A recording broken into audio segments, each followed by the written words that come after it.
The little girl confidently claimed no one could ever pull the iron nail out of her body, but the man didn't care and reached straight for her chest to yank the thing out. The Exorcism Bureau's director, standing nearby, nearly passed out, because to normal people, that girl wasn't a girl. She was a blood-soaked ghost with a kill count. But the guy handling her, he wasn't exactly normal either. A long-term patient at Qingshan Psychiatric Hospital, a complete nutcase.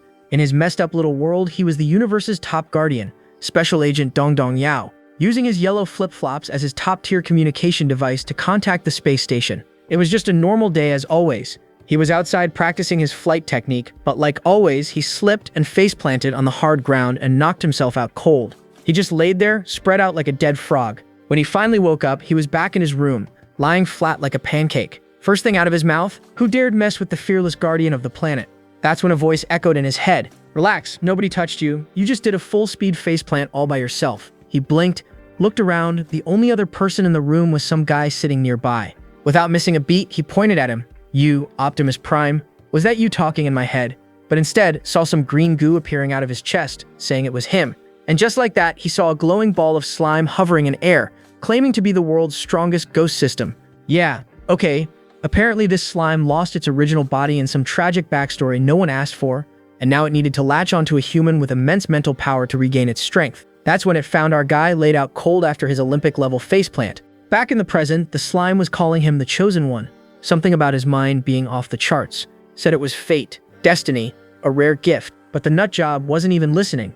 He was too busy digging under the bed looking for something. Next thing you know, smack, he slapped the slime straight across the face like it's a mosquito. Didn't even hesitate. The orb lost it, started screaming, ready to go full poltergeist. But right before it could explode, it froze, because something really bad was heading toward their room. But before he could warn the blonde nutjob, a loud shriek echoed from outside the room. Everyone froze. Except, of course, the two lunatics who ran straight to the window like kids chasing an ice cream truck. And that's when they saw her, a ghost woman, dragging herself across the hallway floor, heading straight for their room.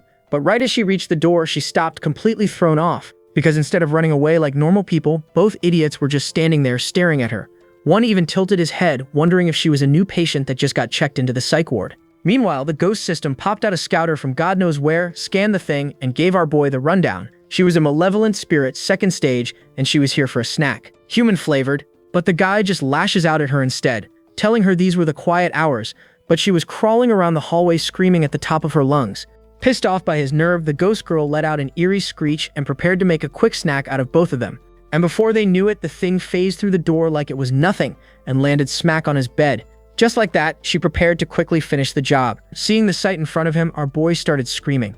If you think that scream was out of fear, guess again. The guy took off his trusty flip-flop and smacked the ghost lady right on her face, screaming since he was on cleaning duty tomorrow and she just ruined his perfectly clean bed. With that, he grabbed her by the hair and tossed her out the room like last week's trash. Standing at the door, the guy scolded the girl, reminding her that new or not, she was supposed to follow the rules like the rest of them. But as the girl stood back up to her feet, he saw it again, the whole hallway covered in goo. Yeah, let's just say that was the last straw. The guy loses it. Just like that, he starts smashing the living hell out of her. And only after he was fully satisfied did he stop, telling the girl to grab a mop and clean the floors. Meanwhile, the poor thing just sat there completely shaken from the beatdown she just took at the hands of this lunatic. She came here to get something to eat, but ended up getting served instead. Meanwhile, the whole incident was being monitored through the surveillance cameras. In front of the screen sat a fat man, flanked by two beautiful women. Turns out this man was the director of the Exorcism Bureau.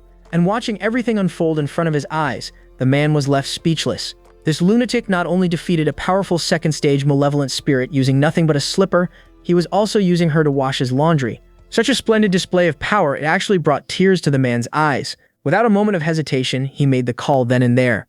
Tomorrow morning, they were heading straight to Qingshan Psychiatric Hospital to recruit this once-in-a-century genius. Fast forward to the next day, all three of them were seen walking down the hallway behind the doctor in charge of the place to meet with our boy. But just as they arrived outside the room, the doctor told the director he can't enter the room because of his uniform, since that could make the patient nervous and they won't be able to communicate with him properly. That surprised the man, but still he agrees to the doctor's request. And just like that, all three of them stepped inside, only to find our boy completely out cold, snoring on the bed. Above him, his freshly cleaned clothes, neatly hung by the monster girl thanks to the last night's incident. With that, all of them stared at the doctor as he tries to wake the boy up, and boom, the guy jolts up, calling the doctor a despicable scoundrel for filling his head with chaotic noises last night. And just like that, all of them realized what their so-called one-in-a-thousand-year genius is really like, just another nutcase locked inside the mental hospital. But still, they clearly saw the same exact guy beating the crap out of that ghost lady last night and asked if there was a chance that this person was suffering from split personality disorder. But the doctor told them that wasn't the case. This dude was a straight-up nutcase, but Yu still walked up to him, thinking he was their only shot in dealing with those overpowered spirits, and asked if he remembered anything from last night. But the man just started blushing like fully red. This guy didn't even know what 1 + 1 was, but somehow his inner caveman kicked in the moment she appeared in front of his eyes. Meanwhile, the ghost system picked up something weird from the girl's side, ran a quick scan just to be safe, and yeah, no, things were bad. Turns out, after all those years around ghost energy, she ended up with breast cancer, and it was already in the final stage. But the fool didn't even pay any attention to his words and instead started reaching out for the girl's fun bags, telling her balls looked sick and he wanted to take a closer look. Yeah, safe to say she instantly regretted ever coming near him and started screaming right then and there. That's when the doctor finally stepped in and apologized on his behalf, explaining that the guy didn't even have a concept of gender and never meant to offend anyone. He wasn't trying to be rude, he just had no idea what was going on.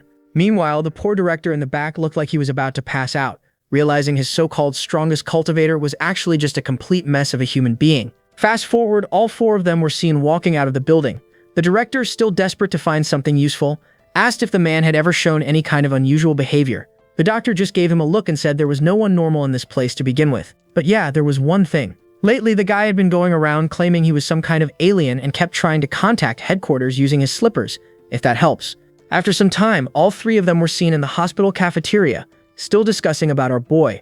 That's when the director revealed that he still wasn't giving up on the boy and was planning on taking him with them when this is finally over. Meanwhile, the poor system was still busy trying to fix that scrambled brain of his, but every time it got close to begin the procedure, the fool just kept swatting it away like a fly. Left with no choice, the system gave up on that plan for now and decided to just focus on keeping him alive. After all, that ghost woman from last night hadn't been dealt with properly. She failed her hunt once, and odds were she'd be back tonight to finish the job. Thinking that, the system did its little mumbo-jumbo and summoned a powerful talisman right in front of our hero to ward off evil spirits. But instead of being grateful, the fool started yelling at the poor thing for disturbing his precious lunch break. Then, without a second thought, he grabbed it, curled it up, and chucked it like yesterday's trash, straight into the director's bowl. Furious, Kaka jumped up and demanded to know who had the guts to ambush their chief in broad daylight. But the man reminded him they were in a psychiatric hospital, and there was no point yelling at mentally unstable patients like this. Instead, he told him to fortify the area and call in some troops. He was sure that Ghost Lady would be back tonight to come after Chunjua. Sometime later, the director was seen personally moving the necessary equipment into the building. Meanwhile, the fool for whom all these preparations were actually for was busy sprinting around the place looking for somewhere to swim.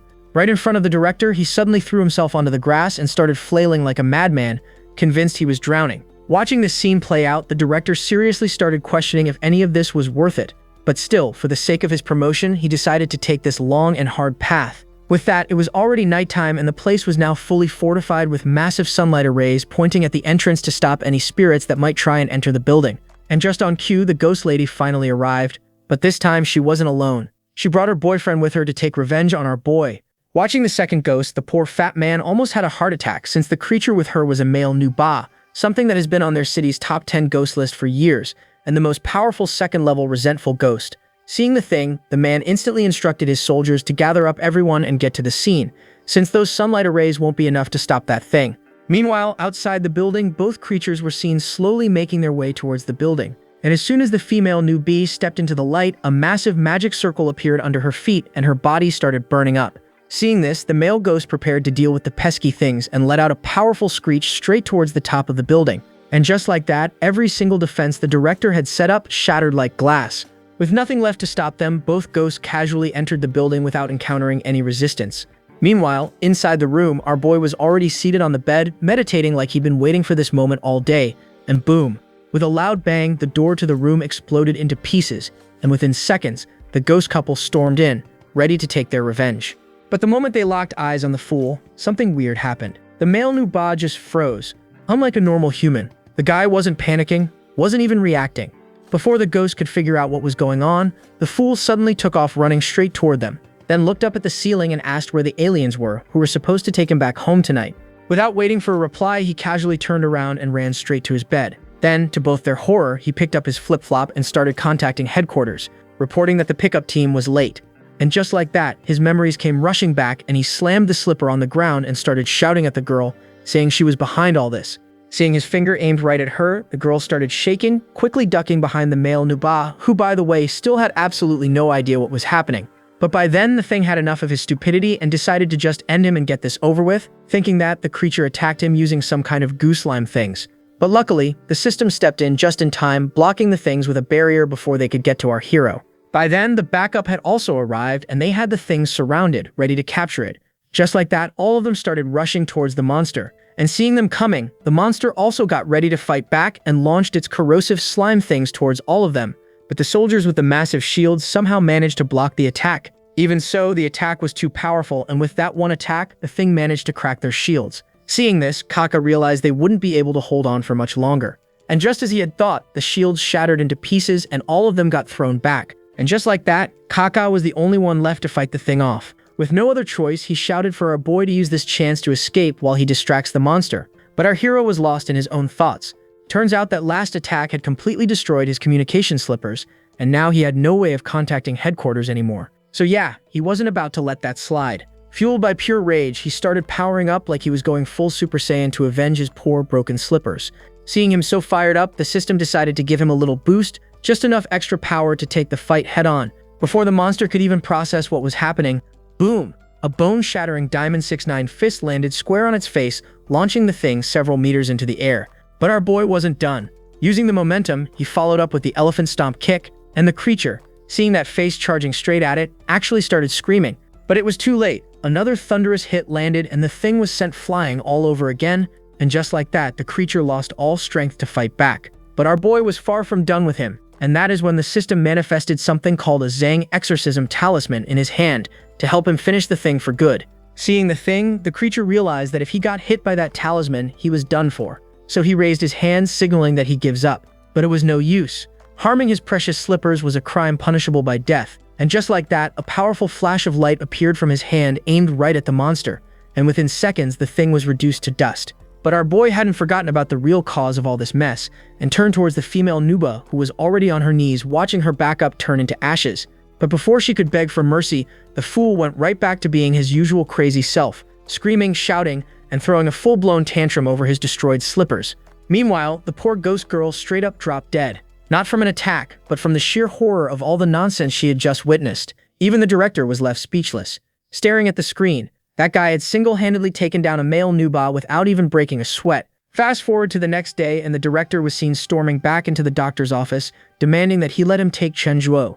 But to his disappointment, the doctor refused his request, explaining that it was his duty to protect these patients, and there was no way he could hand over Chen Zhuo, knowing full well the kid's life would constantly be at risk. He reminded the man about the last night's incident, how one ghost managed to destroy their whole ward, which is why he can't allow him to take that boy to fight against those things with his current mental condition. But the man still insisted he reconsider, explaining that their exorcism police needs talents like Chen Zhuo. And just like that, the man started breaking down, explaining in full desperation that their department was barely hanging on. They didn't have the manpower to deal with the rising ghost threats, and with the pressure piling up from the higher-ups, he was scared he might end up in this hospital himself, right alongside the rest of the patients.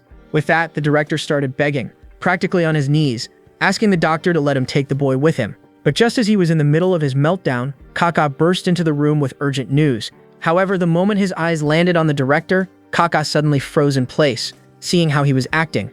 But the director, trying to play it cool, asked him calmly why he barged in like that. That's when his face went pale.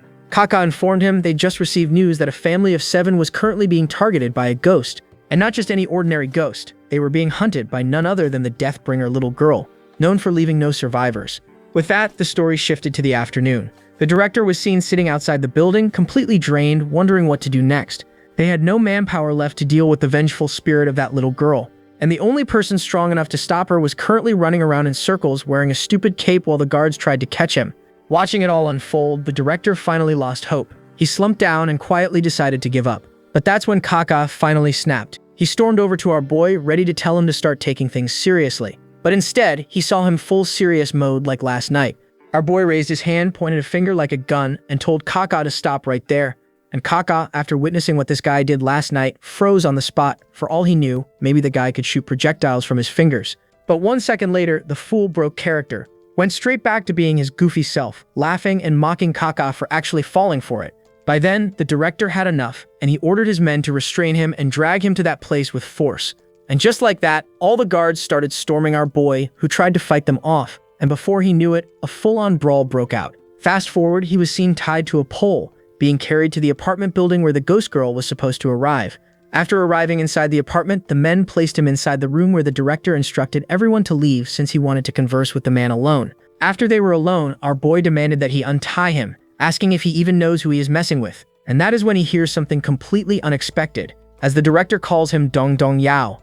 And just like that, he initiates phase 2 of his plan, telling the fool that he was actually his alien companion, sent to help him complete his intergalactic mission. Hearing those words, the boy froze for a second while the system silently untied the rope wrapped around his body. Before the director could even process what was happening, the fool suddenly stood up and began spouting a string of absolute gibberish, wild hand gestures included. But this wasn't just any random nonsense. Apparently, it was a top-secret code Chen Zhuo had invented to communicate with his fellow alien operatives from headquarters.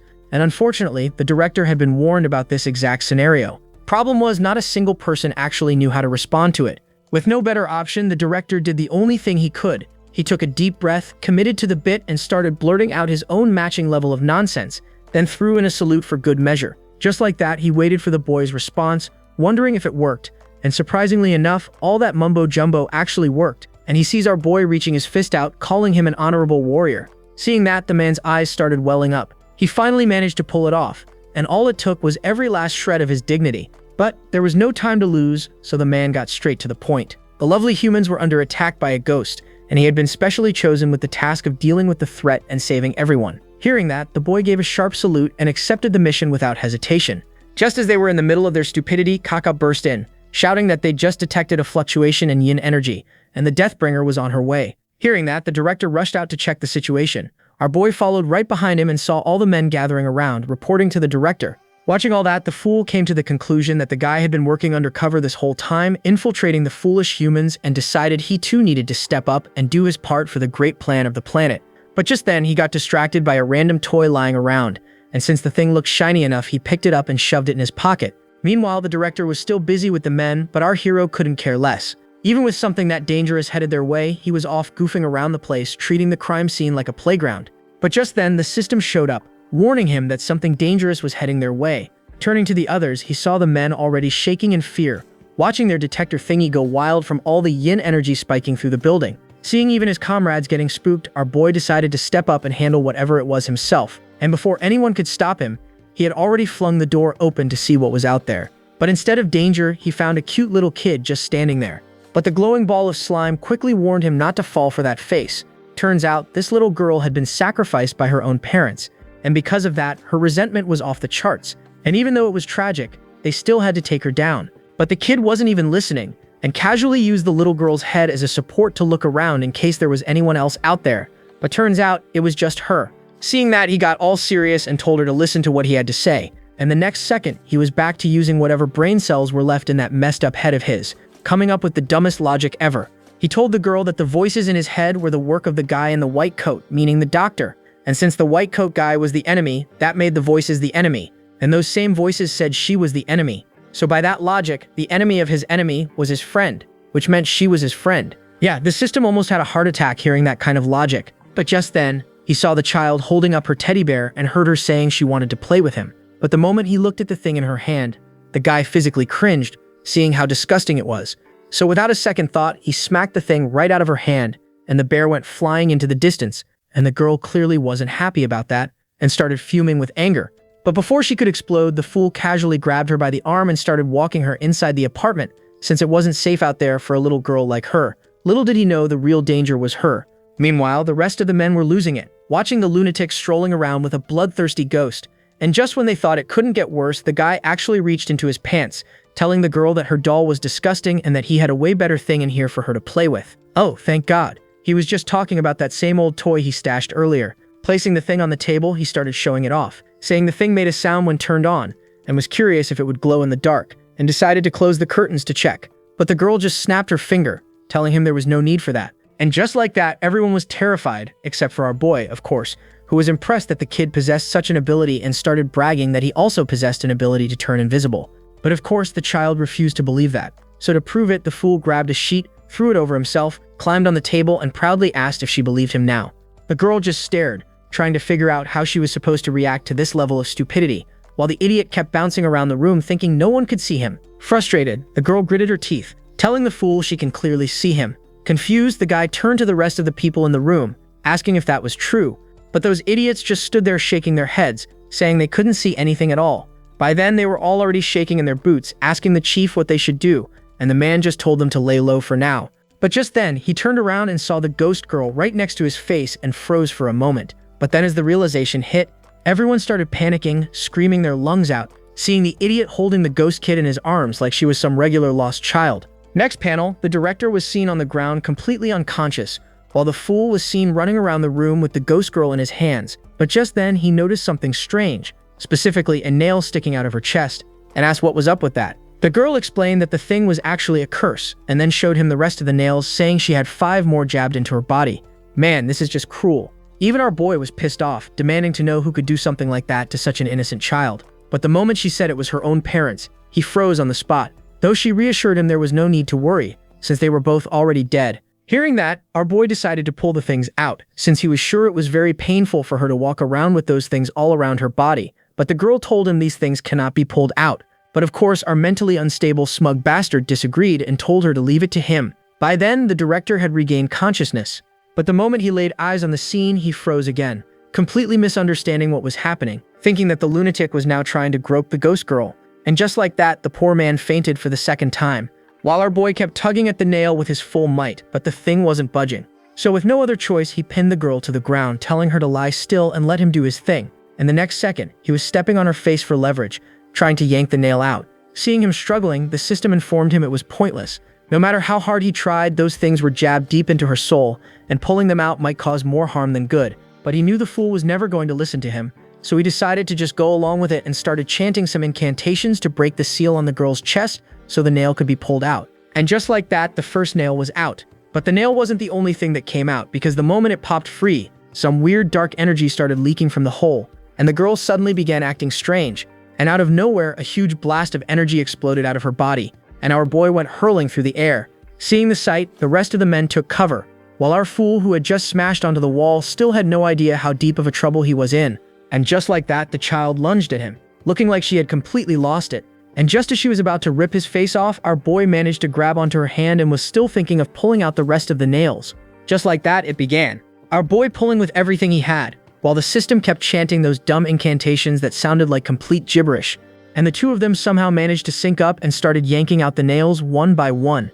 And eventually they made it to the final one, buried right in her head. But that's when the slime ball suddenly panicked, warning him not to touch that one, since it was apparently something called the Heavenly Palace kill position, whatever the hell that meant. But our boy, just like the rest of us, had no idea what that was supposed to be, and went right ahead trying to rip it out anyway. With no other choice, the system gave in and started mumbling his curse removal spell straight onto her head.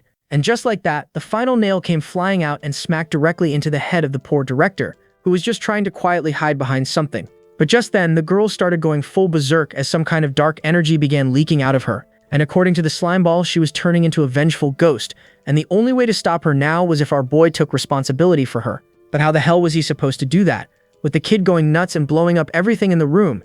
Even the people were struggling just to keep their feet on the floor. Looking around, the director realized our boy was suddenly nowhere to be seen and started panicking. But that's when he looked up and spotted the idiot flapping his arms like a bird, thinking he was actually flying. And before the man could react, the fool got blasted straight through the window and went plummeting down straight to the ground. Seeing that, the director froze. But right then, a bright red streak of light shot past him and headed straight for the falling moron.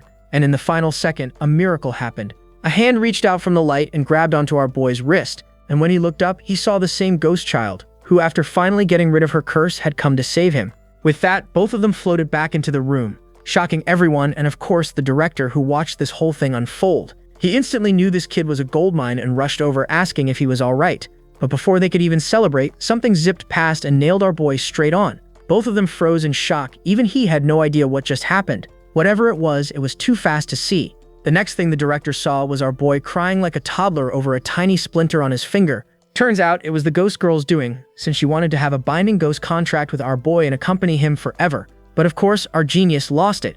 He started yelling at the girl, furious that she stabbed that finger, his handsome, dashing, meat-grabbing hand. Even the ghost system didn't know how to respond to that, so it just bowed out and stayed silent. Next thing he knew, the girl was on her knees, telling him she was going to use the very first gift he gave her, his blood, as the contract seal. Without waiting for his permission, she pressed his finger to her forehead to start the ritual. Everyone saw in amazement as a thick, dark red energy started manifesting all around them.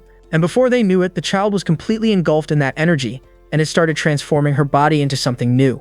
And by the time it was all over, everyone was amazed to see what emerged from that cocoon of energy. It was still her, but somehow even cuter, looking like a brand new upgraded model of adorable ghost kid. With that, the ghost system started celebrating, since our boy had just scored his very first ghost servant. But when it turned toward him, it saw the fool still sulking over his poor little finger. So the system decided to step in. A quick flick of ghostly magic later, and our boy was suddenly seen celebrating his instant recovery. Now fully convinced his powers had leveled up to the point where he could heal wounds on the spot. Meanwhile, the newly transformed child finally turned toward the others in the room, but instead of attacking, she quietly bowed in front of them, showing her respect. Before anyone could even process what was happening, that overpowered little ghost turned into a glowing streak of energy and shot straight into our boy's body. After watching everything, Kaka turned to the director and asked what they should do next, since it was clear the Deathbringer wasn't a threat anymore. In fact, she even showed a bit of gratitude and asked if that meant their mission was actually complete. Before the director could answer, everyone was already gathered around our boy, cheering like maniacs. They just cleared a mission way out of their league, and it was all thanks to him. Even the director was getting emotional, seeing how this goofy-looking guy not only stopped the ghost rampage, but somehow managed to form a bond with her too. And the reason this meant so much to them was simple. Their department was one of the weakest in the city. They were barely equipped to deal with first-tier wandering souls and only a handful of second-tier vengeful ghosts. Anything stronger than that had to be reported to the Soul Restraining Division, and those guys took ages to approve anything, which usually led to unnecessary casualties. The story cuts to the Exorcism Bureau, where the smug director was busy gloating as he proudly called up the Soul Restraining Division just to cancel all their pending support requests. Why? Because now they had their own powerhouse. He made sure to rub it in by slamming the phone down like it was some kind of mic drop. That tiny win over the Soul Restraining Division filled him with pure joy. Man was already celebrating like it actually meant something. Meanwhile, off to the side was his trump card, the straight ticket to his promotion and fame, snoring peacefully without a care in the world. With that, the story fast-forwards a couple of hours. Our boy was seen slowly opening his eyes to the smell of something delicious. Sitting up, he spotted a box of food on the table, along with a note. Curious, he lifted it to see what it was. The moment he read what was written, he started shaking with excitement, eyes sparkling, and just like that, he began screaming at the top of his lungs, feeling pretty proud of his achievements. Turns out, it was a note from his trusty companion, Mr. Director, who'd left the food along with a thank you for handling the little Deathbringer girl, and informed him that the headquarters had even given him a special commendation. But honestly, what I'm more curious about is how a mentally unstable guy managed to read all that. Anyway, the scene cuts once more. We are at a female helpline center, where a few staff members are busy answering calls from people across the city, reporting disturbing ghost sightings. That's when our blonde hero suddenly appears out of nowhere, eyes locked on a bottle of cold drink sitting next to one of the women.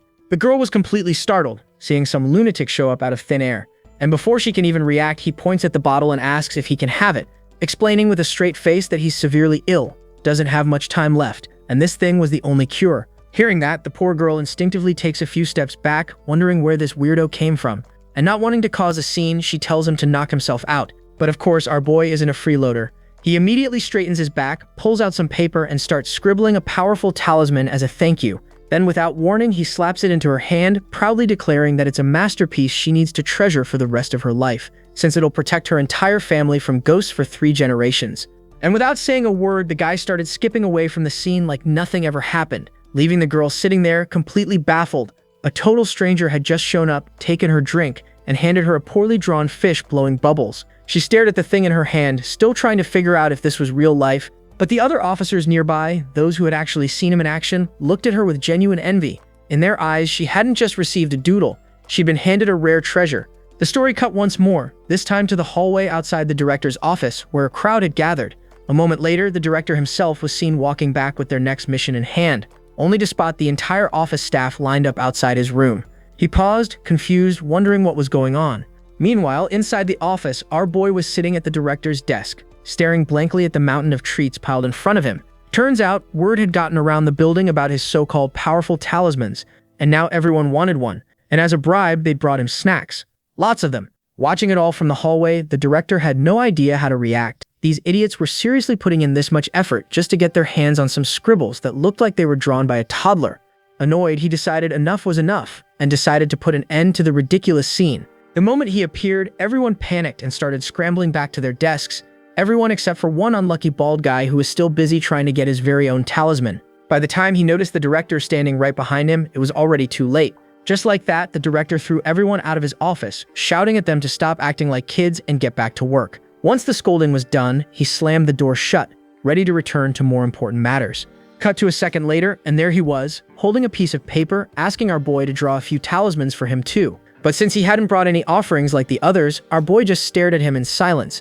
Realizing his mistake, the director wasted no time, reached into his pocket and pulled out a fat stack of cash, telling him he can use this to buy himself several new snacks. Pleased, our boy took the cash and even handed him some snacks, since he was his comrade after all. Just like that, he got to work, drawing the most powerful talisman he had made so far. But then, halfway through, he suddenly paused, watching the director preparing to eat one of the treats. But of course, the director wasn't that heartless. Without missing a beat, he shoved the snack into our boy's mouth, saying he could have it. He wasn't much of a sweets guy anyway. With that, the talisman was finally done. A true masterpiece. A turtle swimming in a pond. He shoved the thing into his pocket, thanked the kid, but there was one more thing he wanted to tell him. Apparently, there had been a series of deaths reported near the East Bridge, and headquarters had assigned both of them to handle the situation together. Hearing that it was a direct order from the headquarters, our boy didn't waste a second. He immediately accepted the mission to investigate the site. Fast forward to the site. The car finally pulled up, and both our boy and the director stepped out. The director began explaining the situation. Several attacks had been reported on this bridge, but they still weren't sure whether the culprit was a ghost or not. The only consistent thing about the victims was that when their bodies were found, they were always missing parts. After laying it all out, he turned to our boy and asked if he could sense any ghostly presence in the area. But our fool, still busy stuffing his mouth with snacks, simply shook his head and said no. But the director wasn't convinced. He pointed toward the distance and told him not to jump to conclusions. Better to scan the whole bridge just to be safe. Hearing that, our boy wasted no time and took off toward the bridge. But then, out of nowhere, he unexpectedly tripped and fell flat on his face. The other officers tensed up immediately, thinking he'd just been attacked by some ghost or cursed spirit. But the director came running in, waving his hands and telling them to calm down. Relax, he just tripped. He helped the guy back to his feet and noticed his nose was bleeding from the fall. But before he could say anything, our boy started crying like a little kid. And because of all the noise and commotion, they ended up drawing the attention of something they weren't prepared for. And none of them noticed the massive shadow slowly creeping up behind them. And just then, our boy heard the system's warning, telling him to look out from the back. At that critical moment, the ghost girl appeared from his body, ready to stop whatever was coming. But instead of helping, she ended up scaring the officers, who mistook her for the threat and took off running in the wrong direction. That is when they saw the real danger.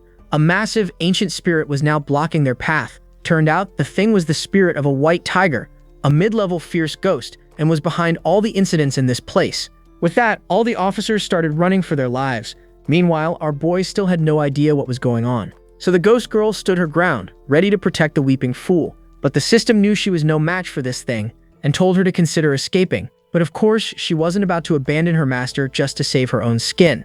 Without a second thought, she unleashed her energy and summoned those red tentacle things, wrapping them tight around the tiger's neck. Wasting no time, she pulled with everything she had, trying to restrain the big cat. But it was no use. The thing was way too strong. It just yanked back and with one swing launched her straight into the air. And just like that, it was the tiger versus the humans now, and it was prepared to make a quick snack out of all of them. Wasting no time, the thing leaped straight toward them and landed a clean hit on the group. And just like that, the whole area fell silent as dust and debris filled the air, covering everything. But as the dust cleared, everyone was still standing. Turns out, all those scribbled up talismans made by our boy weren't just silly drawings after all. They actually had power. And now they just saved everyone's life from a full-force attack by a powerful spirit.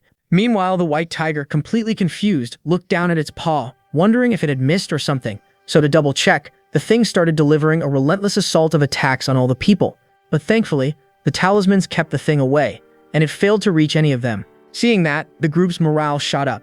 One by one, they all pulled out their talismans, holding them up together. With all of them combined, a powerful barrier formed across the area, and for the first time, the white tiger actually started backing away in fear. But then, another hand rose from the crowd, not holding a talisman, but reaching straight for the tiger.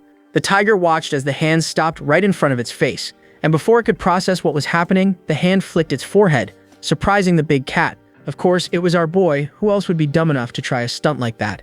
The director froze too, realizing there was no saving them now. And just like he feared, the massive tiger lost it.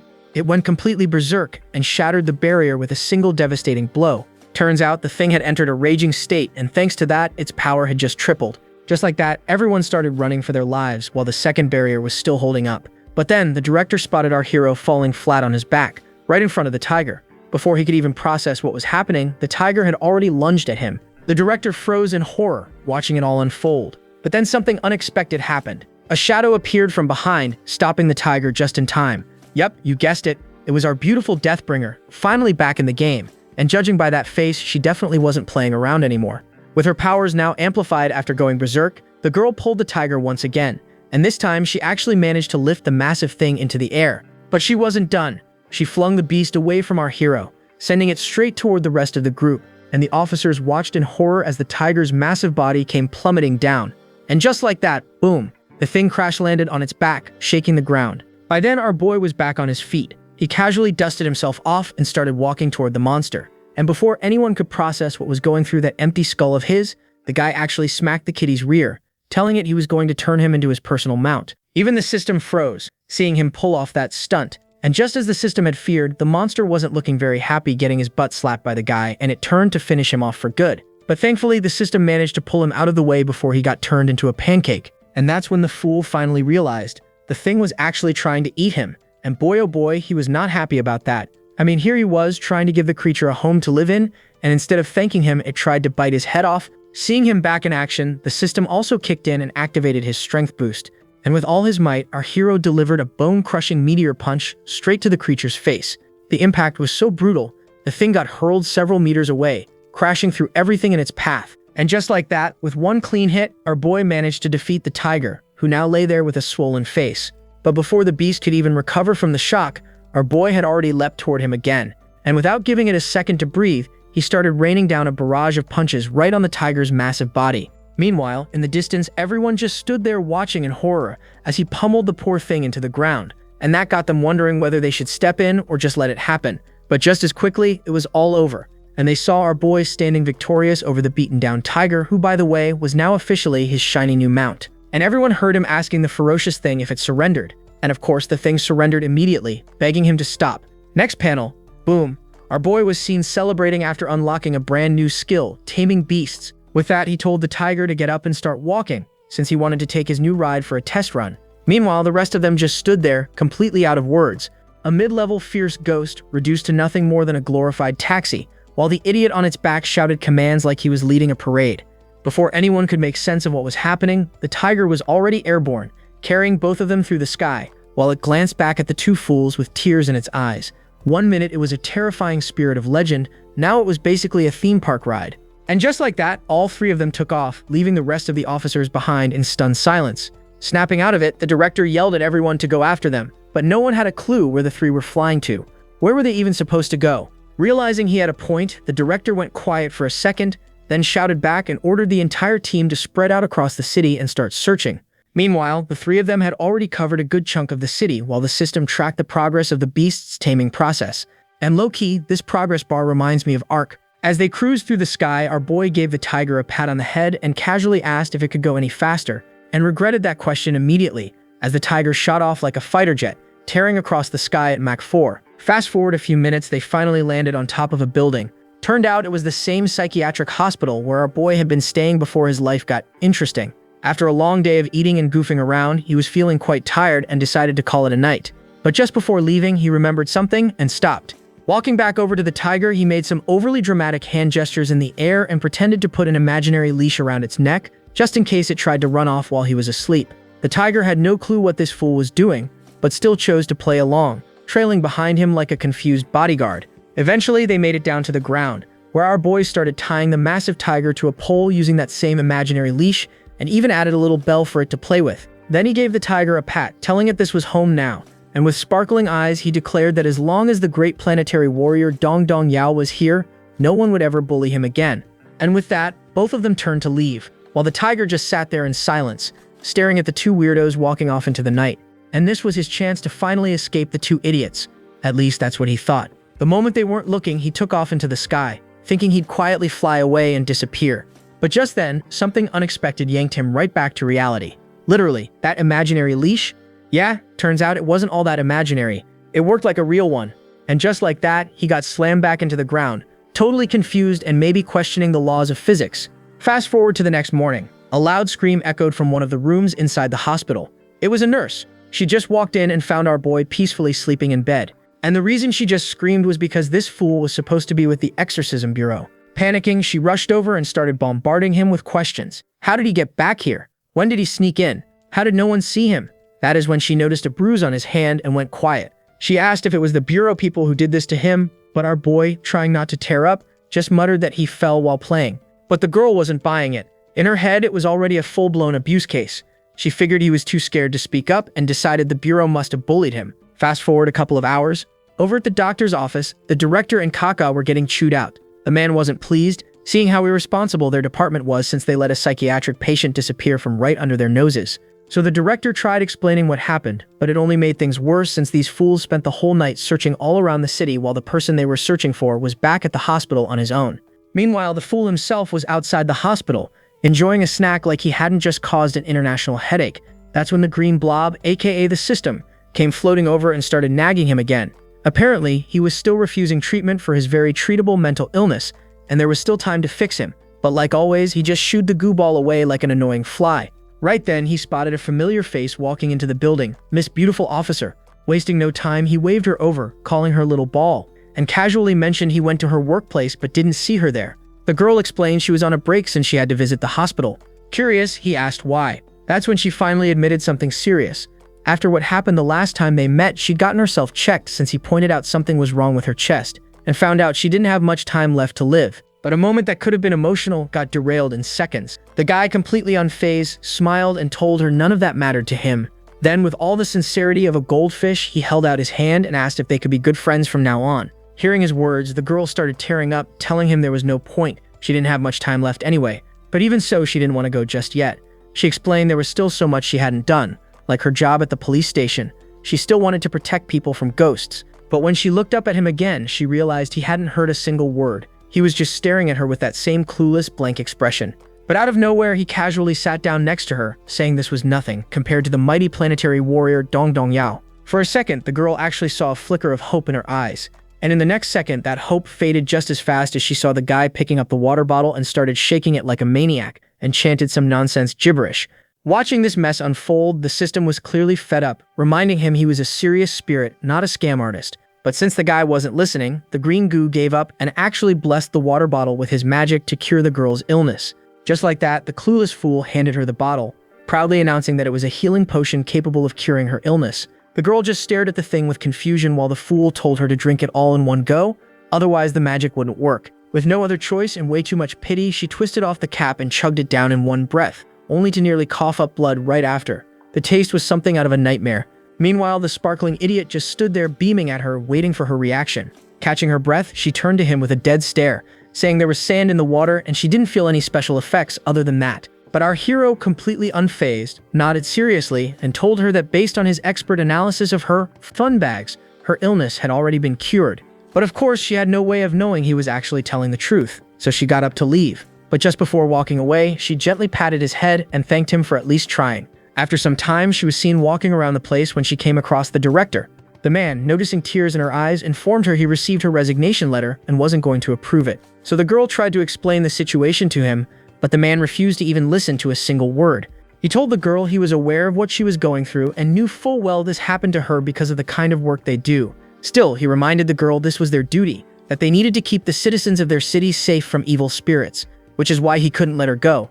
He informed her that he knows how much she loves this job of hers and has given everything for the police force, and that is why the department won't accept her resignation letter and abandon her in such a time, since they are a family. And with that, he told the girl to take this time off as a vacation and do whatever she wants and go wherever she wants. The police force will cover all expenses. With that, the man saluted the girl, thanking her for everything she did for the department and the city. And just like that, he started walking away while the girl stood there, grateful for everything. With that, he finally spotted our fool, who was still in the middle of his weird dances, lost in his own world. So he told him to get down before he got hurt and showed him a gift he brought for him. Turns out it was a brand new phone, but of course in our boy's eyes it wasn't just a phone. It was a planetary signal receiver. Apparently, the doctor had refused to hand him over to the police force, so this was the next best thing. The director bought him the phone so they could at least stay in touch in case something serious came up. Fast forward, he was now heading back to the station alongside Kaka and making small talk. That's when Kaka brought up a recent case about a missing person, but the director reminded him they were already swamped with ghost-related chaos across the city and suggested they leave this one to the regular police. Kaka disagreed. He said this case was different. The person involved was special and people are suspecting this might be the work of ghosts. That's why the station didn't want to touch it. But before they could get deeper into the details, the director's phone started ringing. He checked the screen and there it was, a fresh picture sent by our fool. Just seeing it made him instantly regret giving that man a phone. And worse, showing him how to use it. Now the guy wouldn't stop calling him. Frustrated, and with no better option, the director calmly rolled down the window and tossed the phone out without a second thought. Later that night, our boy was lying in bed, trying to fall asleep, but no luck. Frustrated, he called the ghost girl and asked what they were supposed to do now since he couldn't sleep. Turns out, she had a plan. Next thing you know, he was seen climbing down the building using her powers like Rapunzel's hair, despite the fact that she could have just flown him down herself, and he dropped straight onto the tiger spirit, scaring the life out of the poor thing. And just like that, the whole group was seen flying out of the place. And I can already tell this will not end well. Sure enough, not far from them, the ghost girl noticed something weird and pointed it out to our boy. When he looked down, he saw a man walking around with a woman tied up, just casually carrying her like it was no big deal. So to check it out, all three of them landed right beside him. The man looked at them, gave a blank stare, and without saying a single word, turned around and started walking away like ghosts, and floating kids were just part of his daily routine. After he was gone, our boy turned to the tiger and started smacking him for not hiding properly, claiming it was his fault they got exposed. But the ghost girl had noticed something strange about that guy. She told our boy that the man's 3 yang flames were way too weak, even weaker than someone on their deathbed, but our hero had no idea what that meant. So the girl explained. Those flames, one on each shoulder and one on the forehead, represent a person's life force. It's how you tell someone's alive. Confused, our boy asked if that was the case. Then where were her flames, and was reminded that she was a ghost and ghosts don't have those, since they are not alive. But on the other hand, he did possess those. That is when the system activated his spiritual vision, and he noticed flames hovering around him. He started panicking, thinking that he was on fire, while the system tried to calm him down. But ignoring his yelling, the girl kept her focus on the man they just saw, and wondered if she should follow him to see where he went. But before she could even bring it up, our boy had already taken off, sprinting after the man with both of them in hand like a kid chasing down an ice cream truck. Fast forward, they managed to tail the guy to some rundown building and saw him entering the place with the girl. Seeing that the door was still halfway open, our boy started rushing, hoping to slip in before the thing closes, but instead, he slammed face first into the door and landed flat on his ass. Meanwhile, the man was making his way deeper into the building and came across a room at the very back. And just as he entered the place, he was greeted by 3 ghostly figures who seemed surprised seeing him come back so soon, and asked what he was betting this time. Without even flinching, the man bets his own life, but the entities reminded him his lifespan was almost gone and was worthless to them. So the man showed them the girl he abducted, saying he was willing to add her life with his. Finally free, the girl started looking around to see what was going on, and the moment her eyes landed on the 3 figures standing in front of her, she froze in horror. Panicking, she tried freeing herself, but it was no use. Just like that, the bet was made, and the entities started the ritual. A strange smoke started filling up the whole room, and within seconds, the 3 entities appeared in front of them in their human form. That is when a rather healthy-looking female sitting in the front called the man disgusting for gambling away someone else's life just to save his, but the scum could care less. He was already at the brink of death and had only a few days left to live since he had gambled away most of his life to these 3 many times in the past. Meanwhile, outside the building, the green blob was seen warning our hero that this place was dangerous and suggested he turn around immediately before getting caught in some mess he couldn't handle. But before he could even finish that sentence, a quick whack on his face and he was sent flying into oblivion. With that, the blob watched as the fool tried to scale the wall of the building despite owning 2 ghosts who literally had the ability to fly. After struggling for a bit, he finally managed to get inside and started running around the place looking for the man. After some searching, they finally tracked him down and noticed he wasn't alone. Curious, all 3 of them peeked into the room through the window to check what was going on, and that's when their eyes landed on the 4 inside, who were busy playing some kind of game. And the woman with massive melons immediately sensed their presence and realized that someone was watching them from the outside but decided to stay quiet for now. Meanwhile, the man lost his first game, but still not giving up, he challenged the 3 of them again. Just like that, several hours passed and our boy was completely pooped with their back and forth in there. Meanwhile, inside, the man was already trembling and was looking a lot older than before, after losing so much of his life. But the ghosts in front of him kept pressing him to play more, knowing full well there was no way he'd ever win against them. After some time, the man was seen walking out of the room after losing every last game and was certain there was no saving him anymore. That's when our boy noticed that his flames were starting to shrink and his body was beginning to wither away. As they were distracted by that, they heard a voice from the back calling for his attention. Turning around, he saw something beautiful and terrifying at the same time, as the female, putting her healthy-looking twins on display, asked if he would like to play a game with them. But our boy wasn't afraid and apologized to the female for sneaking into her house like this. But the little girl beside him, though, wasn't fooled. She sensed something was off and tried to warn him, but our boy insisted that he wanted to play a game with them. Just like that, all three of them entered the place. But before he could make his way to the table, he noticed something lying on the ground. Turning to the spot, he saw that same beautiful woman from earlier, and after losing most of her life, she wasn't looking too beautiful anymore. But the male ghost told him to just ignore that and sit down so they could start the game, and asked what it was that he desired and what he was willing to bet for it. That's when the kid asked what the man who came in earlier had bet. Then he saw the beautiful ghost lady coming closer to his face, saying that man bet his life. Pointing to the girl on the ground, she told our hero that if he lost the game, both his and that girl's life would belong to them. But on the other hand, if he managed to win, he'd obtain a long life and riches beyond measure, and asked if he was willing to give it a try. Seeing that dumb look on his face, the system knew exactly what was going on in that empty head of his. Absolutely nothing. So it tried to warn him to refuse the offer and just take the three of them out instead. But of course the obvious happened. The boy blurted out that he wanted to bet his life. Just like the last guy, except this time there was a condition. And the second he mentioned the condition, all three of them froze. He wanted to gamble his life with a game of Draw the Turtle. Seeing their faces, the guy casually informed them not to underestimate it. This was the only gambling method officially recognized by the Great Planet Warriors. With that, the system summoned a deck of cards into his hand and started explaining the rules. Remove the Joker and the 8 of Hearts. Keep only 1 King and 1 8. Then split the deck evenly. Both players take turns drawing from each other's hands, discarding any matching pairs. The one left holding either the last King or the last 8 loses. Without waiting for their answer, he started dealing the cards in front of them. And just like that, the game was on. And naturally, our boy ended up with the worst hand in the deck. Sensing that things could get messy fast, the system decided to step in and handle things directly. Just like that, it was the first opponent's turn to draw. And of course, the guy went straight to cheating, activating his X-ray vision to peek at the cards. But unfortunately for him, he was up against the blob of goo, the most powerful ghost system in the world. Because of that, his ability failed on the spot. Realizing his trick wasn't working, the man froze, confused about what went wrong. But since it was still his turn, he had no choice but to draw. So he picked a card anyway, and the second he pulled out a 7 of Hearts, the system casually used his power to turn it into a Joker, and the poor guy was left speechless, wondering if this kid was using some kind of a trick against him.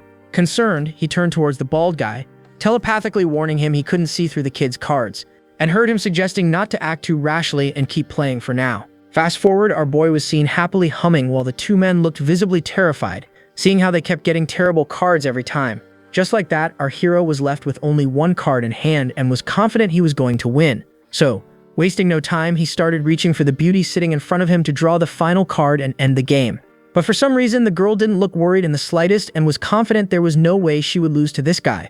And just as she had thought, the guy started reaching for the exact card she wanted him to choose. But just as our boy pulled that card, the system did its thing again and changed the card to something else. And just like that, all three of them were left speechless, seeing that the kid actually managed to beat all of them. The woman herself was shocked since she was certain she saw him pulling the king. But in the next second, that king turned into a 3-point, but since they had wagered their lifespans and lost, all three of them started changing into hideous creatures after losing the bet. Still, there was no way they were letting the one responsible for this walk away so easily, and they prepared to end him for good. Now just then, both of them heard the door behind them slamming shut on its own, and turning towards the three of them, they realized they were in deep, deep trouble. Sensing how serious things had gotten, the system stepped forward and warned the three to stay back, but when it turned to the fool standing behind him, it saw the guy was completely clueless about the danger. In fact, he was casually reaching for the door, and since the system had boosted his strength earlier, the idiot managed to rip the entire door off its hinges with nothing but a light push and froze in place. Clearly shocked, he slowly turned to the 3 ghosts behind him to apologize for the door. But by then, the 3 were at their limit. They were already struggling to stay calm, and seeing someone with such overwhelming power continuing to act like a clueless idiot felt like a mockery. Realizing a fight was now unavoidable, the ghost system quickly called in reinforcements, the big cat and the little girl. In an instant, both appeared in the room, ready to intervene. The moment the 3 ghosts saw the big cat, they froze, instantly recognizing that thing and realizing they were way out of their league. But just as they thought it was over for them, the idiot struck again, and this time, he slapped the tiger across the face for yelling at their hosts. After scolding the beast, he casually told the girl to go fetch some snacks for their honored hosts as an apology for breaking the door and yelling at them. And would you look at that, he was actually using the tiger as a snack bag, stuffing treats into its fur like it was totally normal. Ignoring that disaster, he leaned down and whispered to the little girl, "Just grab a little something that tastes bad, leave the good stuff." Meanwhile, the three ghosts were utterly speechless watching this guy use such a powerful spirit as his personal snack machine, since the last time they had encountered that very same tiger was at Dongda Bridge, and back then it had nearly torn all three of them to shreds. As they were still trying to process what they were seeing, the guy casually strolled up to them, snacks in hand, offering them as compensation for the earlier rudeness. With a friendly smile, he suggested they continue playing their game.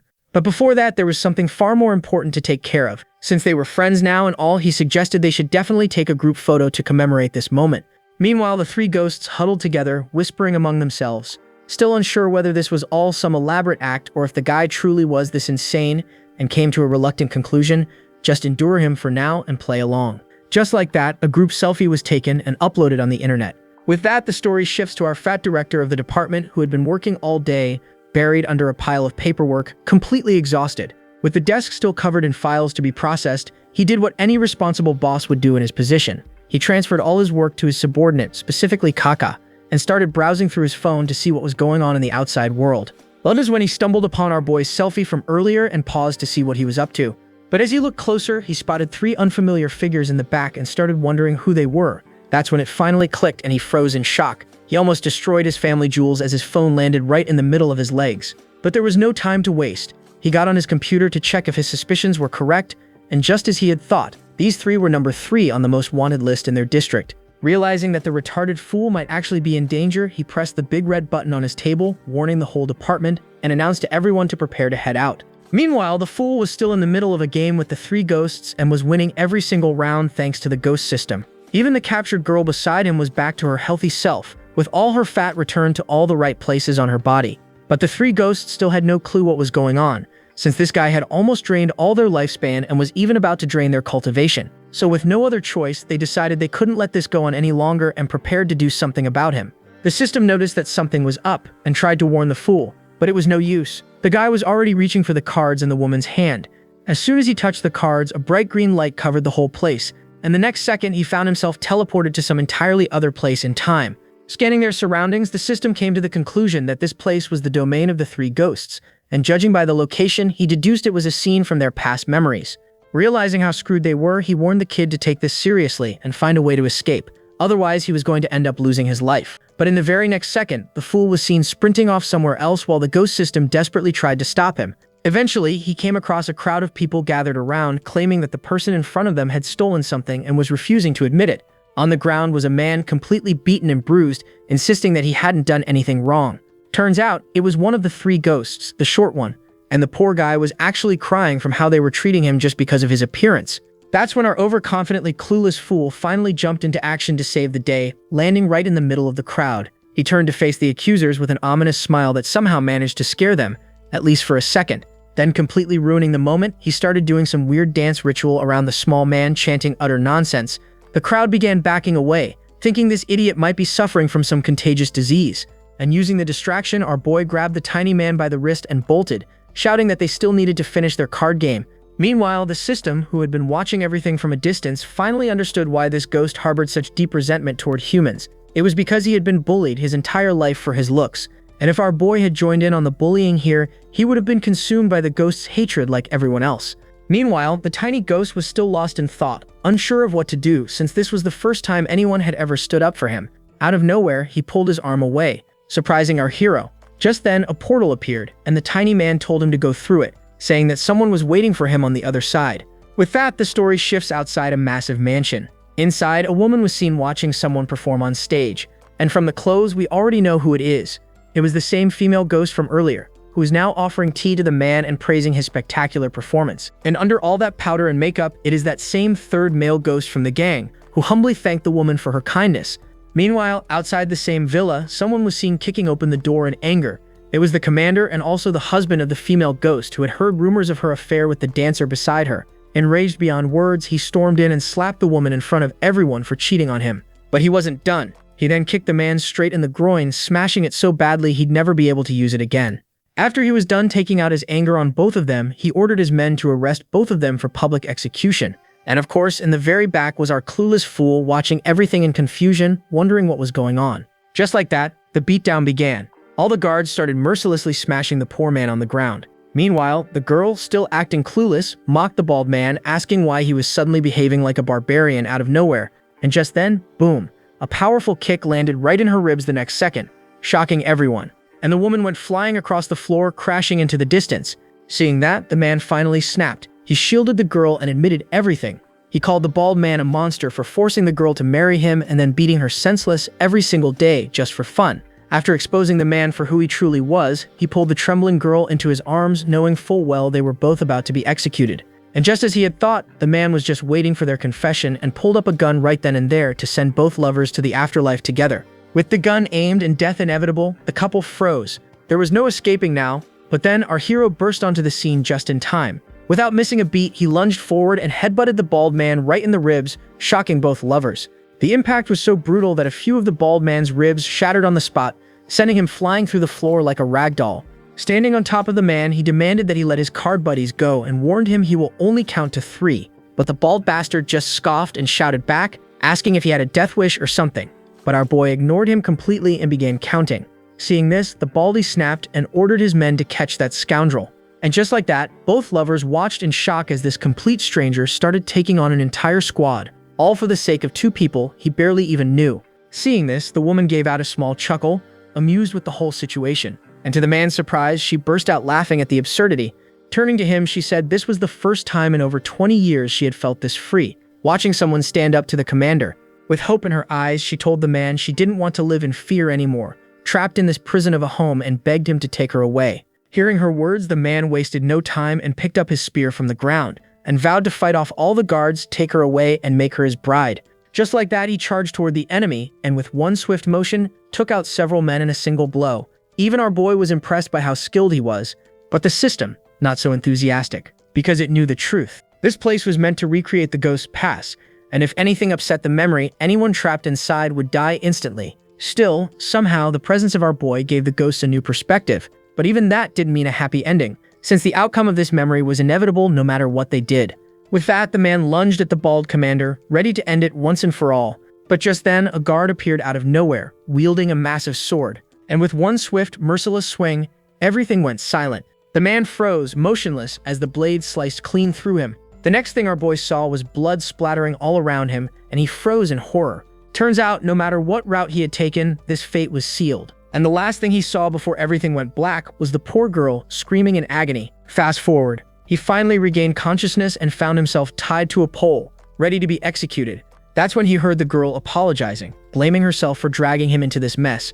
But the stupid fool wasn't even paying attention to her words. That's when the system showed up, telling him the same thing again. Back then, one of the lovers got beheaded and the other was burned at the stake. And now, the memory was going to repeat itself, ending in the exact same way. Just then, our boy spotted a growing crowd of people gathering around the pole, all siding with the commander and demanding they be executed for what they did. Without waiting, one of the men threw a burning piece of wood straight at them, and the pole caught fire instantly. Watching everything unfold, our boy finally snapped because he knew the real truth behind the 3 ghosts. And with a sudden burst of power, he broke through all his restraints like they were nothing. Wasting no time, he reached for the same pole they were tied to and shouted that neither of the lovers did anything wrong. The ones truly in the wrong were all of them. Just like that, he pulled the massive thing straight out of the ground. Watching this sudden display of power, everyone started running, trying to escape, but it was no use. Our boy was already using the thing like a massive matchstick, lighting up the buildings around him one by one. Fast forward again, he was now seen walking in the middle of the whole chaos like a true villain, completely unfazed. That's when he came across the 3 ghosts once more. They came to thank him for everything he did for them since they'd been stuck in here for so long and never even considered there might be another way. That's why they held so much resentment against everyone. But our hero just looked at them and said, "This is the real way. If someone insults you, just fight back." And with that, he started walking away from them with final words. "One thing I know now, you 3 were never the problem. This messed up world was." With that, the memory faded away and everything went back to normal, like nothing ever happened. Seeing this, our boy told them all to draw their cards. But after going through all that, none of them felt like playing anymore. And that only pissed our boy off even more. He grabbed the shorty and started screaming, asking if he was backing away just because he was losing. Just like that, he threw him back down, demanding they all keep playing. Meanwhile, all four of them just sat there, watching the fool doing his usual stupidity. Seeing no way out, the poor female started crying, begging him to stop, since all three of them were almost out of cultivation, and if he kept draining them like this, they were going to disappear forever. Luckily for them, by then the exorcism police had already arrived at the scene to apprehend the spirits. Wasting no time, they smashed through the main gate to rescue our boy. But the moment they stormed inside, every single one of them froze at the sight before them. The happy little fool was casually sitting there with the three ghosts, laughing it up over a game. To their shock, when he noticed them coming in, the kid even waved and invited them to join for a round. The ghosts sitting behind him, however, weren't as welcoming as him and didn't appreciate seeing the kid inviting more people to join in the game. So without any warning, all three of them lunged straight towards the chief, which caught the men completely off guard, and they were left with no time to get out of the way. But then boom! In the blink of an eye, all three of them were on the floor. Before the men could make sense of what was going on, they saw all three of the ghosts begging to be taken away from this crazy man before he drained them completely of their life force. That's when the chief heard Kaka's voice shouting in confusion. Those vengeful ghosts had been completely drained of their energy and were now barely clinging on. Upon asking what happened to all their power, the female ghost, while sobbing, pointed toward the lunatic sitting in the distance, explaining that he had taken all their cultivation. Our hero, on the other hand, completely unfazed, just shrugged and told them not to blame him for their bad luck. That's when the chief's eyes landed on the hostage girl standing beside him, sobbing and desperately asking for help. Once they untied her, Kaka instantly recognized the girl, since she was none other than the missing daughter of the Wu family, the powerful real estate tycoons. So he quickly whispered this to the chief, explaining her identity and what it meant. They had just stumbled into solving a high-profile missing person case. Realizing that, both men exchanged a mischievous grin, already imagining how much this was going to boost their department's reputation, all thanks to our boy. Next panel, the three ghosts were seen being taken away while they thanked the fat man for saving them from that psycho, promising to behave from now on. That's when the fat man got approached by our hero, who was also preparing to head back to get some sleep. But just then, the man stopped him, pointing out that it was pouring and suggested he take one of their cars instead. The kid shrugged it off, explaining that those black boxes of theirs were just too slow for him, so he'd be heading out on his own. But after they left, Kaka rushed to the chief, telling him to stop them, since from the reading he was getting on their device, he could see that the two ghosts with that kid both had somehow advanced. One's power was now at mid-stage fierce, while the other had already reached late stages. But it was already too late, and they just stood there watching him leave, while wondering how this kid even manages to pull these things off. With that, the story cuts to the next day, and the kid, for some reason, wasn't looking very good. That's when he sensed a presence approaching him from the side. Upon opening his eyes, he saw a dark figure standing right beside his bed with a massive syringe in its hand. Sensing the threat, the kid instantly sprang up to fight the person off, but the man proved too fast for him, and he easily managed to move out of the way. But the kid was far from done, and he turned back to the man to try and attack him once more. Then he heard some of the nurses drawn to the room by all the commotion to see what was going on. That's when they heard the kid pointing to the man, calling him Ah Yuan, who had just tried ambushing him in his sleep. Turns out this man was actually another doctor in this place who was acting as our boy's attending physician. Seeing the man, the nurses instantly switched sides, and before the kid could even process the situation, they all jumped him from behind. With that, he was completely immobilized, and he knew right then and there that he was done for. Turning his head, he saw the man slowly walking toward him, holding that ridiculously massive syringe in his hand, one that would make even the bravest soil their pants. And that was the last thing he saw before his agonizing screams echoed through the entire hallway. Fast forward, the kid was seen sulking on his bed while Dr. Lee was on a call with the exorcism police, who were informing about how Chendro managed to escape last night from the hospital, and he was not happy that he was just now being informed about this. He spent the entire call blaming the man on the other end for letting the kid wander around at night, never mind that it was the hospital's fault for letting him slip out in the first place. While shouting at the man, he completely failed to notice the kid, who was supposed to stay in his room to recover, casually walking past him without him even realizing it. After some time, the kid was seen outside, still sobbing over the fact that those nurses took Ah Yuan's side instead of his. Just then, Yu Yu's voice called out from behind, snapping him out of his thoughts. She handed him a pile of snacks she'd brought just for him, a little thank you for everything he'd done. Turns out she had gone back to the hospital for another checkup after their last meeting and discovered that miraculously, her illness had completely vanished, all thanks to that water he made her drink. But our boy shrugged it off, saying it was nothing, and reminding her that they were friends after all. Seeing him act so casual, even after saving her life, made her blush, and she couldn't help but feel a little giddy. On top of that, she dug into his past and learned that he'd been abandoned as a child because of his congenital mental illness, and grew up in a psychiatric hospital with almost no contact with the outside world. That's why she decided to look out for him even more from now on. So yeah, I can say waifu officially secured successfully. But But just as she was lost in her thoughts, she got startled by another voice from the distance calling for our hero, and saw a beautiful girl with massive melons running towards both of them. Neither of them had any clue who this girl was, so she reminded our boy that just last night, he saved her life from those ghosts, which was why she came here to thank him. Hearing that, our boy in the system recalled the girl from last night who was tied up in the room with them and realized she was the same person. But seeing how she came to thank him, the kid wasn't quite thrilled. Turns out, he was angry about the fact that she came empty-handed, not a single snack or treat as a thank you, even after he'd saved her life. With that, the story cuts to the outside of the place, where the fat man was screaming at the guard for not allowing him to pass through the gate, even though he was the director of the Exorcism Bureau. But the man just shouted back, informing him that their director had specifically instructed him to prevent the Exorcism Bureau from entering and stealing people from the hospital. So in order to enter, he must first ask for permission from the director himself. Seeing how that old bastard was accusing him of stealing people, the director wasn't exactly happy. But just then, he spotted the man himself in the distance and started waving for his attention, asking him to tell the guard to let them through. Approaching the gate, the man asked if he registered for this sudden visit and saw the director showing him some papers, telling him he did. But the old man asked if those papers had his seal and was reminded he couldn't even get in, so how was he supposed to get his seal from standing out here? But the answer was still no, since they needed to follow procedures. By then, even the man behind him was starting to wonder what was going on between them, since he was clearly messing with them on purpose. Hearing that, the fat man snapped at the man since he was embarrassing him in front of his guest, telling him he should just stamp the thing for them, since he was already here, only for him to calmly admit he didn't even bring the stamp today. Furious at his antics, the man grabbed him by the collar, but trying to keep his cool, apologized for causing trouble for the hospital in the past. But the old man was still not budging and told him their hospital doesn't welcome him. With no other choice, the fat man mentioned the person who came with him this time, the chairman of Fengang Rail Estate, the richest man in Jinhai City. He explained that last night, Chendra had saved the chairman's daughter, so he had come here to thank the kid. Hearing that he was a billionaire, the old man's tone instantly changed, and he quickly told his men to open the gate for the nice man. Soon after, the three of them were seen walking into the hospital, with the doctor apologizing for the earlier mess, saying that he and the director were good friends and occasionally joked around. Meanwhile, our boy was seen throwing a bone at the girl, telling her to scram. That was when the three men walked in and caught the scene. Seeing Yu finally back in good health, the director was over the moon.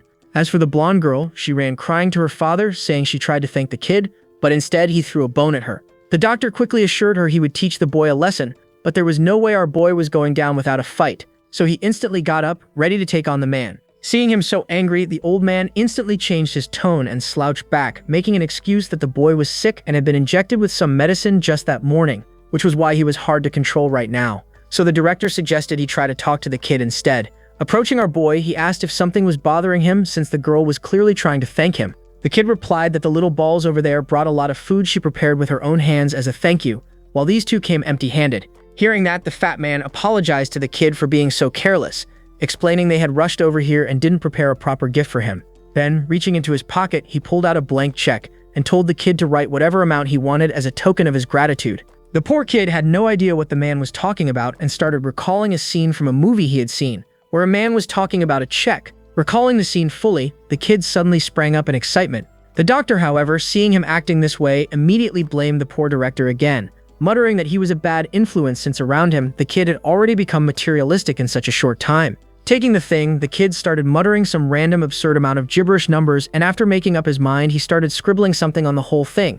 After he was done, he turned to the man with sparkling eyes, telling him he was done. But as the fat man took the check to see the amount, the poor tycoon started shaking in his boots seeing the numbers, since it was an amount even he, the richest man in the city, couldn't afford. With no other choice, he turned to the two men asking what to do, since he clearly wanted to build a close relationship with the kid but couldn't pay him this much money. To that, the director stepped up once more, assuring the man not to worry about anything, he would handle the rest. With that, he approached the kid, suggesting that instead of that piece of paper which held no value, he asked for something else, something physical, which he always wanted. No boy, the things he wanted were definitely more dangerous than the numbers on that check. But then for some reason, he started drooling over the thought of beautiful Yu in a wedding dress. With that, he made up his mind. Wiping the nosebleed, he thanked the man, saying that because of him, he had just remembered the one thing he desired most. With all the confidence in the world, he told the fat man that he wanted a black box. The man had no idea what he was talking about, so the director explained that the kid was asking for a car. That surprised the fat man, since there was no way someone like this could be sane enough to own a car. Even the director tried to persuade the kid to ask for something else, but he refused to budge. Seeing no other way, the fat man said he didn't mind getting him a car, but he would first need to get permission from Director Zhao and the hospital. Seeing that the fat man had dumped everything on them, both men fell into thought, unsure what to do. That was when our boy walked up to the director. Noticing his hesitation, the kid asked if he had switched sides with the humans and betrayed him. Realizing that his friendship with the kid was at stake here, the director quickly agreed that the kid should most definitely be allowed to own a car, but also made it clear that the final decision belonged to the doctor, since he was his warden. Hearing that, the kid turned and started walking toward the man, clearly about to force an answer out of him. Seeing his expression, the doctor grew terrified and instantly agreed to let him have a car, but added one condition: he would need a driver. Hearing the condition, the kid prepared to punch some sense into the doctor, but was stopped by the director. The director explained that the doctor was right. People of status such as himself always hire drivers. Just then, Yu stepped up, offering to fill that role. The director was on board with the idea, knowing that with her around, the kid's ties with their department would only grow stronger. Meanwhile, the smug bastard who had clearly fallen for the girl but didn't realize it because of his messed up head, asked if that would mean she'd be his. But before he could finish, the system shouted at him not even to think about it. Hearing that, the kid fell silent and quietly sat back on the bench. But then he repeated his question. But this time he asked if that would make her his disciple. That sudden twist shocked everyone, but the director urged her to answer quickly and tell him yes. So she agreed, thanking him for taking her as his disciple. Oh look, even the system is getting emotional, since this way he would get to spend time around a sane person. Hearing her answer, the kid started reaching into his pants, ready to give her something in return. But the system stopped him, saying he had something better for her. With that, he handed the kid a bell, but not just any bell. It was a 100-ghost bell, basically an overpowered ghost repellent. Meanwhile, the girl had no idea what to say, holding the tiny bell in her hand. Then the director snatched it from her, and upon taking a closer look, he was left stunned, as he explained that this bell was called the 100-ghost bell, and even fierce-level ghosts couldn't get near a person with it. But our boy immediately snatched it back, reminding the director this was a gift for the little ball, not him. The greedy old man, however, asked if it would be possible to take in another disciple, but the answer was no, the reason being he was too old. Ouch. Meanwhile, the fat man, who had been silently watching everything, started thinking about the value of that item. The bell was practically a priceless treasure, yet this kid casually handed it to the girl. Realizing how valuable his alliance with the kid could be, he decided to win him over no matter what, and urged the kid to get ready since they were going out to buy him that car right away. Next chapter, and the kid was seen sparkling hearing the man's words. After some time, all of them were seen making their way to the exit, where Yu along the way while making small talk, asked the kid about his new clothes. The kid proudly told her it was a gift from the director and went on boasting that according to him, this was the most advanced combat suit developed by the intergalactic space station yet. But just then, the rich princess stepped up, telling the kid that this was nothing. As soon as they reached the dealership, he can have whatever car he wanted. And the sparkling fool asked if she was saying he could have the most powerful one. And the girl, using this chance, latched onto him, telling him yes. This sudden power move left the poor Yu stunned, and both her and the director just froze, realizing that this girl was far more dangerous than they had thought. With no other choice, the director suggested Yu also step up her game to get closer to the kid, but the innocent little girl had no clue what to do. The man reminded her this was for the greater good of the city and their police station, so she needed to stop hesitating and give it her all. Meanwhile, Blondie was still busy charming up our boy, asking if he even knew what kind of car he wanted. The kid had no idea, so she started listing some of the most luxurious car names out there.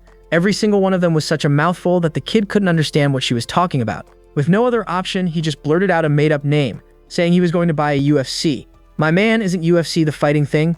What's next? Dana White handing him the keys? Even the system was getting annoyed and yelled at him for coming up with such nonsense. But then Yu suddenly jumped in, shouting that she also liked UFC-type cars. Somehow that worked, because the kid immediately started praising her for having good taste in cars just like him. Meanwhile, poor Blondie was left standing in the back, completely lost, wondering what this UFC even was. With that, the group finally reached the car and the director waved goodbye to the poor doctor, assuring him he would bring the kid back before dark. The doctor had no choice but to sigh in frustration. Just then, he heard a voice from the side calling out to him. Turning, he saw two people walking toward him, addressing him as uncle, and asking if this was Kunshan Mental Hospital. Hearing them address him as uncle, the man wasn't exactly thrilled, so he told them this wasn't the place, but the sign behind him, however, said otherwise.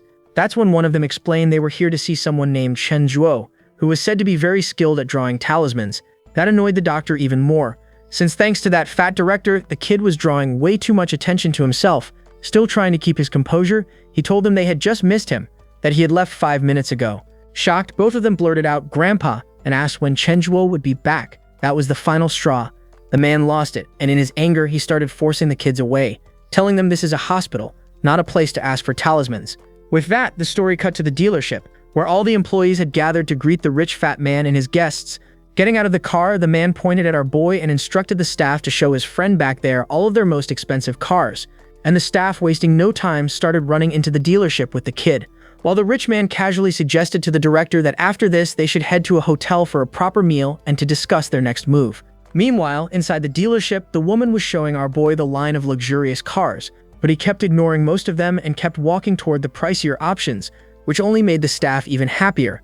That was until he stopped in front of a freaking Rolls Royce and told the staff he was thinking of taking this one for himself. Hearing his words, the poor woman was so overjoyed that she nearly collapsed, realizing she had just hit the jackpot and completed her yearly quota in a single day.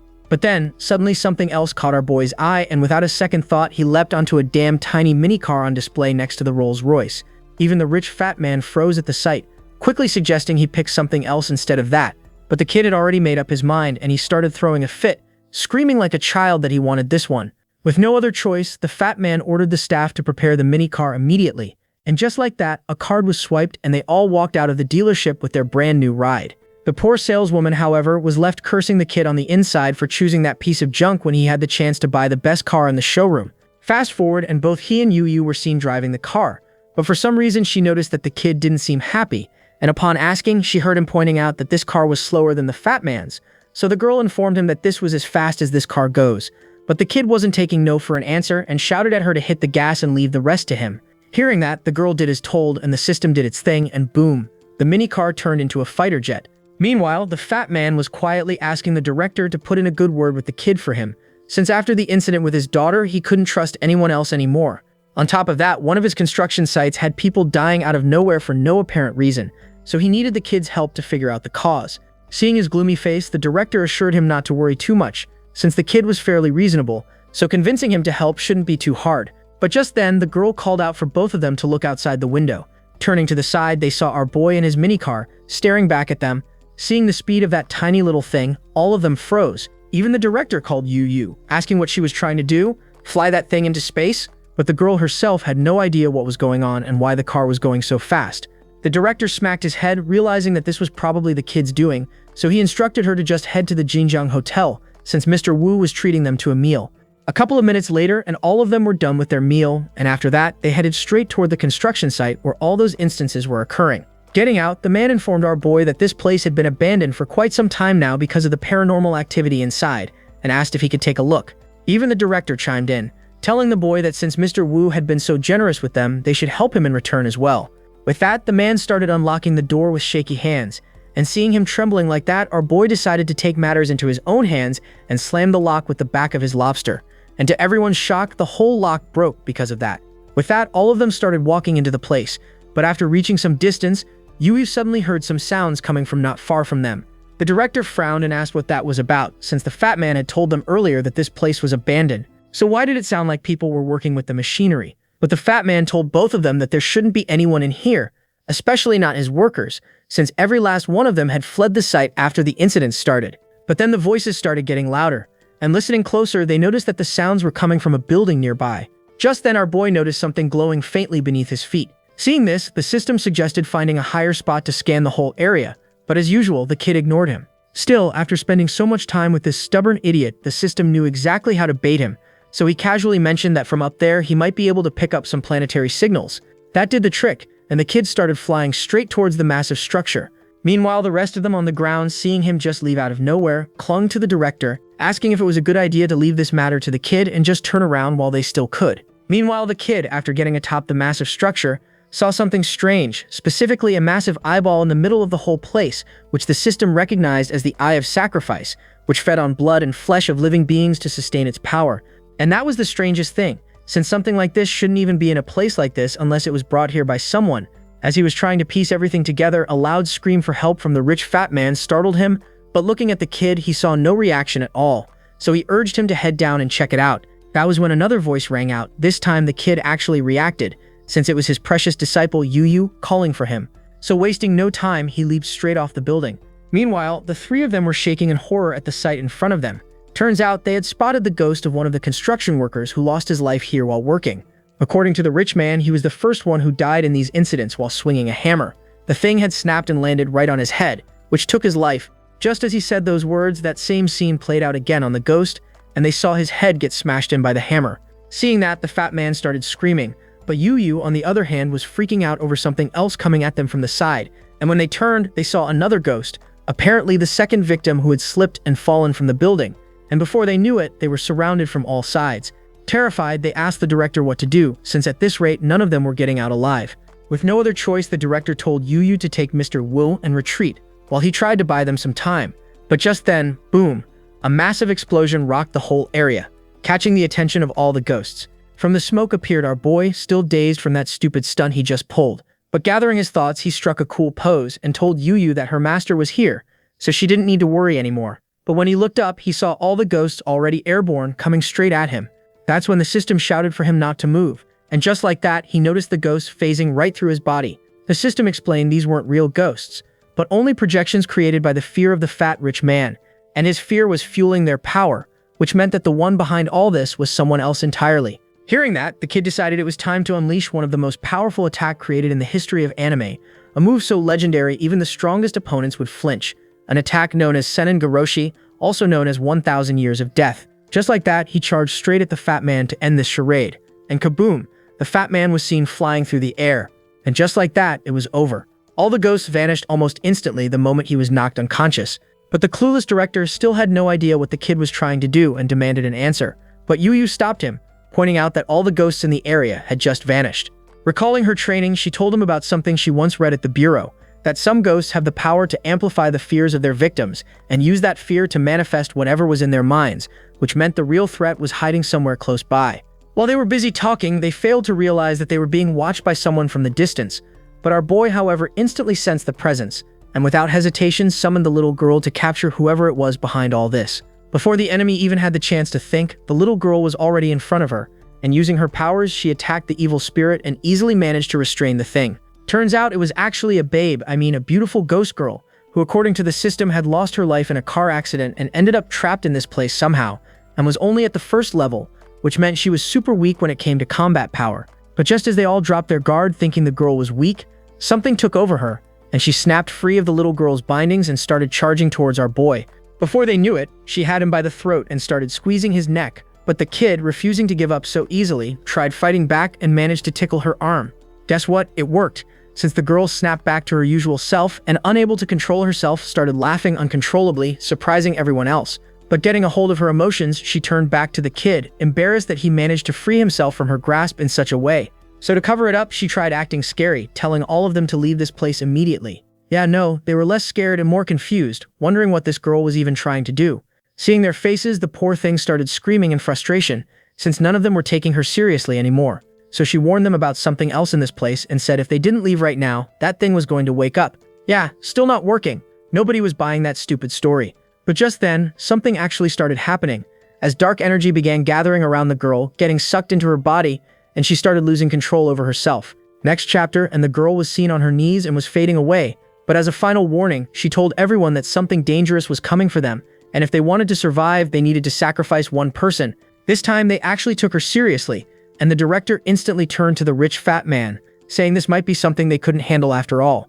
The poor guy, however, started shaking, thinking they were about to offer him up as the sacrifice.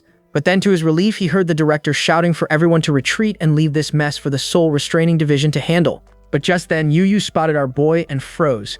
Instead of using the door like a normal person, the kid was actually ninja jumping his way out the damn window. Seeing that ridiculous move, both of them froze in shock, but it was already too late. The kid was already plummeting straight down like a superhero, and just before hitting the ground, the system triggered one of its abilities and he blasted a massive energy shot at the ground. Boom! The whole area erupted in a massive explosion, shaking everything around them. By then, the rest of them had also managed to run down the building, and upon seeing the sight in front of them, they all froze in disbelief. There was a massive crater in the middle of the ground caused by just one attack from the kid, and in the center was the fool himself looking all proud with the stunt he just pulled. But then, as the dust started to clear, the director spotted something else in the middle of the crater, and upon looking closer, they saw what seemed like a bunch of coffins lying in the distance. Even the fat man was confused at the sight, since nobody told him this place was hiding a cemetery when he bought it. But the fat man was shaking like crazy as he informed them this was no cemetery, but something called the Eye of Sacrifice, which was probably the doing of the demonic cult. That was when they heard Yu explaining that several groups of evil cultivists had recently emerged all around the globe who perform all sorts of dark rituals in order to gain power, and the largest and most powerful one of them was known as the Demon Cult. This group was also responsible for a huge incident a year ago that nearly destroyed half the city, and the cause of all that destruction was later revealed to be this exact same Eye of Sacrifice ritual. Hearing that, the kid turned back to the crater, realizing how dangerous this thing truly was, and without any hesitation dove back in to destroy the whole thing. Seeing him rush in without a shred of fear, the director also started wondering what they should do, since if this thing wasn't stopped right away, the whole city might be in danger. So after thinking for a second or two, he dove in behind the kid, telling Yu to contact the Soul Restraining Division immediately and inform them of their situation. The girl, already knowing how serious it was, told him to leave that to her.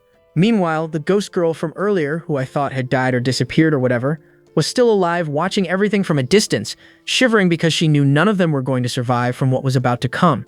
And on the ground, our boy was calling out the one responsible for everything, while the director, after his so-called heroic speech earlier, was already second-guessing himself, telling our boy they should just head back and wait for the Soul Restraining Division to arrive. But the kid refused, reminding the man that they were planetary warriors and it was their duty to protect this planet from the threat. Before the man could even reply, the kid leaped into the air and slammed a powerful kick right on the lid of one of the coffins.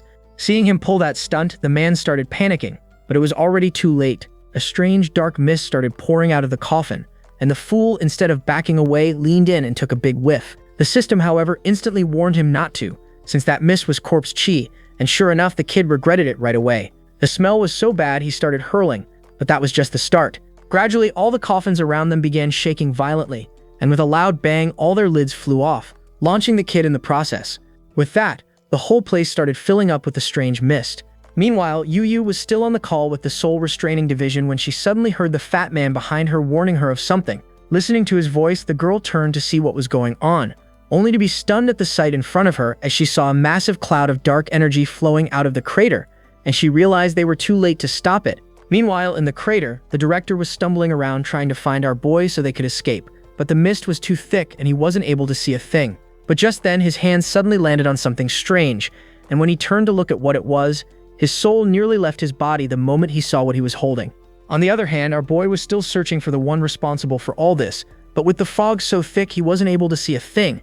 Just then, he felt a hand land on his shoulder. Turning around to see who it was, he found himself face to face with the massive corpse of a samurai warrior standing right behind him. Seeing the thing, the system quickly ran a scan and confirmed it was a mummy in the late stages, probably dead for over 1,000 years. I mean, I'm no expert, but I didn't think mummies could stay intact for that long. Oh wait, I just asked GPT, they actually can. With that, the thing lunged at the kid, but the kid was no easy opponent and he fired back with his own fist, driving it straight through the creature's stomach, and the thing collapsed into pieces. After he was done taking out that creature, he started making his way towards the center, since from what he remembered, the massive coffin in the middle hadn't opened yet, and he was sure the leader was hiding inside it. But while running around in circles, he spotted the director in the distance, and the idiot still couldn't process what was happening, and just asked what he was doing. Thankfully, the system told him to save the man since his life force was being sucked out by that mummy, and he was about to die. Hearing that his fellow comrade's life was in danger, without any hesitation, he leaped up and slammed a powerful kick on the monster's face. After he was done, he turned his attention back towards finding the large coffin, and suddenly heard the system pointing to the distance. Turns out it was the same coffin, so he started walking towards it to see what was inside. But the system warned him to stop since he was getting a bad feeling about all this. But the idiot wasn't even listening. He was more busy staring at what was in front of him, and before the system could process what was going on inside his head, a massive soldier started getting up from the coffin. Next chapter, and the guy was seen standing in front of both of them, and the system informed the kid that the one he was looking at right now was a mummy general, but not just any general. This guy in his lifetime was a powerful military leader with countless victories in wars, and during those 1,000 years in that coffin, he had been constantly absorbing dark energy from his surroundings, and was already at the early stages of a fourth-order evil spirit. While he was busy explaining that to the kid, they noticed that the director was slowly starting to regain consciousness, and since he was finally awake, the kid suggested they both should team up to take on this monster, and before the poor guy could understand what he was trying to say, the kid hurled him straight towards the monsters, and he slammed right into one of them in the distance. Well, I guess technically he did help since the thing was now lying motionless on the ground after getting hit by that bulldozer of a man. The confused man turned to the kid asking what he was trying to do, but there was no time for chit-chat since the rest of the soldiers were already charging towards him. Next panel, and he was seen running for his life, trying to get away from the monsters, screaming for our boy to help him. But the kid, instead of helping, simply thanked him for taking care of the small fries, since now he could easily deal with the big one. And since the guy had just woken up, the system told him he was still weak, and this was the perfect opportunity to take him down. So, wasting no time, he leaped straight towards the monster. But just as he was about to strike him down, something caught his eye, and he stopped at the final second. Next thing the system saw was him on the ground reaching for the guy's sword, telling him he liked the thing so he would take it for himself. Before the thing could even process those words, the kid took the sword, did a little victory dance, and started running away, leaving both the monster and the system stunned in disbelief. Upon asking what he was trying to do, the kid blurted out that this guy was no general and didn't deserve a sword like this. Yup, the system knew right there and then both of them were screwed, and just as he had feared, the thing lost it and unleashed a powerful storm of dark energy all around the place. Just the force behind that blast was enough to send everyone hurling through the air. Not just the people around him, but even everyone outside the crater were having a hard time staying on their feet because of the pressure the dark energy was releasing. And before they could process what was going on, something shot past them at astonishing speeds and crashed into the building behind them, slicing the thing in two in the process. Even the poor ghost girl was trembling after seeing the power behind that attack, but strangely enough, she also felt a hint of fear leaking from that attack. And if that was the case, then maybe there was a chance she might be able to help them stop this creature. Meanwhile, back in the fight, the general was reaching out to take his sword back, but the kid wasn't about to hand it over without a fight, so he yanked it back and swung it straight at the guy's face with all his might. But the creature was way stronger. Not only did he tank the attack, but also punched the kid, sending him flying through the air. By then, the place had basically turned into a stadium with all the mummies cheering for their general, while the poor director just sat there in the middle looking useless. But then, out of nowhere, all the mummies suddenly stopped cheering, surprising the director. But as he turned to see what was going on, he froze. The kid was now standing on the general's back, yanking on his robe and yelling for him to take it off because he wanted it for himself. But just then he noticed something strange and froze. Even the system had no idea what was going on. And before they could process it, the whole place changed, and they found themselves in the middle of a massive battlefield. Seeing the sight, the system realized this was that ghost girl's doing. That's when they saw the director running towards them from the back, shouting that this must be the zombie general's final battle where he lost his life. But by then it was too late to do anything, since both sides had already closed in the distance, and they found themselves standing in the middle of the two armies. Seeing the two armies, the general fell to the ground as those horrifying memories started rushing back to him. But the kid instructed both of them to stay put and not move. That was when the director saw one of the riders charging straight at him with a massive spear in hand, but right at the final second, something flashed past him, slicing the spear in two. Turning to the one responsible, they saw one of the soldiers who was cutting his way through all the incoming enemies who stood in his path. A slice here, a slice there, and he had already taken out a dozen of the soldiers without any effort. Before long, the whole place was littered with the bodies of all the defeated soldiers, and in the middle stood that same warrior who had single-handedly managed to shift the tide of this battle. But just then, his strength gave out because of his injuries and he fell to his knees. Seeing such a heroic sight, none of them knew what to say. The system itself commented what a brave general this guy was in his lifetime, since he gave up everything for his nation. But then the general's eyes caught something in the middle of the corpses, and by the time he realized what it was already too late. The coward who had been hiding the whole time, pretending to be dead, crawled up and landed the final blow, ending the brave soldier on the spot. With that, the battle was truly over, but for the coward, he didn't stop there. He took the general's helmet and placed it on his own head. Oh boy, I think they are finally starting to piece everything together. Even the guy behind them is shaking. Turns out this so-called general was none other than the same coward who hid during the whole fight and took out the true general at the final moment and seized all the glory for himself. Oh boy, the kid was not happy. Realizing this fact, and to honor the fallen soldier, he took his helmet and his sword and prepared to unleash justice on this imposter for everything he did to that man. And with his full might, he swung the massive thing to end the man. But at the final second, just as the blade was about to slice through him, he stopped. Turning to the side, he saw the rest of the soldiers running towards him, signaling him not to do that. Turns out they weren't asking him to stop because they wanted to save the guy, but because after seeing the truth with their own eyes, they wanted to teach this imposter a lesson by their own hands. And just like that, all of them started pummeling the guy to the ground for deceiving them. And before long, it was all over, and the soldiers had completely ripped the guy into pieces. After they were done with him, they all turned back to our boy and thanked him for everything he did for them, since if it weren't for him, they would have stayed trapped in this place, worshipping the fake general.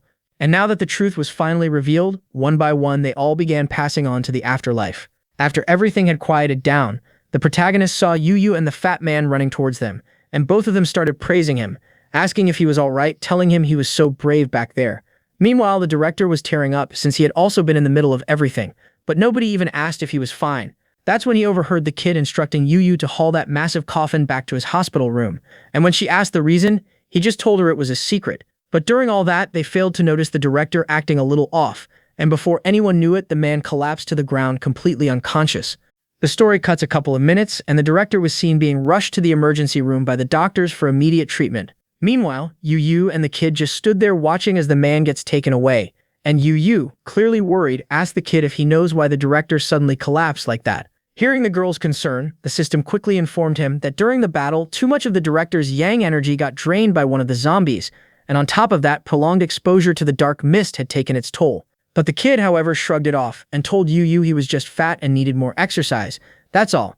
That's when he heard Yu, clearly feeling guilty, admitted that during that whole battle she was of no help, and the director had to do everything on his own. So as a thank you, she was going to prepare some of his favorite meals for him. Yeah, that meals part was enough to short-circuit the kid's brain. Next panel, he was shaking, writhing in agony, telling Yu he exerted too much of his energy during that battle and was now on the verge of death. The innocent little soul actually bought his stupid story. Seeing her panicked expression, the kid realized the plan worked, and with a sly grin on his face, he turned towards the girl, telling her there was only one thing that could save him now.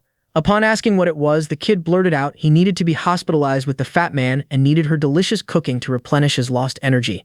Cut to the director, and oh boy, fun and games aside, the guy was actually on the brink of death. The doctor informed his wife and son that the man doesn't have much time left to live. He explained the mist that had mixed with his blood was something their current medical methods couldn't neutralize.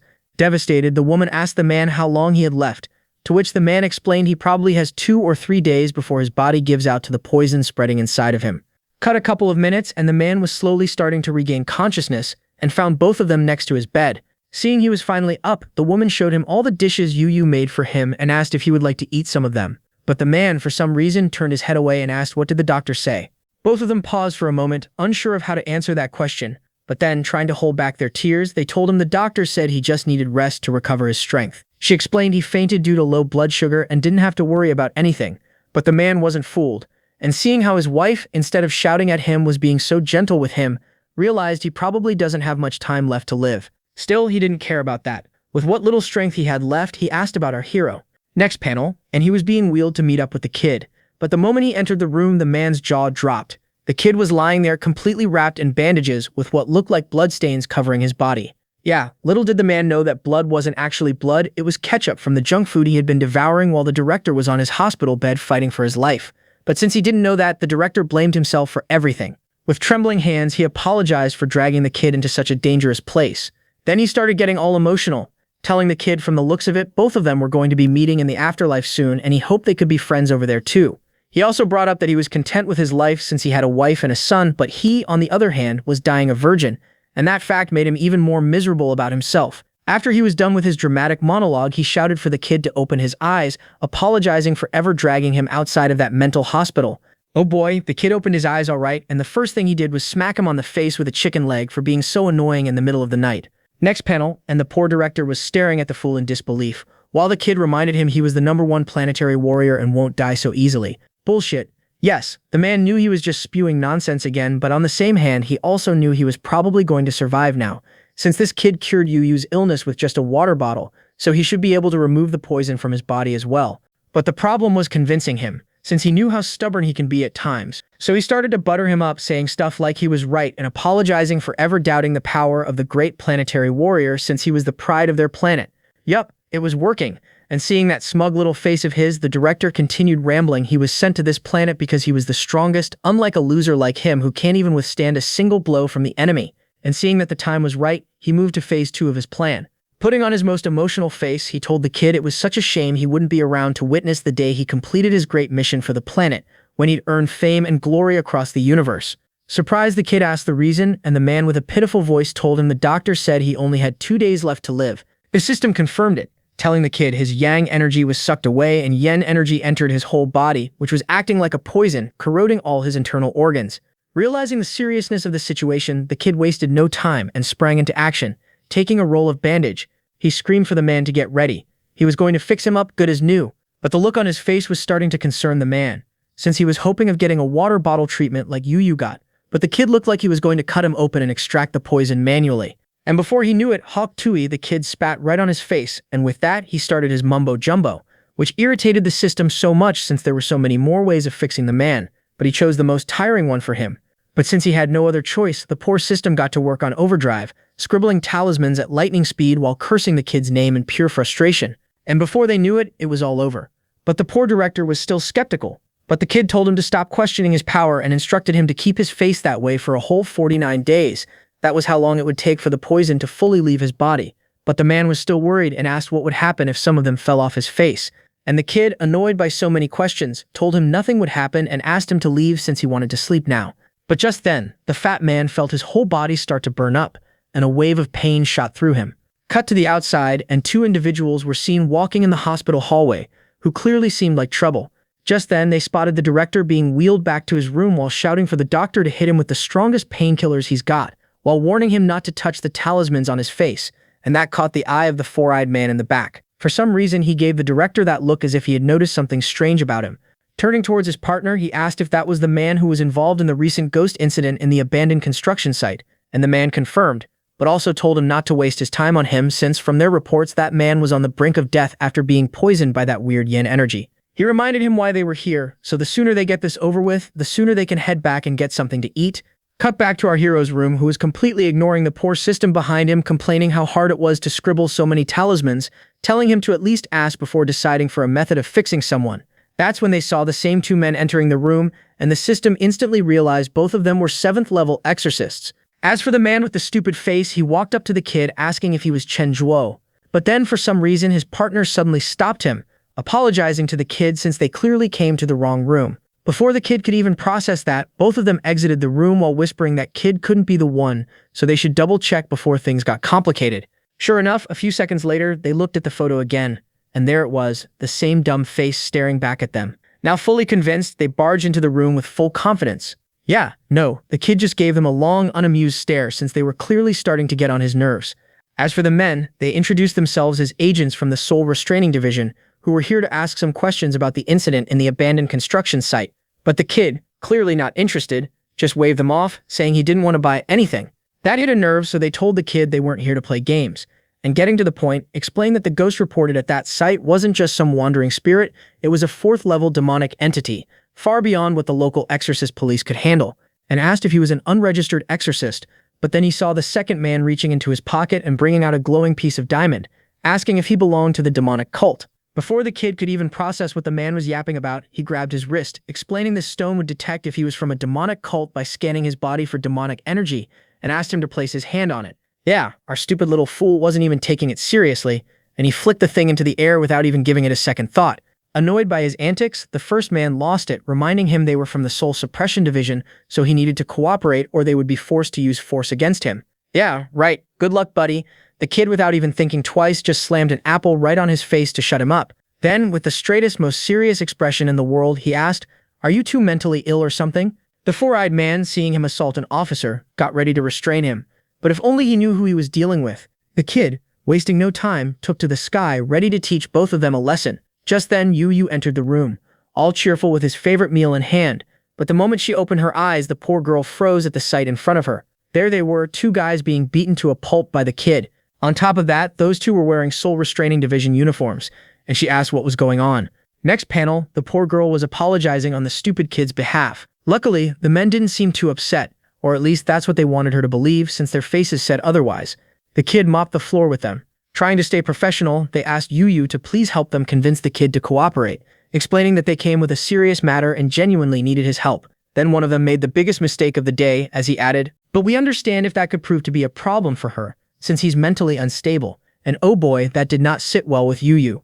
The girl completely lost it and started yelling at the two men, asking who gave them the right to call her master mentally unstable. To that, the poor men didn't know what to say, since it wasn't like they were disrespecting him. The kid truly was mentally ill. But Yu wasn't having any of it. She stormed over and started shoving the officers out of the room, shouting, "If you want his cooperation, send someone who isn't a jerk." But just then, the kid heard something from one of the men and froze. The man mentioned the coffin in their possession, which was recovered from the incident site and was their only clue in finding the demonic cult. So they came here to ask some questions from that kid, and that shocked the kid. Cut to the quiet hallway of the hospital, and next panel, bam! The whole place erupted in a massive explosion as something got launched out of one of the walls of the building. Turns out it was the two fools and the furious kid in front of them. asking if the soul restraining division stole his coffin from him.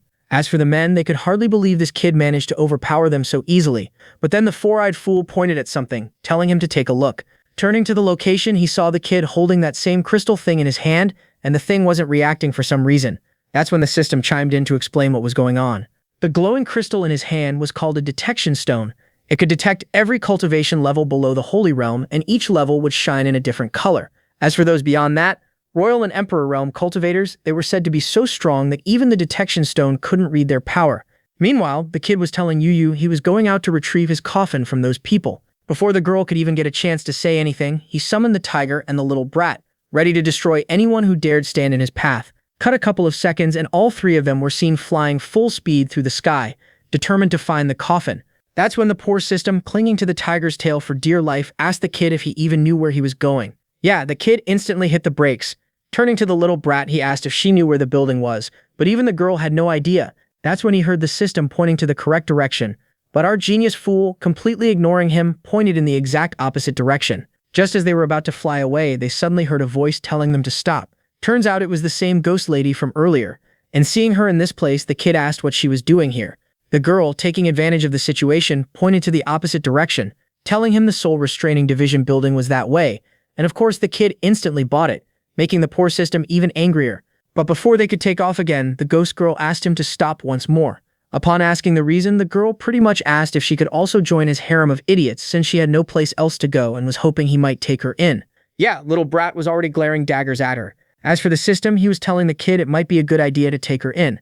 After all, she was a ghost with a pure heart and had never harmed anyone. On top of that, a low-level spirit like her would just end up as a snack if she ran into someone dangerous.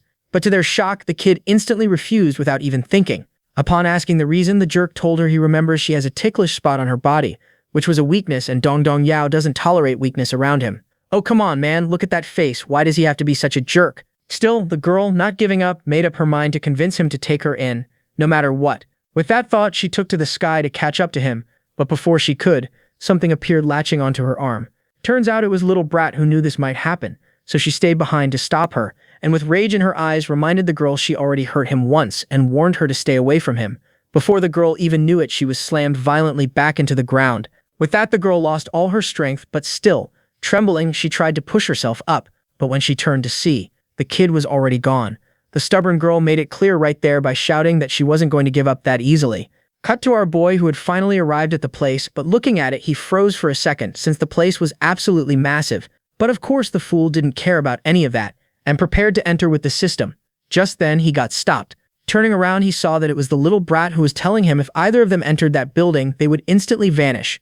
The system explained that the Soul Restraining Division had erected a 12 gates formation around the compound, and if either of them entered that circle, they would be instantly destroyed. It was annoying, but not like it was going to stop him, so he told both of them to stay there and wait for him to come back. As for him, he had the perfect plan for infiltration.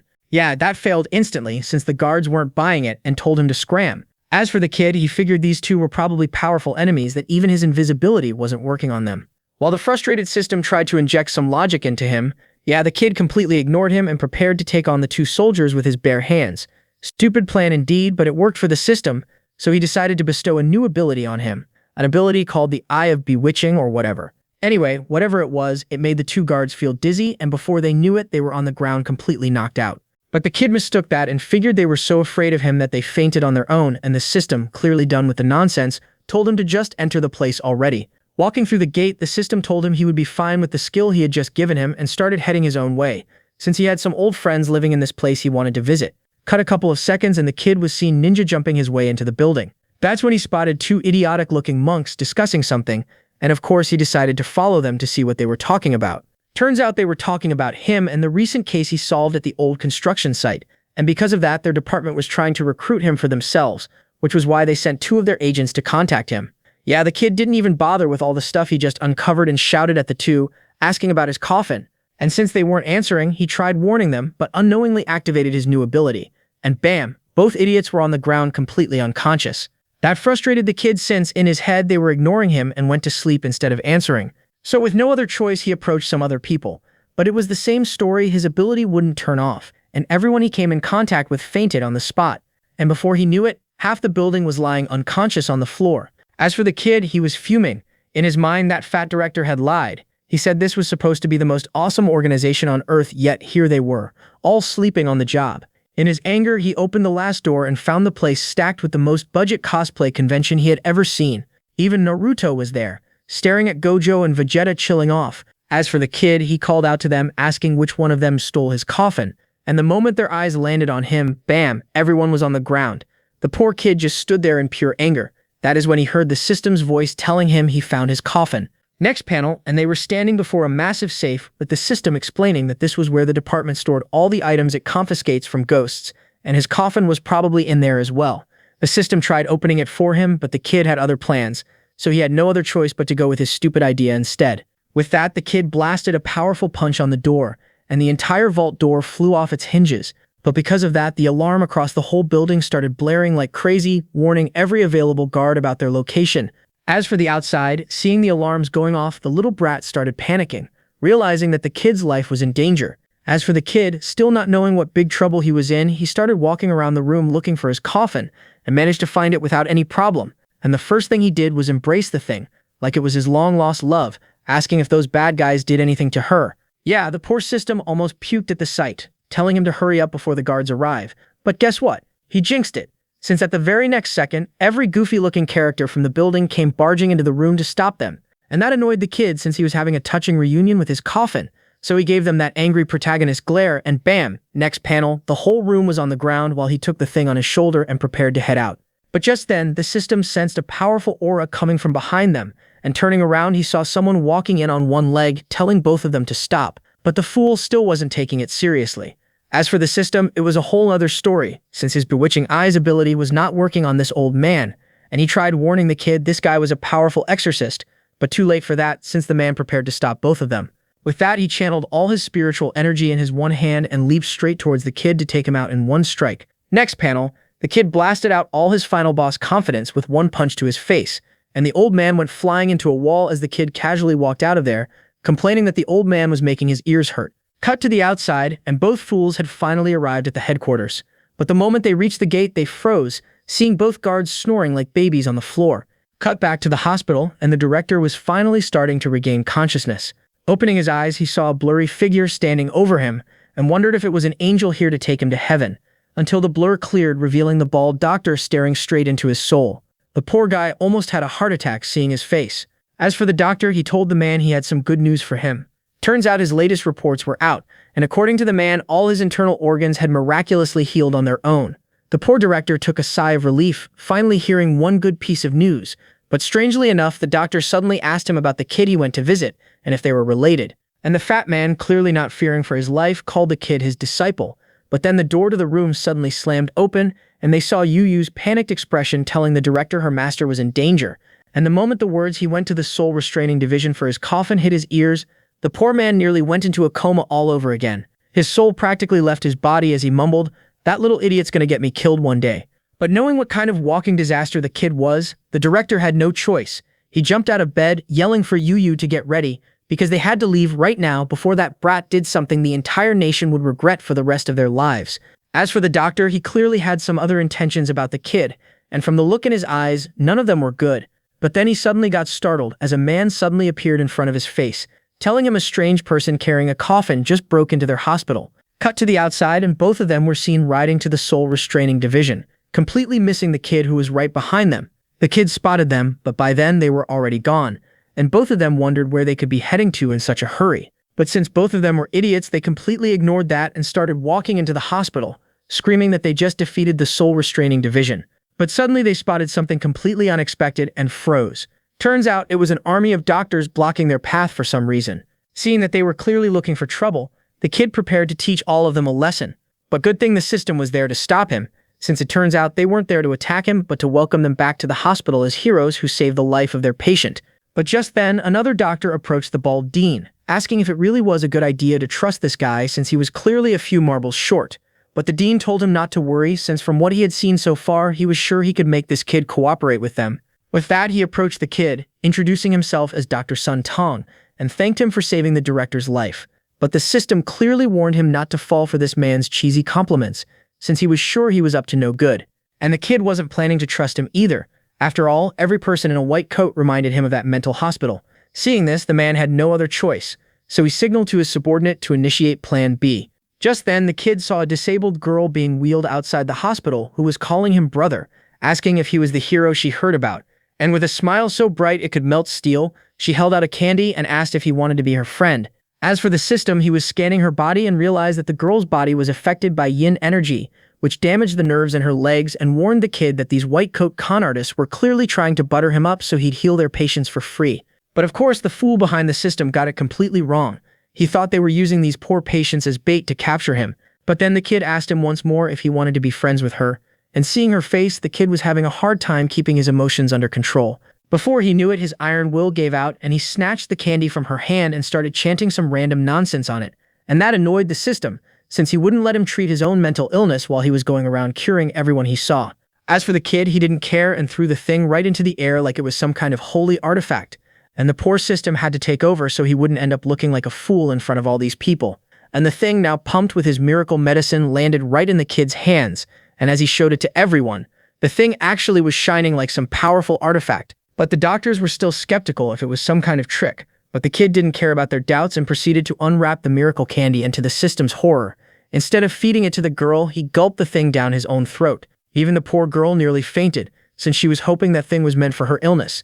But instead, this guy ate it himself and was now dancing like a lunatic, saying the thing was delicious. But then he suddenly stopped, staring at the child's legs for some reason.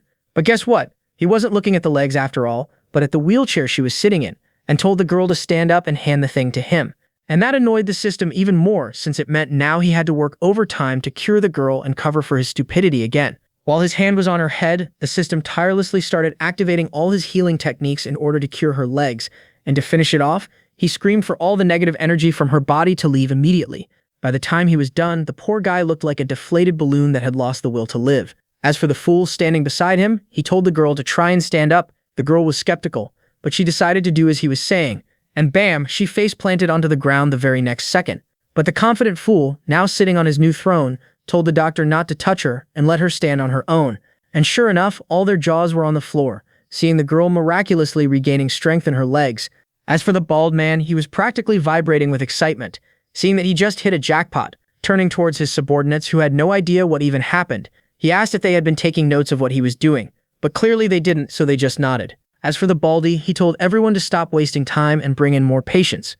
Screaming, "We're milking, helping as many as we can today." Cut to the bureau, and both of them had finally arrived, and for some reason they even brought Dr. Lee Kim-shan along for the ride. As for the director, he instructed both of them to stay silent and let him handle the talking. But arriving inside, they found the whole place littered with sleeping exorcists everywhere, snoring like pigs, and in the distance heard a man yelling that they let a mentally ill person enter the building, and the whole department got knocked out with only one attack, fearing that if word of this got out, their reputation would be ruined. Hearing those words, both of them realized they weren't able to capture the kid, which left them wondering, if he wasn't here, then where did he go? Just then, they heard a voice calling for the director. Turning to the side, they saw a very intimidating-looking man walking up to them, saying he was just about to call him. Turns out this man's name is Director Luo Yumin, the director of the Soul Restraining Department. Next chapter, and all three of them were seen sitting stiff in front of the man, sweating bullets as the poor director tried to explain that the kid was just a mentally ill person, so he should try to be a little lenient with him. But of course, the loudmouth beside him opened her mouth, saying even if he wanted to, he couldn't beat her master. The director nearly fainted right there, but to their surprise, Luo Yumin didn't explode. He actually chuckled.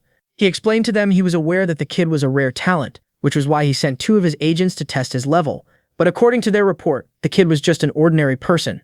That surprised the 3 of them, since the guy was a walking disaster and there was nothing normal about him. Director Luo Yumin told them he was aware of that, which was why he was asking him to test his level using this new crystal, which was more accurate than the last one. To that, the fat man agreed, but as he placed his hand on the thing, it started glowing in a bright golden light that caught everyone off guard, since it meant the man was at the 2nd stage of exorcism, which shouldn't be possible since he had been sitting on his ass the whole time and never trained. Curious, Yu asked to let her give it a try, and guess what? She herself was at the 2nd level. That shocked the girl since she was level 1 not too long ago and wondered what could have caused that. And the fat man, after burning through his brain cells, came to the conclusion that the water she drank to cure her illness also raised her level somehow. As for him, it was probably the work of the kid's spit and the talismans he had on his face. That surprised the man since everyone who came into contact with that kid was now somehow stronger, which shouldn't be possible. Meanwhile, the fat man was asking the doctor to give it a try. After all, he had spent the most amount of time with him. Curious, the doctor decided to do as he was saying, but as he touched the thing, it lost all its light. Seeing this, he asked what that meant, and both of them informed him it meant he was a weakling with no cultivation. And of course, the fat man wasn't going to let such an opportunity slide and hit him with a jab, commenting, "Guess it takes a strong mind for the effect to work. Sorry, doc, not everyone's blessed like me." Yeah, that comment definitely didn't sit well with the doctor, but he also spotted something strange poking out of his collar. So without any warning, he grabbed the thing and pulled out a whole list of talismans tied together, which he was hiding inside his uniform. The man tried explaining himself that those talismans were given to him by the kid for his illness, so he needed them. As both of them were bickering like toddlers fighting over candy, director Luo Yumin noticed something strange about the talismans, and upon looking closer, he froze, realizing what the thing truly was. And to both their surprise, the man suddenly stood up and stopped both their nonsense, before they could even open their mouths. The man shouted at the fat director to take him to see this kid immediately. Cut back to the hospital, and the kid was being treated like royalty. Just then, the same whispering doctor leaned in next to the bald man once more, reminding him they had been observing this kid for the whole day but didn't learn anything, and suggested they try changing tactics since the kid didn't seem that hard to manipulate. Hearing that, the doctor turned to the kid, praising his abilities since he even managed to bring back some dead patients, and asked if he could teach them some of his ways. But the kid refused with his own nonsense, saying those talismans contain his skills, which he mastered over millions of years, so they can't learn them even if they spend their lifetime trying. The doctor told him he completely understands that, but they were still willing to give it their all to fulfill their duty as doctors in this world full of evil spirits. He then launched into his well-rehearsed speech, explaining that the yin energy inside the human body remained an incurable disease, one that had claimed countless lives before their eyes. The helplessness of watching people die, he said, was a pain that pierced every doctor's heart like a nail. After finishing his overly dramatic speech, the doctor pleaded with the kid to teach them, promising they'd pay him anything in return, but clearly the kid wasn't budging. Desperate, the man started begging him to at least share something. Bam! The kid pulled out a few talismans he had prepared earlier. He explained that these were some of the basic techniques for dispelling yin energy from a person's body. The man wasted no time and grabbed them like they were some kind of holy relics, screaming how easy it was to convince him. But then he took a closer look and asked the kid why he couldn't understand any of the words on it. The system explained to the kid that the text was written in ghost script, something no human could possibly read, but the kid just shrugged and said it was a ghost story. Hearing that, the doctor instantly threw the thing on the ground. With a trembling voice, he told the kid this language of ghosts was extremely dangerous, and according to rumors, the ghost script carried supernatural energy, and any human who came into contact with it could lose their mind or worse, die an agonizing death. Yeah, the kid wasn't fazed at all. He simply said this was exactly why he refused to teach them in the first place, because they didn't have the courage for it. Still, he raised the paper once more and declared that he'd give them one final chance, and asked which one of them was willing to learn this. Yeah, no, none of them had the guts to speak up, but then a hand rose from the crowd saying he was willing to learn. Upon asking the reason, the man explained that they were two brothers in the family, so even if one of them died, it wasn't going to affect their bloodline, so he was willing to make this sacrifice for the greater good. Hearing his story, everyone was moved and slowly more people started to step forward. With that, the kid handed them back the talismans, telling them to study well. After that was sorted, the bald man instructed everyone to head straight to the meeting room, since they were going to hold an emergency meeting right away. With that, everyone left the room, but just as the dean was about to leave himself, he heard someone calling for him. Turning to the location, he saw that it was the director and the gang, asking if everything was fine. Seeing that they had the famous director Luo Yumin with them, the man bowed, explaining that their Chenju was amazing, since he managed to cure all their patients infected by yin energy and even gave them the technique to remove it themselves. And since director Luo Yumin was very knowledgeable in this field, he shoved the thing in his face, asking if he could decipher what was written on it. At first, the man was stunned, but when his eyes landed on the writing, he froze in disbelief. With a trembling voice, he told everyone that this truly was a tutorial written in a ghost language on how to remove yin energy from a person. Realizing the value of the thing, he assured the doctor he would send his best exorcist to their hospital to help them study this talisman. But then he fell into thought, recalling how humans and ghosts had been locked in an unending war for thousands of years, and if they managed to decipher the knowledge of dispelling yin energy from a person, they might be able to turn the tide of this battle. With that, he opened the door to the room, declaring that the time for humanity to strike back had finally arrived. The kid, annoyed, turned and asked who he was, but the system quickly told him to shut up, explaining the man was a 5th-level exorcist. As for director Luo Yumin, he showed the kid the bags of treats he got for him as an apology for taking his coffin without his permission. At first, the kid fell into thought, wondering what he was talking about. The next second, he swung his leg toward the man, realizing he was from the soul restraining department. With that, he started attacking the man relentlessly, while he tried dodging all the attacks. Just then, a hand shot out, grabbing the kid by the collar, and before he knew it, all three of them had him restrained while the kid tried to break free to end the guy. But luckily, he heard Yu Yu's voice explaining that the man was here to apologize. Hearing that, the kid actually stopped. As for the old man, the poor guy was practically shaking in his boots, showing him all the stuff he got for him as an apology. With that, the scene shifts to the hospital corridor, and we all already know what is about to come. Yup, bam. The man was seen getting smashed through the hospital wall. Let's just hope the Baldy has insurance to cover up for all those holes. Anyway, inside the room, the kid was scolding the three for taking the side of that evil man, especially his beloved disciple Yu Yu, since even she tried defending the guy and the fat man who wasn't worthy of his title of the planetary warrior anymore since he chose that human over him. Seeing how angry the kid was, all three of them started sweating, apologizing they would never do something like that again. As for the old man himself, he was still in one piece and trying to hear what was going on in there, but the rooms were soundproof, so he wasn't able to make out anything. Meanwhile, in the back, two of the nurses were staring at him, whispering that they never thought Director Luo Yuman was the kind of guy who would try to peek into someone's ward like that. Cut a couple of minutes later, and all of them were finally discharged from the hospital and back at the mental asylum. The doctor quickly took the kid away from the fat man, telling him he needed to go back to his room now, saying they even prepared a gift for him. Just then, Director Luo Yumin approached the fat director, asking what was going on since he came here, because he was told the kid would cooperate with him once he was back in a familiar environment, but the kid wasn't even looking at him. The fat man told him to be a little patient and just keep trying to win him over since the kid was easily impressed if handled right. As for the doctor, he was showing the kid his new private room, explaining this was a reward for saving the city, but in reality, they were just afraid the kid might lose control and accidentally wreck the other patients. So they prepared this separate place for him, far from the main hospital rooms. That is when the fat man appeared, telling the kid that this was actually a space headquarters initiative since they didn't want their brave planetary warrior living like a peasant. Turns out the real reason behind arranging this new place for the kid was something else. Since the doctor always made it hard for him to meet with the kid, he arranged this place which was close to the back door so he could easily climb in whenever he wanted to see the kid. Just as he was basking in his cleverness, he heard the kid burst his bubble, telling both of them to stop standing around and bring him his coffee. Yeah, the men were not thrilled hearing that, but the kid wasn't listening and told them to hurry up since he needed to start his practice. Cut to the outside, and a truck was seen arriving outside the building.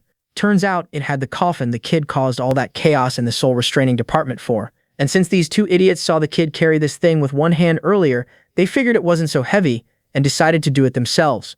With that, they got in position, and nope, the thing wasn't even budging. 3 seconds later, they were on their butts, completely exhausted. With no other choice, the director decided to call in the big guns, and that made the doctor even angrier since he could have done that earlier. Next panel, and the fat man was seen cheering up his elite squad of soldiers, using them as a human conveyor belt to carry the massive thing to the kid's room. As for the kid himself, he was busy meditating. That's when he suddenly heard Director Luo Yumin's voice calling for him. Turning around, he saw the man had brought a tasty-looking treat for him, but the kid steeled his resolve and refused to budge. Seeing this, the old man tried changing tactics and told the kid they were just cleaning and maintaining his coffin and never meant to steal it. Then he cranked up the charm, showing him another ice cream, telling him it was really hot outside, so he should eat some, and that seemed to do the trick since the kid actually smiled at him, resulting in the man starting to squeal like a fangirl. But then he asked what kind of training he was doing under the sun. That made the kid irritated since he thought he was different from other people since he possessed some basic skills, but he didn't even know about this training method. So to show him, he released his aura from his body. Or maybe he just farted, not sure, but whatever it was, it had the old man reeling in shock. Since he wanted to get stronger himself, he asked the kid if he could join him, promising to bring him even more ice creams in the future. Yeah, the ice cream part did the trick, so the kid allowed him. The guy sat right beside the kid, but not even 1 minute in, he was already sweating like crazy. As for the system, this was a rare opportunity. After all, you don't get to meet a 5th level exorcist every day, so it decided to help out a little. It started doing something with the old man's head, and before he knew it, he was flat on the ground, completely unconscious. Next chapter, and the man was seen being dragged away by 2 nurses. As for the kid, he quickly lost interest in that weakling and prepared to head out into the city to protect the humans from danger. Cut to the outside, and Ewan was seen walking out of a shop with an ice cream in hand since the weather was just too hot. But just then, something flew by her at lightning-fast speeds, and as she turned to look at her hand, the ice cream was gone. Guess who it was? The kid, with the system, who was clearly not happy that he just stole his beloved disciple's ice cream. A minute or two later, she came out once more, and this time with 2 ice creams, one for the kid so he would stop bothering her.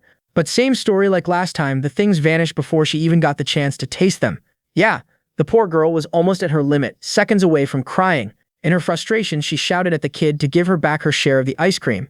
Fast forward, and after a tiring day of goofing around, it was time to take a nap. As for the system behind him, he reminded the kid he should thank him since, thanks to him, he was the best treated mentally ill patient in the world. But the kid didn't even bother answering, just stepped into the coffin and drifted straight into the dream world. Cut to the night, and a guard was seen closing the doors to the building. That's when he suddenly heard some footsteps approaching, so he turned around to see what it was. And holy Jesus, what the heck was the artist thinking while drawing this nightmare? Yeah, the poor guard fainted on the spot, seeing that monstrosity standing in front of him. But lucky for him, the creature decided not to turn him into his next meal, and started walking into the building. Cut to the kid's room, who was still sound asleep. That's when he suddenly felt a strange presence in the air and snapped open his eyes. Seeing him suddenly wake up out of nowhere, they asked what was up and if it was because of the female ghost outside who had been following him. Cut to the outside, and someone was seen peeping into the kid's room from the bushes. It was the same ghost lady, who suddenly heard the little brat shouting, asking if he wanted her to get rid of her. But the kid told her she wasn't the problem. He was talking about the demon inside him that was trying to come out.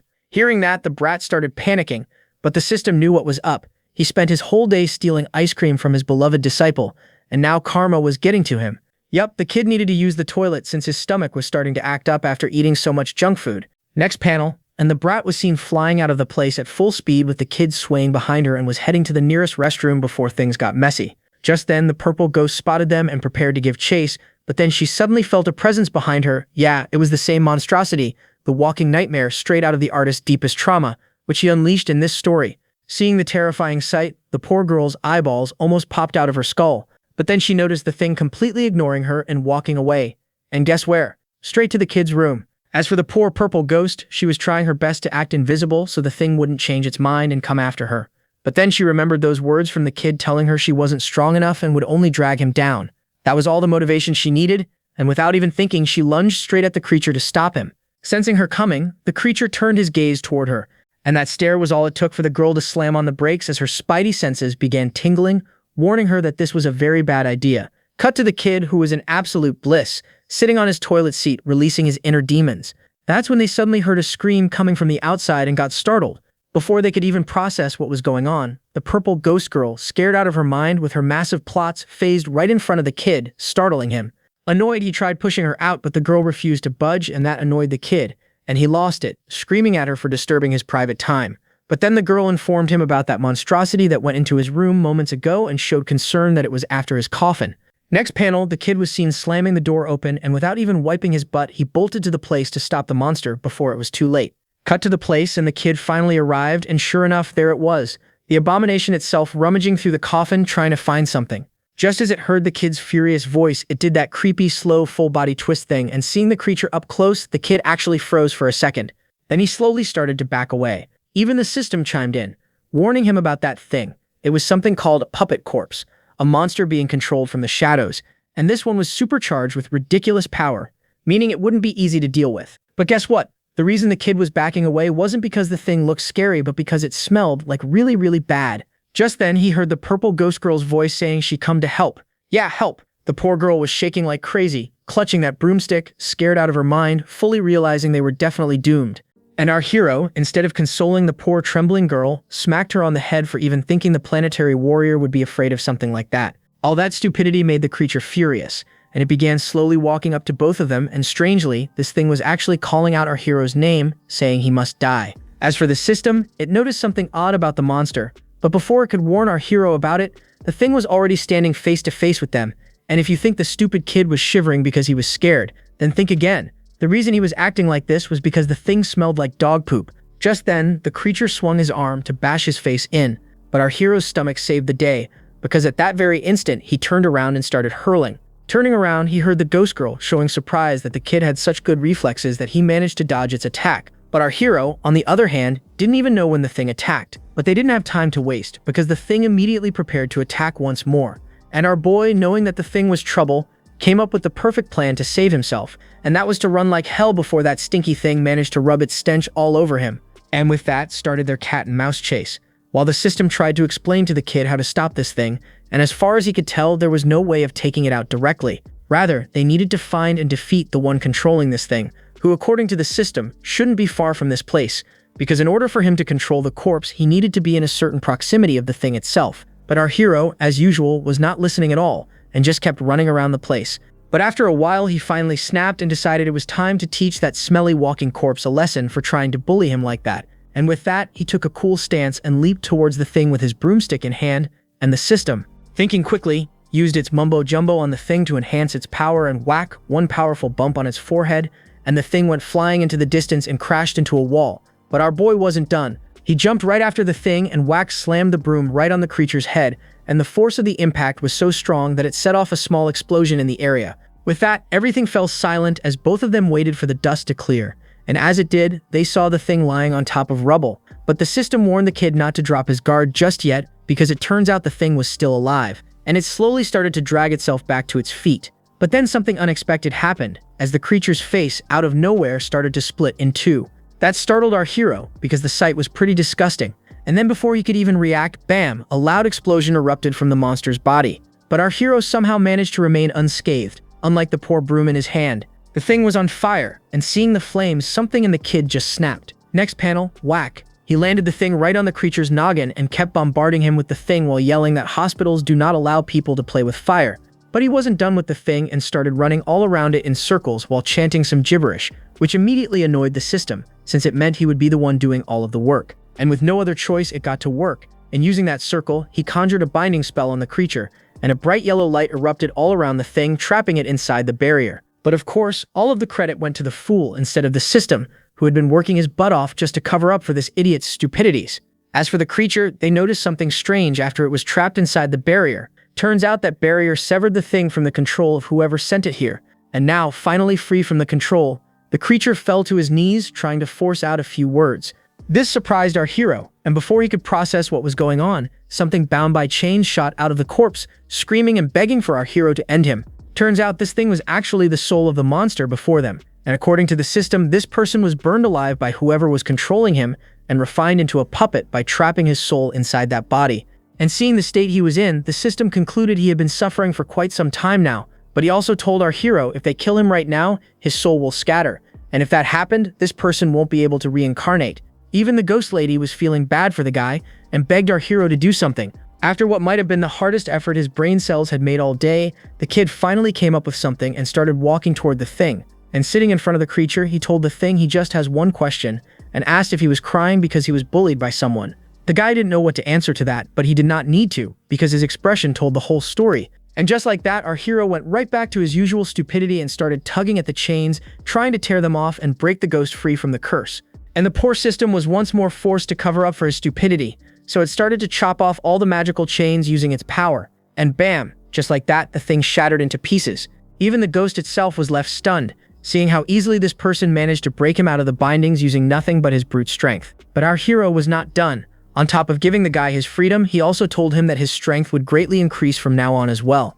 And the system, finally having enough of his nonsense, simply gave up and refused to help him any further in any way. But then the fool swore on his name that he would give him enough power to take his revenge on the ones who did this to him. And the system, already at its limit, did not even know what to do anymore, because now it had to help him, even if it did not want to. So with no other choice, he started spraying the ghost with some kind of a power drug for spirits or something. And the thing actually worked because the creature started getting double in size. But the poor system, on the other hand, was completely spent after exhausting so much of his power for his idiot of a host. As for the naked ghost, the guy was feeling healthier than ever. The system did warn him, however, that this boost in strength was temporary, since forcibly increasing his power permanently was against its rules, but it would last him enough that he could take care of the ones who did this to him. Meanwhile, our hero, who was actually scared of the thing, now tried playing tough, warning it not to try and steal his coffin ever again. And the thing, grateful for everything he did for him, just bowed his head, thanking the kid, and turned around to leave. Fast forward, and the fat director was seen cycling his way towards the hospital. Just then, he noticed a car stopping next to him, so he stopped to see what was going on. And to his surprise, he saw director Luo Yu-mine in his night pajamas, calling out to him from inside the vehicle, asking where was he heading off to at such an hour. Turns out both of them were making their way towards our hero's place, which surprised both of them, but guess they didn't have anything else to talk about. Because after some time, both men walked into the place and found the guard lying unconscious on the ground, with the main gate sliced into pieces. That was when director Luo Yu-mine revealed that the reason he had come to visit the hospital at this hour was because he had received a report saying the place was being targeted by someone dangerous. Because of that, he had a hunch that someone was after Chen Zhuo. Next panel, and both men were running towards our hero's room to check up on him. Along the way, old man Luo Yu-mine told the fat director that he could leave the rest to him, but there was no way he was leaving the kid alone with this old fox trying to manipulate him, so he refused. With that, both of them arrived outside his place. But just as they were about to enter, little Brat appeared, blocking their path, warning both of them to turn around and leave, since her master was asleep. But the old man, thinking he was some big shot, brought out his badge, reminding the girl he was a high-ranking officer on official business who came here to check up on the kid and asked her to move out of the way. Yeah, no. The little brat just spat on that and told the guy to turn around and leave before they used force against him. Luckily for him, the fat director stepped in before things escalated any further. He reminded the girl that he was Dong Dong Zhu and that he was here on urgent business to discuss something with Chenju, then politely asked her to let them through. That got both of them wondering if they should. After all, Chenju did trust that fatty, so in the end, they had no other choice but to let both of them into the place. But then their real trial started, of getting the damn lid off of that massive coffin. But no matter how much both of them pulled, the thing didn't even budge. So in the end, they convinced themselves that the kid must have used some kind of a magic talisman to seal off the thing, instead of admitting both of them were just too weak. That is when they suddenly heard a frantic voice from the back of a man, informing the old man about a large fire that broke out not far from this place, which their bureau believed was caused by a supernatural being. Neither of the men wanted to go, but they knew they had no other choice, so the old man suggested they quickly scout around this whole place for any dangers and leave to check up on the fire. Cut a couple of minutes earlier, outside a rundown apartment building, and inside was a man performing some kind of dark magic ritual, and behind the rat-faced fool, two of his goons were murmuring something like they had a bad feeling about all of this. Just then, something unexpected happened, and the rat man started coughing out blood, so the two goons immediately rushed over to check on him, asking what had happened, and heard the rat man saying that somehow his puppet escaped his control, and now, for some reason, he wasn't able to link to it anymore. Turns out these three fools belonged to the demon cult, and the goons, hearing what the man just said, refused to believe his words, since that ritual he was performing was considered one of the most advanced techniques of their cult. As for the rat man, he knew he needed to report this to their superiors immediately, so he prepared to head out, instructing both fools to guard the place while he was away. But little did he know, something was waiting for him just outside that door. The two men tried warning him, but the rat man refused to listen to a single word and kept on screaming at both of them, but then he suddenly felt a powerful presence near him and turned to see what it was. Yep, the very same spirit of the naked man was standing right in front of him, with his schlong still dangling between his legs, and to make it worse, the man realized that somehow he was now even stronger than all three of them combined. Cut to the outside, and both men had finally arrived at the place, and realized the green flames they were seeing were no ordinary fire. It was caused by a powerful spirit, and it won't extinguish unless the spirit responsible for it was taken care of. Realizing he can't let those flames spread any further, the old man immediately activated his powers, shouting for the fat man to get this area cleared off of these civilians. As for the people, they weren't even listening to the fat man. Instead, they were wondering who this old man was, since his technique looked awfully similar to the captain of the soul-suppressing division, but they refused to believe someone like him would wear pink pajamas like those. Cut a couple of minutes back once more. The naked spirit man was entering the room, with the rat man trying to take control over him using some enchantments, but nothing was working, so with no other choice, he ordered his goons to get ready. They would need to use force to capture this guy this time. Hearing his orders, both fools activated their techniques and started running towards the naked man to stop his movement, and surprisingly, they managed to bind his body using some kind of magical ropes. Just as that happened, the rat man leaped towards the monster with his wooden sword in hand and drove the thing into his stomach, completing the enslavement ritual. The two goons in the back got all excited seeing this, but the rat man himself knew something was wrong, and sure enough, as he turned to look at the guy, he showed no signs of being under his control.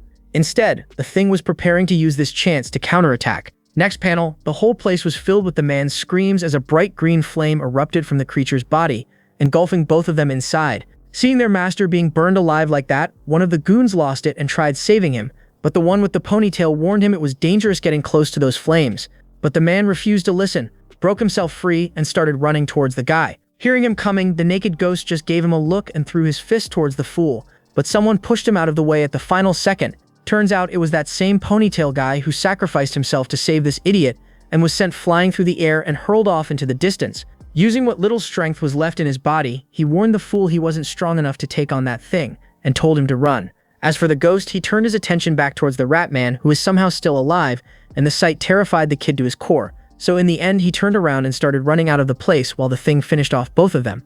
After some time, that same man was seen staring at the burning apartment with tears in his eyes as he vowed that he was going to avenge both of them. That is when he was suddenly approached by someone, which startled him. Turns out it was our hero, who finally arrived at the place and was asking the fool why he was crying and if that was his house that was on fire. As for the system, it was yelling at our hero for taking so long to get out of bed, since the situation had already gotten out of hand. Turning towards the building, he saw the fat director and the old man standing in the distance, so deciding to get a closer look, he grabbed the man by his arm, offering to take him closer to that place so he could get a better view of what was going on. But the man, who was already trying to escape, tried protesting, but our hero had already made up his mind, so he started dragging him straight towards the two men he was trying to avoid at all costs. Seeing him finally show up, both their faces lit up, which surprised the guy, and he wondered who this kid could be. But deciding not to waste more time here, he came up with an excuse that he had something important to take care of at home, so he would be taking his leave. The kid, however, refused to let him go, especially after going through all the trouble of squeezing him to the front. Just then, while struggling, our hero accidentally exposed the tattoo on the back of the man's neck, and both men instantly recognized that symbol. It was the sign of the demon cult. Next panel, both of them had the poor fool pinned to the ground, while the kid and the system stared at the whole scene in confusion. But before he could ask what was going on, the old man gave him a thumbs up for acting quickly and capturing this person. But neither of them had any clue what he was talking about, but the kid decided to just stay silent and accept the praises. That is when suddenly a loud explosion startled both of them. Turning around, they saw chunks of debris engulfed in those green flames falling towards the civilians. Next chapter, and the old man was explaining the situation to our hero, asking if he had any way of extinguishing these flames, but our hero remained unresponsive for some reason, so the fat director had to step up, and he whispered in our boy's ear that this was something not even the old man was able to resolve with his power, so they needed his strength to save everyone. And for some reason, that angered our hero, and he started screaming at the fat director for being so useless that he can't even deal with something so trivial as a small fire. On top of that, he was bad-mouthing old man Luo Yumin despite being weaker than him, which was something he cannot tolerate from his fellow planetary warrior. But he wasn't done. Next was old man's turn, and the kid, without any hesitation, smacked the poor man on the head since all the time he spent teaching him went to waste. But the system reminded the kid they didn't have time for that right now, because if they didn't deal with that fire soon, it was going to spread all over this neighborhood. Surprisingly, this time the kid actually decided to listen to the system for once and told both men not to worry about anything, saying that he would be taking care of the situation from here on out. But the old man had other plans. He wanted to see what method the kid was planning to use to extinguish those green flames, so he told the fat man he was going to follow after him. Of course, the fat man wanted to go as well, but the old man reminded him he exhausted most of his strength, so he wasn't strong enough to shield him from the fire, but the fat man had already thought of a plan for that. Next panel, and all three of them were walking into the building, with our hero making it clear they were not to do anything stupid in there that might hold him back. After some time, all three of them arrived outside the room and saw two ghosts locked in an intense battle, and their clash was what had been causing the green flames to spread throughout the entire building. The sight terrified both men, since both sides were burning through their spiritual power without restraint, which was absurd, because it meant both their spirits were going to be destroyed, and if they intervened, both of them would end up a pile of ashes and bones on the ground. Meanwhile, our hero was more curious about the body of the rat man on the ground and wondered what could have caused this, so the system informed him that this was because of that green fire, so he needed to be careful while approaching those two. But of course, the kid completely ignored his warning and instead turned towards both of them, saying they can't be playing with fire indoors because it was dangerous, and both ghosts immediately turned their attention towards the kid. I'm still not clear what the kid did to this rat-faced freak, but the moment his eyes landed on the kid, he immediately shifted all his rage towards him instead, screaming at the top of his lungs that all of this was his fault. Yeah, no. One slap from the kid, and the fool was out for the count. Even the naked ghost man was left shocked, staring in disbelief at how easily the kid had taken him down. And our hero, completely ignoring the fool behind him, turned his attention toward the naked man, reminding him that he had already warned him earlier not to play with fire, and the guy could only apologize. But the kid was not having it and started smacking him around for disobeying his orders, even after he saved him from those chains earlier. Seeing himself getting completely ignored, the rat man felt insulted, so risking his soul being completely obliterated, he began gathering all of his remaining strength and started forming a Rasengan, planning to blow our hero to bits. And with that, he leaped towards our hero, who had absolutely no idea what was about to come. The two men tried warning him to watch out, but it was already too late for that. Just then, in that split second, a flash of light appeared, and bam, the rat man struck. But the naked ghost man threw himself in the way and used his body as a shield to block the attack. Furious, the rat man cursed at the guy for still trying to meddle with his affairs, but the naked ghost made it clear he needed to go through him to get to that kid. And with that, a Dragon Ball Z-style battle broke out, with both spirits going all out against each other while the fool himself watched in amazement. The system, however, noticed that both sides were burning through their spiritual energy at an alarming rate, and neither side was going to survive if this kept up for any longer. And our hero, seeing that the naked ghost was in danger, immediately prepared to help him out, but it was already too late to do anything. The Rat Man, realizing the odds were no longer in his favor, activated his final trump card and chose to self-destruct, intending to take everyone in the vicinity down with him. Even the two men in the back braced themselves to be isekai'd, since once this technique is activated there was no stopping it. But then they noticed something strange. Even the system was surprised at what he was seeing. The naked ghost curled his body into a ball around the Rat Man, choosing to absorb the blast in order to save everyone else. And with that, the Rat Man exploded with a violent explosion, but thanks to the naked ghost's quick thinking, the blast was completely absorbed by his body. But it wasn't a happy ending as everyone had thought, because in doing so, the naked ghost had sacrificed his spiritual body, losing any chance of being resurrected. Meaning, once he was gone for good. But our hero, who still didn't know about that, asked the ghost why did he risk his own life to save him. The ghost himself didn't know the reason, but it didn't matter to our hero. And with a smile on his face, he told the ghost man that after he gets resurrected, he needed to come and find him. And the man in his final moments promised he would, and right before our hero's eyes, his body scattered into the wind and completely disappeared. Meanwhile, the two men in the back were wondering if they should tell him that the man wasn't coming back, but they never got the chance because the kid immediately went back to his goofy self and hogged all the credit for taking care of the Rat Man and the fire. So, deciding not to waste time explaining what actually happened, both men chose to just go along with that and praised our hero for doing an excellent job. The old man, however, had something else on his mind. This kid not only broke the puppet technique of that Rat Man, but was somehow also able to use a random soul to fight for him, which was obviously something not even the most skilled exorcists are able to do. So like a flash, he appeared in front of our hero, and without beating around the bush, invited him to join his department. Yeah, like the fat man was gonna let that happen on his watch, so he told the old man that kid was an indispensable member of their police station, so he won't simply allow him to be taken away. But the old man reminded him that the kid never officially joined his department, meaning he was free to choose whichever department he wanted to join. So to settle it once and for all, both men turned towards the poor kid, who didn't want anything to do with this drama, and asked which department he wanted to join. It was a very difficult decision indeed, but the answer was simple: neither. He was the planetary warrior and won't join anyone else, no matter what. After giving his answer, the kid turned around and prepared to leave. But the old man wasn't done, so he tried stopping him. But the kid, completely ignoring him, looked out the window and saw the whole place filled with a crowd, all eager to meet with their hero, and as usual, all of them were praising him for his bravery. Look at that grin on both their faces. Mentally retarded my ass. These two are enjoying every second of this attention. Meanwhile, in the back, the old man was going on, dropping offer after offer to convince the kid to join him, but our hero wasn't even listening to a single word. And before he knew it, he suddenly vanished right before their eyes. Well, not vanished, because the fool had actually leaped off of this multi-story building without even thinking, and to both their horror, the idiot started plummeting towards the ground at full speed, while the poor system screamed frantically at the fool for always making things difficult for him. But somehow, he managed to break the kid's fall by catching him at the final second. Everyone was amazed seeing him pull off that stunt and coming out without even a single scratch on his body. Everyone, except the system, who was having a full-on meltdown in the background. As for the fat director, he was asking the old man if he still thinks he would be able to handle that kid if he agreed to join his department, and the poor man was now genuinely wondering if it would be worth it after all. Cut to the next day, and our hero had made headlines all over the country for his bravery in dealing with the fire and the ghosts that were the cause of it.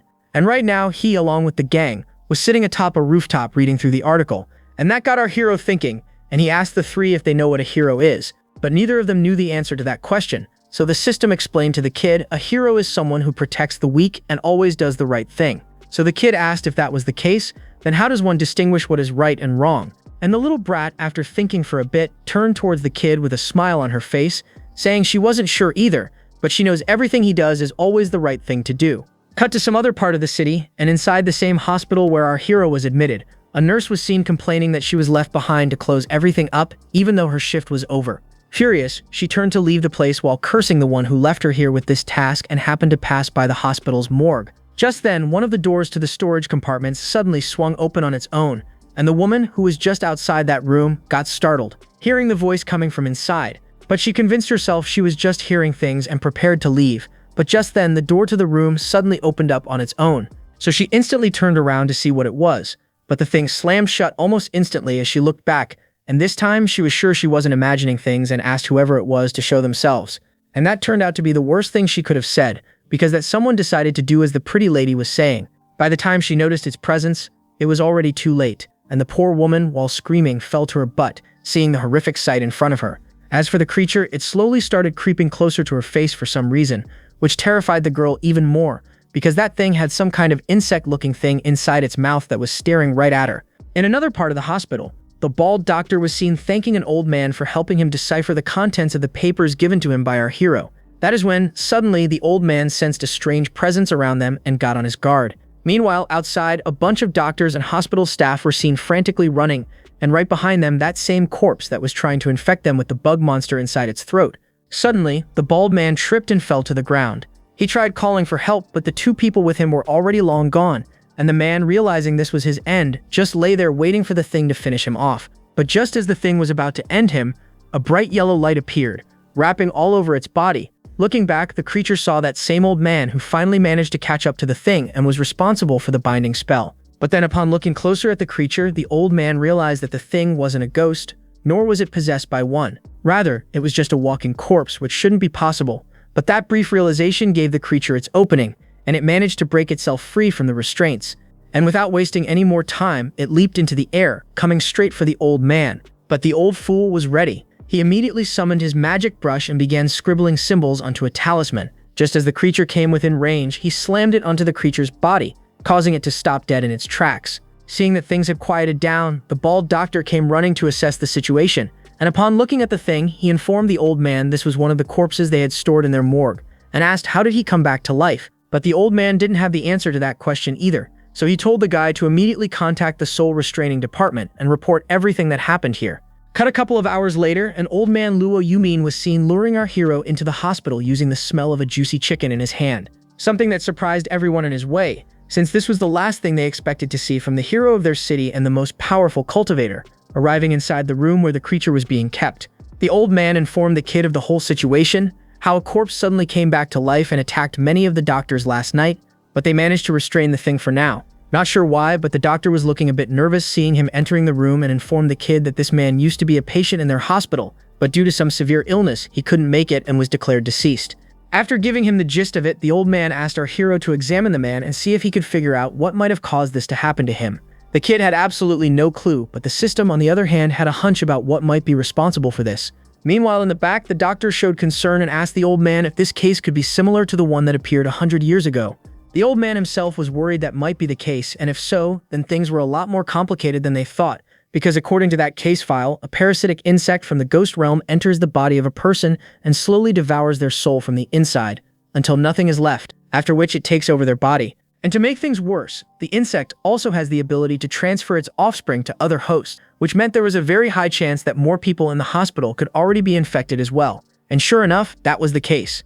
The system confirmed it, since he was the one who had written that case file himself, and told the kid to warn everyone immediately. But instead of doing that, the fool smacked the corpse back on the bed. Fearing that he might break the spell that was keeping the thing under control, the old man immediately approached our hero and asked if by any chance he managed to find a solution to deal with that problem. And the fool, without even flinching, told the guy to cut him open and dig out whatever was living inside the man.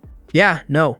The system immediately told him not to put stupid ideas in their heads, because if they did that, the souls of the infected would scatter and they would lose all chances of resurrection.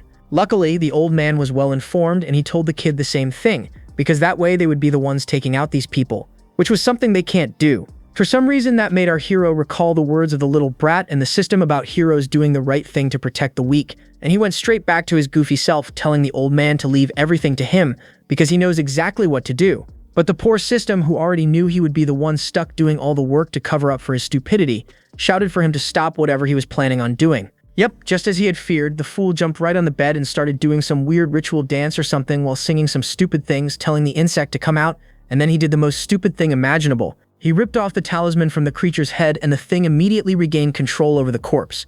Turning around, it saw its first target standing right in front of it. The two men tried warning him, but the thing had already lunged towards him. Just as it was about to parasitize the kid, the old man jumped in the middle, and using his powers, he managed to save the kid, while shouting for everyone to evacuate the building immediately while he deals with this creature. Yeah, no. The stupid kid still had no idea how much trouble he was in, but this time, the system knew things were really bad, so it tried warning the kid, but since he refused to listen, he decided to use its last resort and prepared to forcibly take over his body to save everyone. And with that, he activated the soul separation technique, and the kid lost all control over himself. Not only that, he suddenly found himself standing in the middle of an endless dark void. Just as he was trying to understand what happened, he suddenly saw a screen in the distance and found himself standing on the other side. that shocked the kid, and he wondered why he wasn't able to control his body anymore. Meanwhile, on the outside, the system had already taken full control over the body, and now finally free to do anything, he prepared to show everyone just how powerful he really was. Next chapter, and he was walking towards the insect man, telling old man Luo to step aside and let him handle things from here. Seeing him acting in such a cool way, both men were taken aback, but knowing the kid was the only hope they had of solving this problem, Luo decided to trust him once more and release the man from his spell. Just as he did that, the creature inside of the corpse took control of the body once more, and it lunged at our boy to infect him as well. But the thing was, the one standing before him wasn't that same mentally ill kid, and seeing the man coming, he immediately transferred his ghostly energy into the palm of his hands, and right before everyone's eyes, delivered a devastating strike right onto the man's stomach. And that hit was so powerful that it literally pushed the man's soul out of his body along with the parasite that had latched onto the spirit. With the soul now separate from the body, the system prepared to end the creature and free the soul from its grasp. With that, he moved like a flash of light, slicing through both of them with his 2 fingers, and as a result, freed the man from the mind control effect. But it was still far from over. Although the creature was now separated from the host, they now had to deal with another problem, and that was saving the damned soul of that man from obliteration. Because in the process of taking out that bug, our hero severely damaged the soul, and now his spirit was disintegrating at a rapid pace. But the system wasn't worried about that, and even told the old man to stay calm because he had everything under control. What do you know, the dude literally brought out a suture needle and started stitching the soul right before both men's eyes. This shocked both men because, for one, the way the kid was moving his hands with that needle was just insane for the bald doctor, because only an expert surgeon can stitch flesh in such a manner. And 2, something like stitching a soul was something that was never seen or heard of before this day. Before they knew it, the soul was back to 100%, or to be exact, over 100%, because the system even revitalized its very essence. After that was taken care of, the system patted the spirit on its head like it was a child, telling it to head back to its body. The thing obeyed and zoomed past both stunned men and entered back into its original host, seeing the man sitting back up. The doctor was stunned. As for the old man, the guy was hyped, seeing our hero pull off the impossible, asking if he could teach him how to do that as well. But by then, the system had already exited that messed up head of his and was regretting entering into the mind of a mentally unstable person, because that place was scary as hell. Hearing him calling him a mentally unstable person, our boy lost it and lashed out at the thing for saying he was a lunatic, which annoyed the system because first, he was not lying, and second, he made him look like a hero in front of all these people, and this was the thanks he was getting. But since neither man were able to see the floating green slime in front of them, they figured the kid was screaming at old man Luo for some reason. So he asked the doctor if they somehow broke that kid's brain even further. The doctor assured him not to worry, the kid was just a little too hyped right now. After all, look at him pull off those dance moves. Yeah, dance moves. Little did they know, the poor guy was getting zapped by his own system. In the middle of all that drama, an even balder doctor barged into the room with some urgent news. Turns out, while they were having trouble dealing with just that one insect, the lady doctor from earlier, who was infected by that thing when this whole mess started, was going around giving people mouth-to-mouth and infecting all of them in the process. And now their whole hospital was one giant infestation. Hearing that man's words, the old man knew this was bad, because taking care of one of those creatures was trouble enough, and now they had almost half the hospital staff infected. So he asked our hero what they were going to do. Our boy, though, just signaled the man to stop panicking.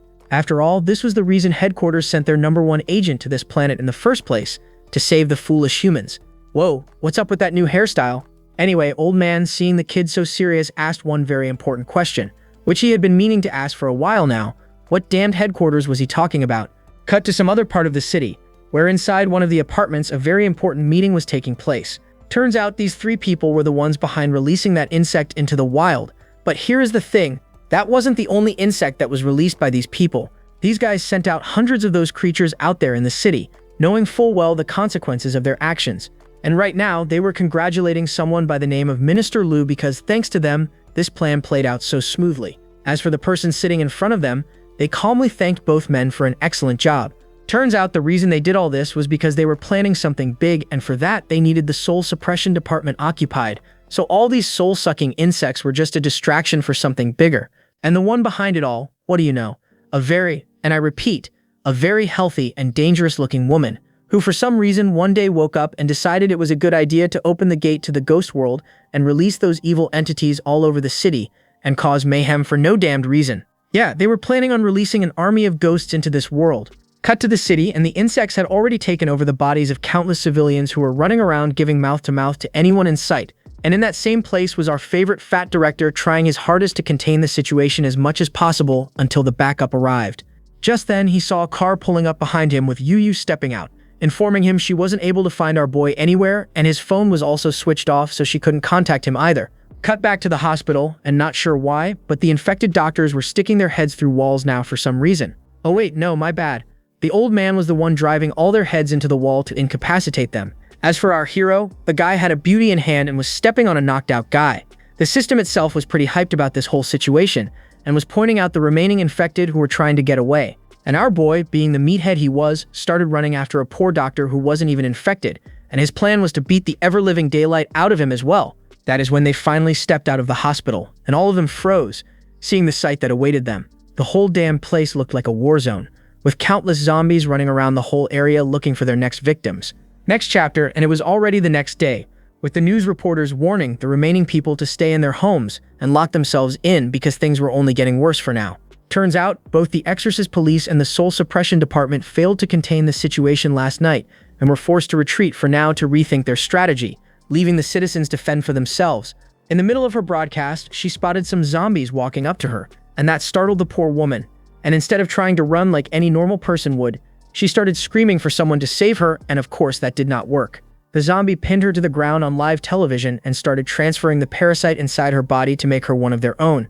And all of this was being live monitored by both departments, who still had no clue how they were supposed to handle the situation. As for the one person who had the power to do something, he was busy slurping down noodles, not having a single care in the world that the whole world outside these walls was going to hell. Terrified of the whole situation, the fat man finally had enough and stood up, telling our boy to take this seriously and find a solution.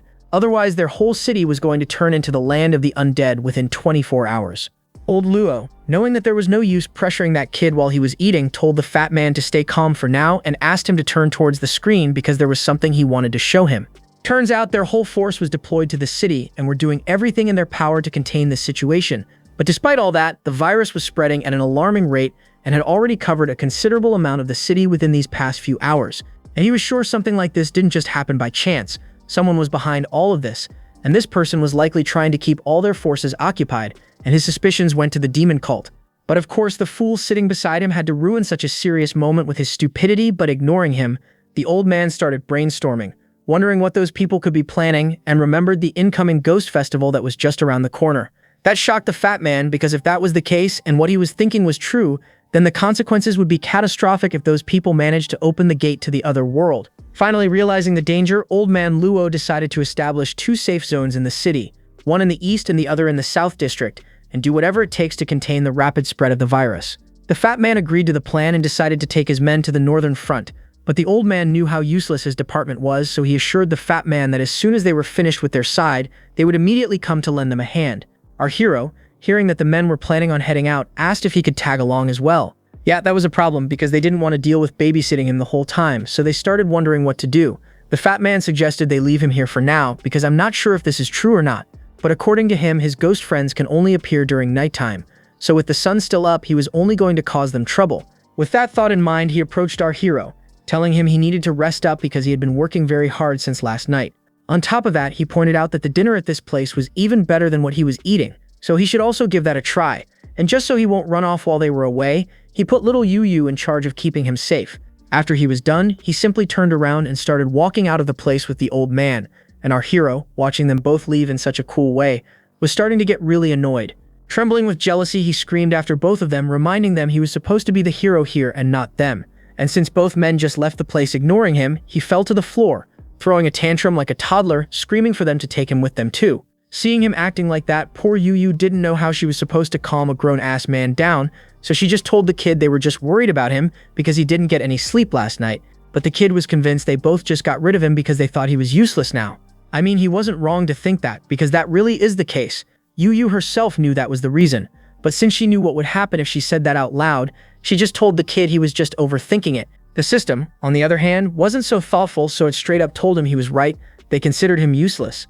Seeing him making that face, Yu leaned in closer and assured the kid that both of them were just worried about his safety. After all, he was the most important person inside this building, so they couldn't afford to let him get hurt out there. That seemed to do the trick, and the kid asked if that really was true, so both of them, with those cheerful expressions, assured him that was exactly the case. Hearing that, the kid immediately jumped up and started dancing or whatever, which surprised both of them. And what do you know, all that reassurance backfired because hearing that he was special only encouraged the kid to go out even more, so he bolted from the place. The poor girl tried stopping him, but he was just too fast, and he managed to easily outrun her and ran straight to the exit door to stop both of them from hogging all the glory for themselves. Next panel, and he was already outside looking around for the two men, but by then they were already gone. That is when he sensed someone coming towards them and got all serious. Even the two standing behind him got surprised seeing him acting like that out of nowhere.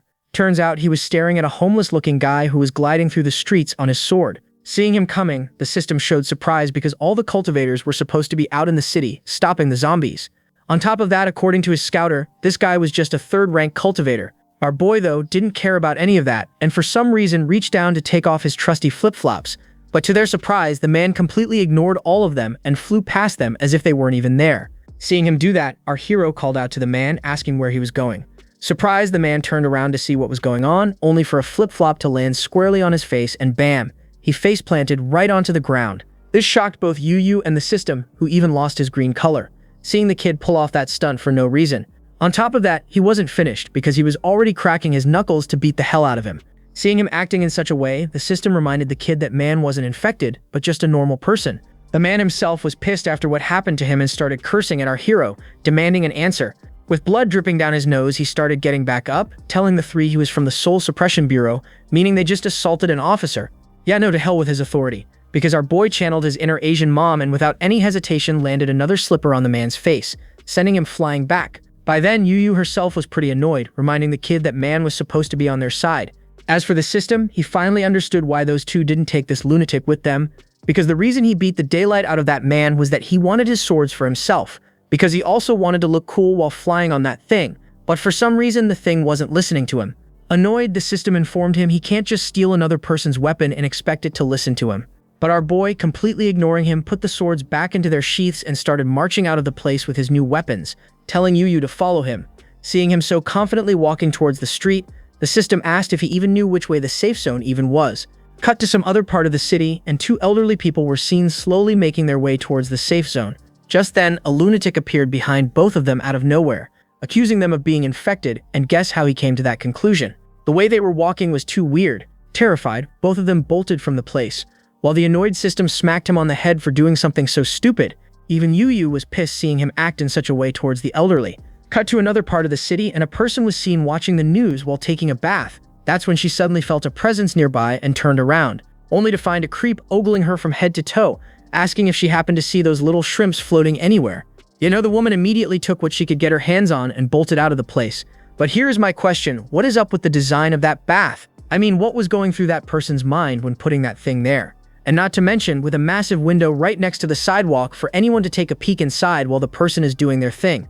The scene cuts once more, and this time it's a mother trying to drag her toddler to the safe zone, but the kid refused to leave without his toys he left back home.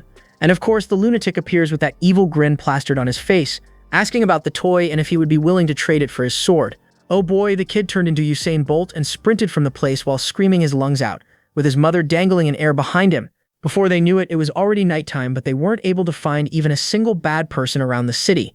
But it wasn't all a loss, because according to the system, throughout the whole day, our hero, with his stupidity, successfully managed to scare away the remaining residents who refused to leave their homes for the safe zones. Just then, Yu saw the news on a massive television screen nearby that was about the North City safe zone, which unfortunately had fallen. This scared the girl because that is where their fat director was with his men. Hearing that his fat comrade's life was in danger, our hero immediately pulled up his sleeves to go and rescue him. But then again, they had no clue where the place was. Just then, a bunch of panicking men rushed past them, screaming that they were heading towards the North Zone to provide support to the men stationed there. And before they knew it, all of them were gone. But this was perfect for them, so Yu suggested they follow those people. Just as they were about to move, they saw the same ghost lady floating past them. And that surprised our hero, and guess the words that came out of his mouth when he saw her face.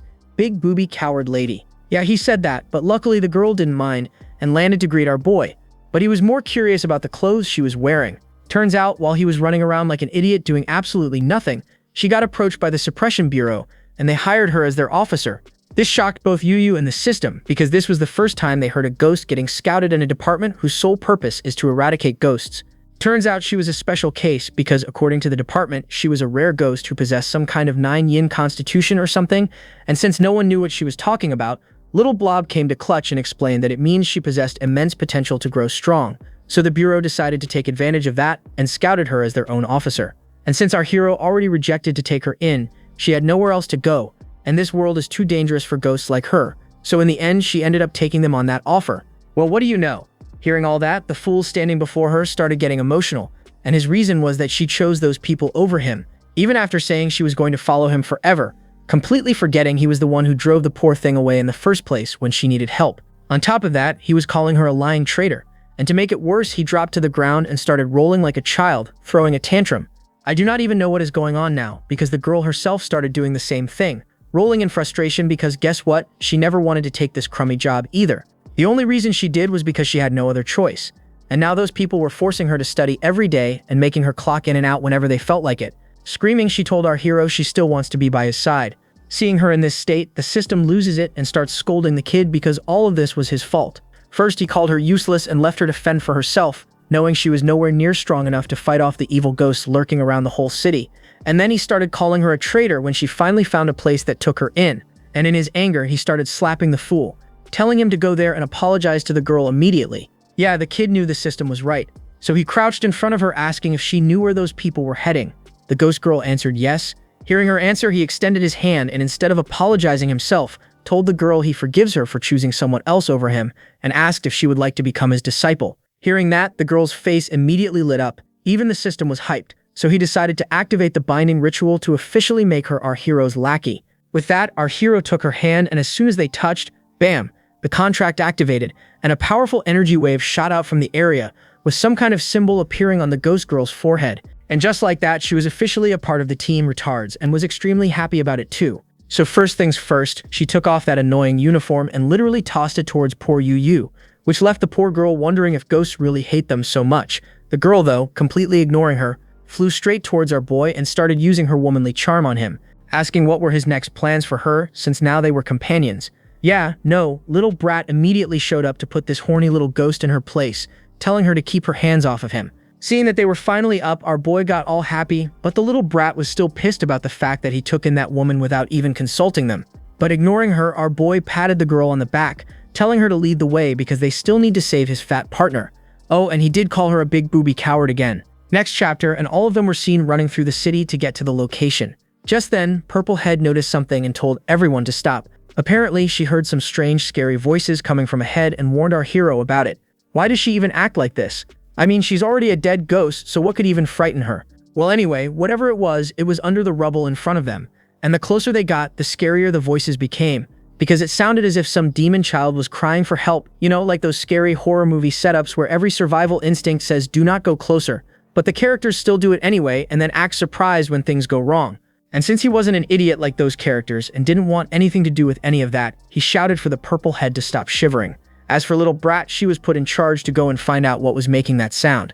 With no choice, the girl did as told and started digging under the rubble. Turns out it was just a child who got stuck under there somehow. The system and Yu recognized that kid from this morning, the one our hero scared off with his charm, but our boy had no memory of that, so he started walking up to the kid, asking where his parents were. According to the kid, he got separated from his mother when they were heading to the safe zone.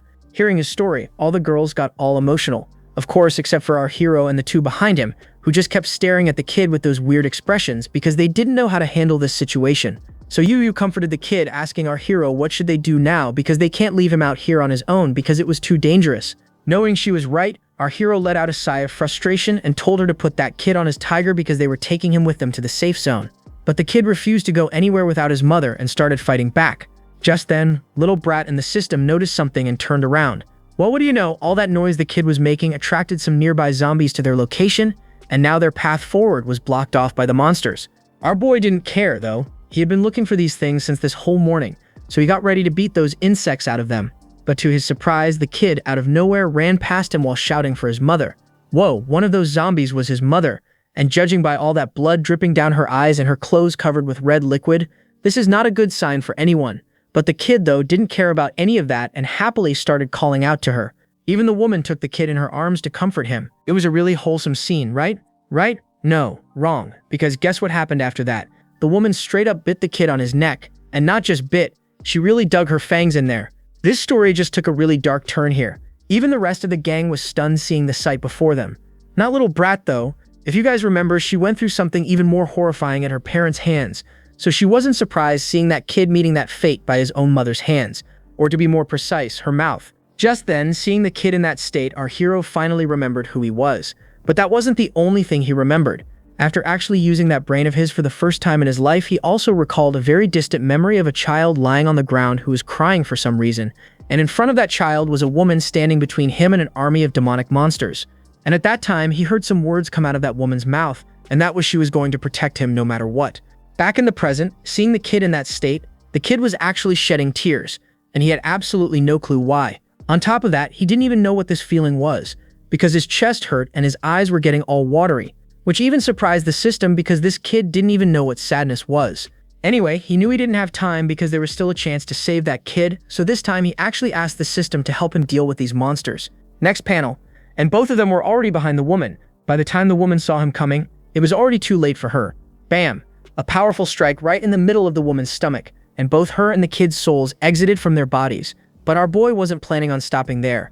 He immediately followed up with several more strikes to the remaining infected and separated them from their souls as well. Leaping into the air, he used some kind of technique and managed to take out all the insects that were latched onto those spirits. He's really starting to act a whole lot differently after rerunning that memory in his mind because, unlike his usual careless self, he was giving orders to the system like he genuinely cared about what he was doing. The system did as told, and it started doing his thing on the ghosts to stitch them back together. As for the rest in the back, they were dumbfounded seeing everything, and the most shocking part for them was seeing him sewing those ghosts back together. Before they even knew it, the kid was done, so he pulled their souls back into their bodies to end it. Luckily, everyone managed to recover without any problem, but they had no memory of anything that happened just moments ago. Our boy wasn't planning on stopping just yet, so he turned towards his system, asking if he has any way of attracting all the infected to one spot because picking them out one by one was too time-consuming for him. By then, even the girl noticed that the kid was acting a little weird, like weirder than usual because he wasn't his goofy self anymore, and also they weren't able to see the system, so that got them wondering who was he talking to. The system, however, was coming up with a plan because he agreed with the kid's reasoning. Taking care of those creatures would be easier if they were all in one place, and the only thing he could think of was to attract them here, using something those insects crave for, and that was souls. And the more powerful a soul, the better, because that would attract even more of those things. Just then, he remembered that our hero himself possessed an extremely powerful soul, so they could use him as bait by amplifying his soul's fluctuations using a ritual, which should be enough to cover a considerable area of the city, and our boy agreed to that proposal. Fast forward and they arrived on top of a towering building to start the ritual, and our hero, now acting all serious, told the system to stop yapping and get into formation because they didn't have time. Seeing him murmuring to himself, the girls were really starting to get worried about the kid, but Brat, on the other hand, still had full faith in that kid, and because of that, she declared no matter what happens, she would stand by his side. Meanwhile, the system was explaining to the kid how the ritual worked. Basically, they would be making a small cut on the palm of his hand and using his blood. They would write a talisman which would activate the ritual. Yeah, no, a cut drawing out blood. What was this system even talking about? Our boy immediately dropped his serious act and went back to his goofy self the moment he heard the word blood, and he refused to go along with this plan anymore, even when the system assured him it wasn't going to hurt. Nope, not listening. The kid even refused to listen to anything the system had to say. Finally, having enough of his nonsense, the system slashed at his palm and started forcibly drawing the talisman using his blood, and not even caring about the screaming kid, slammed his hand onto the ground to seal the deal. But turns out the kid was just exaggerating the whole time. It didn't even hurt when he did all that. The system, however, told him to get serious because now he was going to teach him the incantation that activates the ritual and, with full confidence, started reciting the whole thing, which went something like, "With my flesh, blood, and soul, spread your wings, migrate from the South Sea to the North. Let all living things follow the waves." Yeah, he was expecting that mentally impaired person to remember and say all that stuff, but having faith, he encouraged him to at least give it a try. The kid did as told and completely butchered it, and I'll just quote what he said. "Look at me, 5 pieces of meat, Bibi Baba, flash, and I won't kill." The system was pissed hearing him butcher that incantation in such a spectacular manner, and him getting pissed also pissed off the kid because that thing was too hard to remember. Furious, the system decided to do it himself and pushed him out of his own body, after which he proceeded to activate the ritual by using his own soul as bait instead. And the power that was released from the body was just out of this world because it even had the rest of them stunned, not to mention the gigantic beam of light that shot towards the sky because of that ritual. Cut to some other part of the city, and the fat director was on his knees, completely out of breath and out of men to fight off these monsters, because even Kaka got turned into those creatures and was coming to give the fat man a kiss to add him to the team as well. Just when all hope seemed lost, the fat man noticed something. The same pillar of light caused by our hero, and the thing was visible across the entire city. The moment those ghosts sensed it, all of them turned to the location, and it was just as the system had said. All of them completely ignored the humans around them and started Naruto jumping their way towards the source of that light instead. This surprised the three men because they were sure they were goners. Cut to another place, and the old man along with an even older man and a beautiful female cultivator were busy knocking out the monsters in that area. That is when he himself noticed that same pillar of light and wondered what it was. Just as the thing appeared, the old man noticed that all the undead were being drawn to that place instead, so he told old man Luo about it and asked for his orders. The man told both of them to get ready because they were also heading to that place to find out what was going on. They weren't the only ones watching the sight and were surprised by it. That same damned woman was also there, and she wasn't expecting someone this powerful to be staying inside this small city. But to her, it didn't matter how powerful this person was because she had already come too far, and now she refused to let someone show up and ruin her plans at such a critical moment. So she leaped off the building to pay this person a visit. Cut to the building, and the whole place was swarming with zombies, like the things were literally climbing on the massive structure like ants.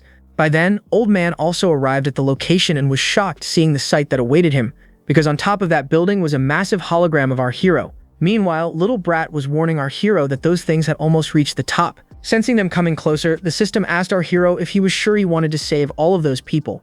That question surprised him, so he asked what he meant by that. Turns out the amount of energy required to exorcise an entire city was immense, meaning the system would need to burn through most of his power, and that was something his body might not be able to handle. After all, it still was a body of a mortal and couldn't handle its full power, so he left that decision to our boy. Our boy may be an idiot, but he wasn't an idiot. He knew how many lives were at stake here. On top of that, this was the reason he was sent to this planet in the first place, to protect the whole of humanity, so he gave him the green signal to do whatever was necessary. Hearing his words, the system prepared to start the final stages of the ritual. Just as he did, the aura covering his entire body multiplied.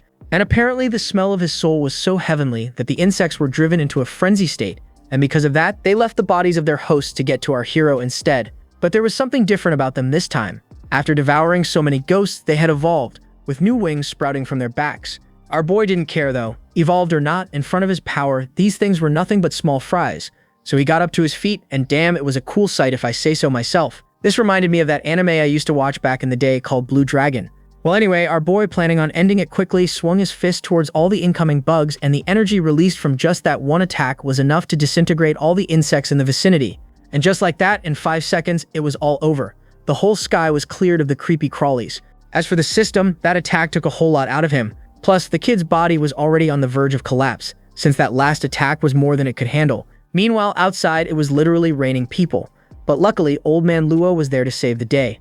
Oh, and of course, there was also our fat director, whose only contribution was screaming at everyone to catch the people falling from the sky. Cut back to the poor system, and the guy was beat and needed immediate rest to recover its strength. But for some reason, our boy noticed that instead of entering his body like he usually does, the thing started to disappear into thin air, and that terrified him. Immediately after the system was gone, he noticed another presence nearby, so he quickly turned around and found a man walking past him. Seeing him there, our boy called out to the man, asking who he was. But in that split second, as he blinked, his whole world changed, and he saw a completely different scene in front of him. The whole place seemed like a battlefield, with countless grotesque monsters lying all over the place as if something tore them apart with their bare hands. And not to mention, the smell was unbearable. While walking around to see where he was, the kid came across that same man from back then. And this time, the man, for some reason, kept repeating the words, "Kill them all." Seeing him muttering to himself, our boy called out to him, asking if he was the one who took out all these creatures. The man simply signaled him to stay quiet, and for some reason told our boy that all of these creatures tried to hurt him, so he took them all out. Before our hero could fully process what was happening, the man unleashed a powerful shockwave, shouting that he had no choice but to enter the demonic path to save everyone. And with that, our boy was knocked back into the real world, which scared the rest of them as well. Luckily, he was still alive and in one piece, but he couldn't make sense of the visions he had been seeing lately. First, it was that woman, and now this man with the same color hair as him. Nothing made sense to him anymore. As he was in the middle of processing that, he heard a voice from the back applauding him for a good job. Yeah, the same woman with those killer abs and massive fun bags. Seeing her appearing out of nowhere, everyone got on their guard. As for the woman, since she was too late and her plan had already failed, she asked our hero if his big sister should punish him for doing something so bad. Brat knew this woman was trouble, so she immediately got ready to defend her master. As for Purple Head, she somehow seemed to know who this woman was, and according to her, this woman is the leader of the demon cult named Lu Wansha, and also the #1 on the hit list of the Soul Suppression Department. The woman was actually impressed that the department knew so much about her, and since that was the case, then it changed things for her. In the blink of an eye, she zoomed past the 3 girls and appeared in front of our hero, saying she doesn't have much time if the bureau itself was after her, so she would get straight to the point. By the time those girls turned, the woman was already next to our boy's face, and I mean literally, because she was getting dangerously close to him, and the reason was because she had a proposal to offer. Turns out she herself had done her homework on our boy, and she knew he was also the one who destroyed the Eye of Sacrifice she placed on that fat man's construction site, and also the fact that he had more than a few screws loose. By then, little Brat had already leaped towards the woman to take her out in one hit, but to her shock, the woman simply raised her hand and managed to stop her full-powered strike, followed by a thick, powerful knee to her stomach, sending her flying back, and another to the poor tiger as well. And this time, she wasn't holding back either, and both of them went flying back and crashed into Purple Head. Man, the artist really enjoys drawing those testes for the tiger, doesn't he? Anyway, with all of them taken care of, she turned her attention back towards our boy and started walking up to him, and just like earlier, told the kid she has a proposal to offer him and asked him to join her heavenly demon sect, promising his big sister would take good care of him. Yeah, good luck with that woman, because our boy was well aware of what these people do, so he refused that generous proposal of hers on the spot, telling her to take a hike. Well, apparently this was the first time in her life someone had actually dared to insult her to her face, so it was a completely new experience for her. And let's just say she didn't exactly like that feeling. And since it was clear the kid had no intentions of joining them, it meant she had no use for him anymore, and leaving him alive meant nothing but trouble for them in the future. So her plan was simple: eliminate him right here and now, and save themselves the headache of dealing with him later. But no way our boy was going down without a fight, so he lunged at the woman himself to take her down. But just as they were both about to clash, his foot slipped and he went tumbling into the distance. And no, this time it wasn't one of his goofy mistakes. The dude was literally in critical condition, and because of the exhaustion and fatigue, he fell face first onto the ground like his body had finally decided to clock out for the day. But not giving up, he forced himself back up, and while doing so, he noticed a cut on his face and realized something was seriously wrong with his body, because for some reason he was struggling to even keep his thoughts together right now. As for the woman, she was impressed since that boy managed to dodge her blade even with his current weakened state, which honestly gave her even more of a reason to hurry up and eliminate this boy while he was vulnerable, because there was no way they'd be able to stop him at his full strength. Realizing the danger, Brat shouted for the kid to watch out from the back, but by then it was already too late to do anything, and he was left with no way to defend himself against her next slash. That is when a miracle happened. Just as the woman's blade was about to carve through the fool, a metal pipe came flying in from the distance, and ka-ching! Her blade got blocked by that same hobo-looking man who got his ass handed to him by our boy not too long ago and lost both his blades in the process. As for the woman, for some reason she leaped back as soon as her eyes landed on his face, which was good since it meant she was now fully focused on him and not the boy. Turns out there is a reason she was being so cautious around this hobo. This man is more than he seemed. His name is Lu Banchang, the undefeated sword saint and one of the 10 great experts of the Spirit Suppression Bureau. But that didn't mean the woman was afraid. And since today she got a rare chance to eliminate 2 of the biggest obstacles standing in their cult's path, she charged in to take down the guy. But there was one other reason she was so confident in her victory against this powerhouse, and that reason was that metal pipe he was using as a weapon instead of his magical blades, which were his most powerful weapons. And because of that, she began attacking the guy non-stop to try and push him back. But despite him having such a massive handicap, the guy was able to hold his ground against the woman. Not just hold his ground, he even managed to catch an opening and swung that thing towards her butt. But somehow she managed to move herself out of the way just in time, and after realizing the guy wasn't as weak without his weapons as she had thought, she leaped back to create some distance between them. Plus, she was pissed about the fact that the guy had the nerve to shamelessly attack a woman's butt of all places. So as payback, she was planning on slicing his head open. The man, however, simply took the cigarette from his mouth, after which he flicked the thing towards the female, and no, this wasn't some move he pulled for intimidation or looking cool. That guy was actually trying to end her using that thing. Although she managed to stop the attack in time, she was left in shock seeing how much power was packed behind such a measly cigarette butt. Still, there was no time to marvel at his strength. She had already wasted too much time in this place, plus their plan had already been ruined, so there was no need for her to stay any further. So she made the obvious decision of simply leaving before reinforcements from the bureau arrived. And just before leaving, she blew a kiss to our hero, promising that the next time they met would be his last. And with that promise, she leaped back and jumped off the multi-story building. With her gone, the rest of the guys who were hiding the whole time came running in to check up on our hero, completely ignoring the man who just risked his life to save all of them. Still, he wasn't complaining. Plus, he was amazed with this kid who managed to save their entire city single-handedly. Yeah, no, with just that one slap on the kid's back, our hero lost all strength in his body and fell unconscious on the ground, scaring the life out of all of them. Yufu rushed in to check up on the kid and noticed blood trickling from the side of his mouth. And that made all of them so furious that they began blaming this whole disaster on the poor hobo, just because he slapped the kid's back a little too hard. With that, the rest of the people from both departments also arrived at the place to thank the kid for saving them, but were left shocked after finding the boy lying unconscious on the ground, so they immediately rushed over to check if he was fine. Next chapter, and Chen Zhuo was seen surrounded by a bunch of people who were thanking him for saving their lives. Just then, he spotted a lone figure walking away from the crowd that caught his attention, so he ran after the person to confront him for not thanking him like everyone else. But since that elf-eared man refused to even turn to see him, he reached out to stop the guy himself. But surprisingly, his hand went straight through the guy as he began evaporating into the air like smoke. Next panel, and he was seen opening his eyes once more, and turns out all of that was just a dream. Back in the real world, he was sleeping peacefully inside his coffin. Turning around, he found the old doctor who was showing relief that he finally woke up. But instead of thanking the guy, he asked the old man what he was doing inside of his room. Although the guy was a bit annoyed with that question, he decided to ignore him and explain to the fool he was just keeping an eye on him to make sure he was fine, since he had been sleeping inside of this thing for the past 3 days. And now that he was finally up, he asked if the boy was hungry and wanted to eat anything, but the answer was no. Turning to the side, they saw the rest of them running into the room after hearing the news that the kid was finally up. And seeing their faces brought a smile on the kid's face, which somewhat surprised all of them because he was acting a little weird for some reason. As for the delicious treats Yu made for him, he told the girl he wasn't hungry right now. Instead, he asked about another person who was supposed to be with them and where he was. Surprised, the fat man asked who he was talking about, but the kid, instead of answering, fell into thought for some reason. And then his usual dumbass instincts kicked in, and without any warning, he began running out of the place while screaming at the top of his lungs. Well, the rest was pretty obvious. He started looking for whoever it was he was after in the most stupid places imaginable, like this poor guy's pants who was just minding his own business, or this security guard who I'm happy seeing is still alive, but dude, let the poor man do his business in peace.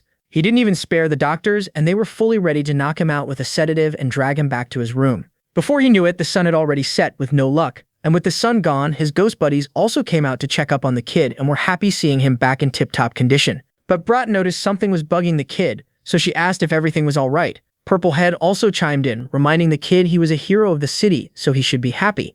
Yeah, well, Chen Zhuo wasn't too sure about that. And guess who the reason was that he was feeling so uneasy? Our little system, which completely vanished after that incident 3 days ago, and Chen was afraid because he wasn't able to feel his presence anymore. But his gang had his back, so they assured the kid they will help him find whoever it is he's looking for. That brought a smile on his face as he thanked all of them for always having his back. Just then, he spotted something in the distance. Turns out it was a bunch of people gathering around the hospital for some reason. Looking closer, he saw it was all the doctors who were running around the place with some kind of talismans in hand. Surprised, he asked what was up with all of them and why they seemed like they were in a panic. Well, as it would have it, a lot happened while he was sound asleep in his coffin. So long story short, tonight is the night of the Ghost Festival, so the whole city is on high alert, which is why these people are using the talismans scribbled by our hero to set up a massive barrier around this place to keep the spirits at bay. Well, usually the Spirit Suppression Bureau handles stuff like this and keeps the citizens safe. But this year there is a very real possibility that things might completely go south, all because of the recent incident that caused a citywide disaster, resulting in the Bureau losing most of its fighting power. Well, that would explain why those two left in such a hurry earlier. It was because they were getting ready for tonight, and he wasn't happy about it since those two idiots didn't even bother taking their hero with them. After all, he was the only one strong enough to keep their city safe. So he instructed all of them to get ready, because they were headed straight for this ghost gate or whatever, and to make sure not a single one of those things got past the barrier. Yeah, well, not everyone was on board with that idea, to be specific, Purple Head, because this dude was literally forcing them into the front lines without any plan. But not like she was important enough for anyone to take her seriously, so Brat tied her up and began flying after the kid to make sure his stupid ass doesn't get in trouble. Meanwhile, on the ground, the doctors were running out of talismans, so the old man instructed the nurse to go and find Chenjua's sketchbook, or better yet, he instructed her to bring the kid instead and make him draw them more of these talismans. Apparently, the situation was far more serious than the Bureau was letting on, because every year during this night, massive hordes of those ghosts storm their city, and even with countless powerful cultivators, it proves difficult to keep the citizens safe. But this year, their strength was reduced to less than half, and he was sure a lot of people were going to lose their lives at the hands of those creatures, which is why he kept this tiny charm with him that Chenju had made for him not too long ago and was counting on this thing to keep those creatures at bay. Just then, he saw the nurse running in with bad news that they weren't able to find that boy anywhere. Cut to the fat director who was out in the streets with his men getting all the civilians to safety. That was when he also got news from the hospital that Chenju had gone missing, and that scared him to his core because he already had a lot on his plate, and that stupid kid choosing such a dangerous night to run off was the last thing he needed right now. Not far from them, a bunch of people were seen ninja jumping their way across the city, who just happened to be the elites from the department, and leading them was that same old man. With their team in position, the man reported back to Director Luo about their readiness. Same thing for Sector B, where the old guy was personally overseeing things, and with him was that same hobo. Although the man was confident in their ability to keep their section of the city safe, there was one thing that was bothering him, and it was that same brat who saved their city and became a hero. So he asked the old guy to introduce him to that kid after this whole mess was over, and when asked the reason, the guy answered it was because he wanted to get his swords back from that fool. Back with our hero, where the three of them were bullying the poor tiger with their constant yelling, with the kid shouting at him to hurry up and find that gate, Brat dragging him toward a location where she thought the gate could be, and Purple Head telling him to go the opposite way because that place had a lot of cultivators and she didn't want to get mistaken for one of the ghosts from the parade and get jumped for no reason. Just then, in the middle of their arguing, a powerful bolt of lightning shot out of the clouds right in front of them, followed by a bright light which instantly caught all their attention. Before they knew it, a massive, cool-looking gate was seen descending from the sky right beside them. The thing was so massive that it was even visible from the other side of the city, and the people watching that thing recognized it as the gate connecting to the ghost realm. Seeing that the festival was about to start, Old Man Luyu instructed all his men to get into position. Everyone complied and got ready to face off against whatever stepped out of that massive thing. Back with the gate, and man, that thing was massive. It was literally reaching for the clouds. And instead of scaring the kid, it made him more excited since he wanted to see what was on the other side of such a massive structure. So he ordered all of them to drop down because they were going straight for that thing. The nearby officials from the bureau spotted them flying toward the massive gate, so they immediately reported their movements to everyone. And when they saw who it was, all their jaws were on the ground because that lunatic doing something stupid was the last thing they needed right now. So they rushed in to stop that kid before he does something dumb. Cut back to the gang who were walking up to the massive structure, and the first thing they did was start knocking on the door to see if anyone would answer. But since no one was answering, Chen Zhuo got annoyed and began banging on the door, demanding someone answer him. Well, the last thing to do was to force their way in, so he began pushing at the massive thing. But no luck, he wasn't even able to budge the thing, so he called out to the three in the back to give him a hand. Everyone complied, walked in, and using all their power began pushing at the massive thing, and surprisingly, it worked. The massive gate slowly began to move. The moment the two fools in the back who were running and heroically saw what that kid was doing, they immediately hit the brakes, turned the other way, and began bolting in the opposite direction to get away, before they got caught in the tsunami of ghosts that was about to flood through that gate and turn this whole place into a supernatural disaster zone. As for the four, they slowly began making their way to the other side and noticed that the whole place was pitch black with not a single living soul in sight. That's when they noticed that the door behind them was slowly closing on its own. As soon as that happened, the whole place lit up and they found themselves standing in the middle of a massive ruined wasteland. And once again, the only one with a functioning brain who knew full well this was a bad idea was the Purple Head, as she suggested to the three they turn around while they still have the chance because she was having a really bad feeling about this. But instead of paying her any attention, the kid ordered them to move forward. Not even 2 steps, and he heard Purple Head pointing to the distance, telling the kid to look out. Turning around, they saw a whole-ass army of undead slowly crawling its way out of the dirt. And apparently that sight was so terrifying that both girls, who were also ghosts might I remind you, started shivering since the scene looked like something straight out of a nightmare. The moment those creatures' eyes landed on the walking bucket of flesh, all of them began rushing in to take a bite out of him. So all 3 of them got into position to hold them all back, and their plan was simple. Punch anything that moves and tries to get near you. So our blonde did exactly that and immediately got absolutely folded as one of those monsters smacked him right on his noggin, and he went rolling back a good distance because of the impact. Yeah, that was the last thing all of them were expecting to see from this kid, who was usually so overpowered, and then it finally clicked in their heads that the kid was not his usual self anymore for some reason, and had lost all of his powers. But there was no time to panic, so they moved in front of him to shield him from the incoming wave of ghouls that were trying to turn him into late-night KFC. And with that, an epic battle began, with both of them ripping through countless hordes of the undead. In the middle of it all, Brat noticed something strange about her body, as if her strength had suddenly boosted by a lot after taking down all those enemies. So to confirm it, she turned to Big Cat, and the answer was the same. The creature was also leveling up by taking down these low-level mobs. Well, that confirmed it for her. This place was basically an all-you-can-eat buffet of experience for them. meaning the more monsters they killed, the stronger they became. Just the kind of motivation she needed right now. So she shouted at Miss Boobzilla in the back to join in the battle if she wanted to upgrade from a useless weakling to something slightly less embarrassing. But while shouting at the girl, she dropped her guard and one of those monsters managed to slip out of her line of sight and lunged at her hero. Seeing the thing coming, she raised her guard to try and stop it.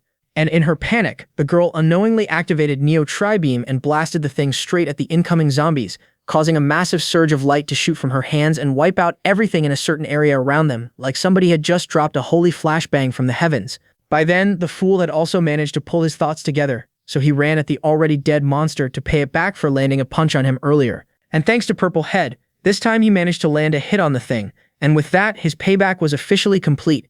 This gave all of them the confidence to jump into the fight as well, and just like that, all of them began taking down a literal army of the undead, with of course our hero's only contribution being screaming his lungs out from the back. Cut to the outside, and the two men were seen standing next to the massive gate, watching the thing in confusion, since even after so much time, not a single monster had stepped out of that gate, which left the old man wondering if Chen had somehow managed to wipe out every single ghost behind that gate. But Hobo refused to believe that a single person was capable of such a feat, so he asked the old man not to let his guard down until this whole thing was over.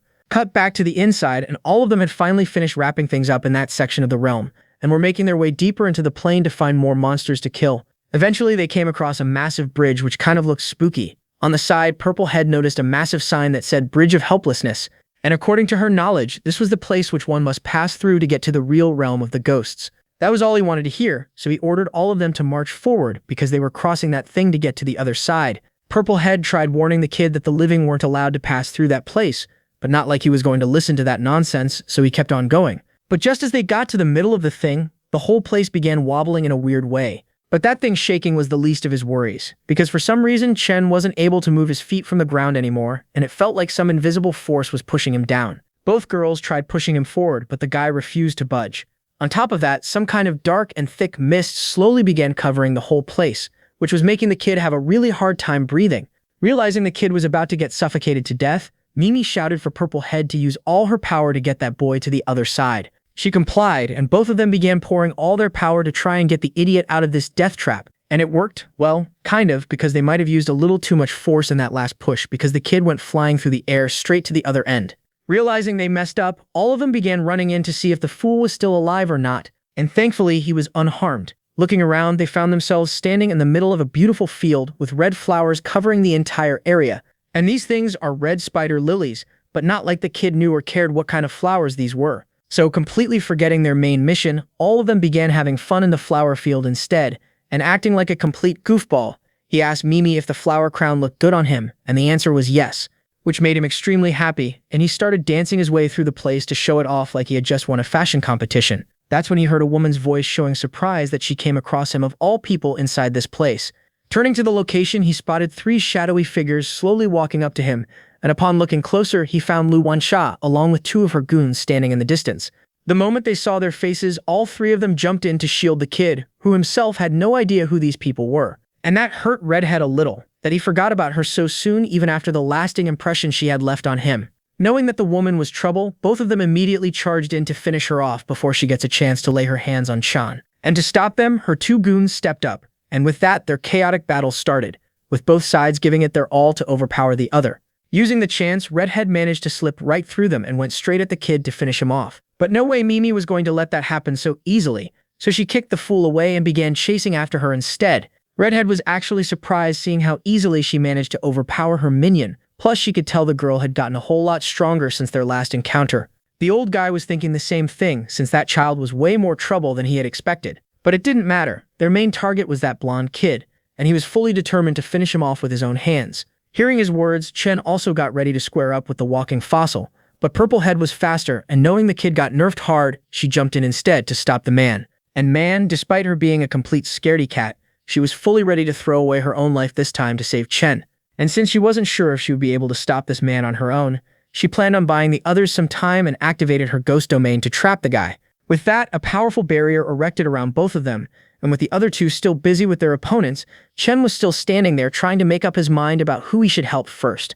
That was when he noticed Purple Head panting with exhaustion since she had already used most of her strength while putting up this barrier, and the man before her was fully planning on using that to his advantage, so he brought out some weird jar, and for some reason, something about his ability surprised Purple Head, and as a result, she froze deep in thought for a split second, giving the fool the chance he needed, and he blasted the girl with a full-power laser beam that went straight through the middle of her chest. As soon as that happened, the barrier covering the two also shattered, and she went crashing through the ground back toward Chen's feet. The guy tried to help, but the woman shouted that there was no time for that and urged him to run because the man before them wasn't any ordinary cultist. He was the one who released that swarm of insects into their city that day that wiped out half the forces of the Bureau and almost turned the entire city into the land of the undead.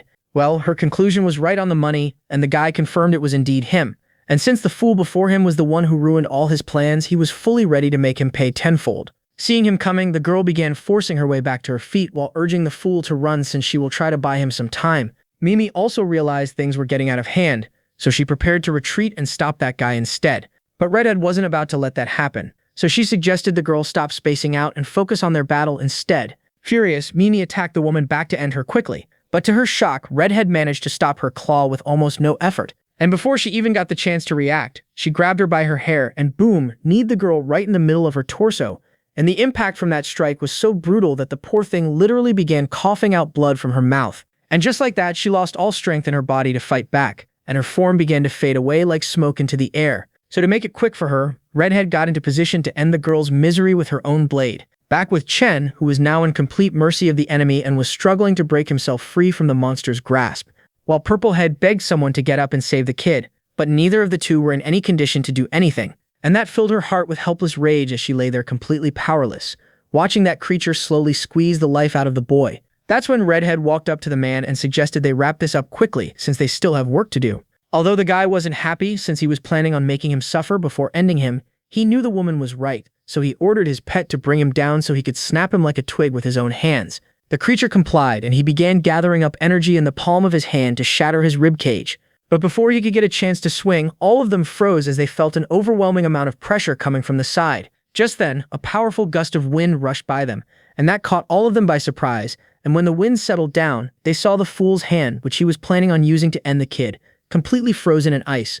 As the woman was trying to make sense of what she was seeing, another blast of cold energy came from that same location. And when she looked closer, she found our Purple Head standing in the middle of it all, and damn, the woman looked nothing like her usual scaredy self. The old guy had a rough idea about what happened. That woman had managed to awaken her first talent, which would mean she possessed the 9-yin physique, something extremely hard to come by, which is why he shifted his focus on her instead and dropped the fool. Using that to her advantage, Purple Head used her newly acquired ability once more, and giant ice blocks manifested out of thin air and began raining down on the three enemies while simultaneously shielding the boy. This forced the three of them to retreat for a bit, giving Purple Head a chance to rush in and take the kid in her arms, and thankfully he was still breathing, just in critical condition. Back with Redhead, who was growing excited with each passing second, since this was her first time coming across a spirit with 9-yin constitution, and she wanted to test her power firsthand, so she leaped at the girl to see what she was capable of. Purple Head, however, simply raised her finger and countless ice shards began raining down from the sky to block the woman's path. But despite that, she managed to slip her way through the attack and close in the distance between them. And just as she got in range, she swung that lightsaber of hers towards Purple Head's throat. But as soon as that thing made contact, something completely unexpected happened as the woman completely vanished from the spot. The stunned Redhead turned to the side and found the girl in the distance. Initially, she thought this was her speed, which she used to evade her attack, but her friends told her to look behind that woman. Sure enough, as she looked closer, wait, I'm gonna stop here for a sec. Damn, look at what's on that fool's face.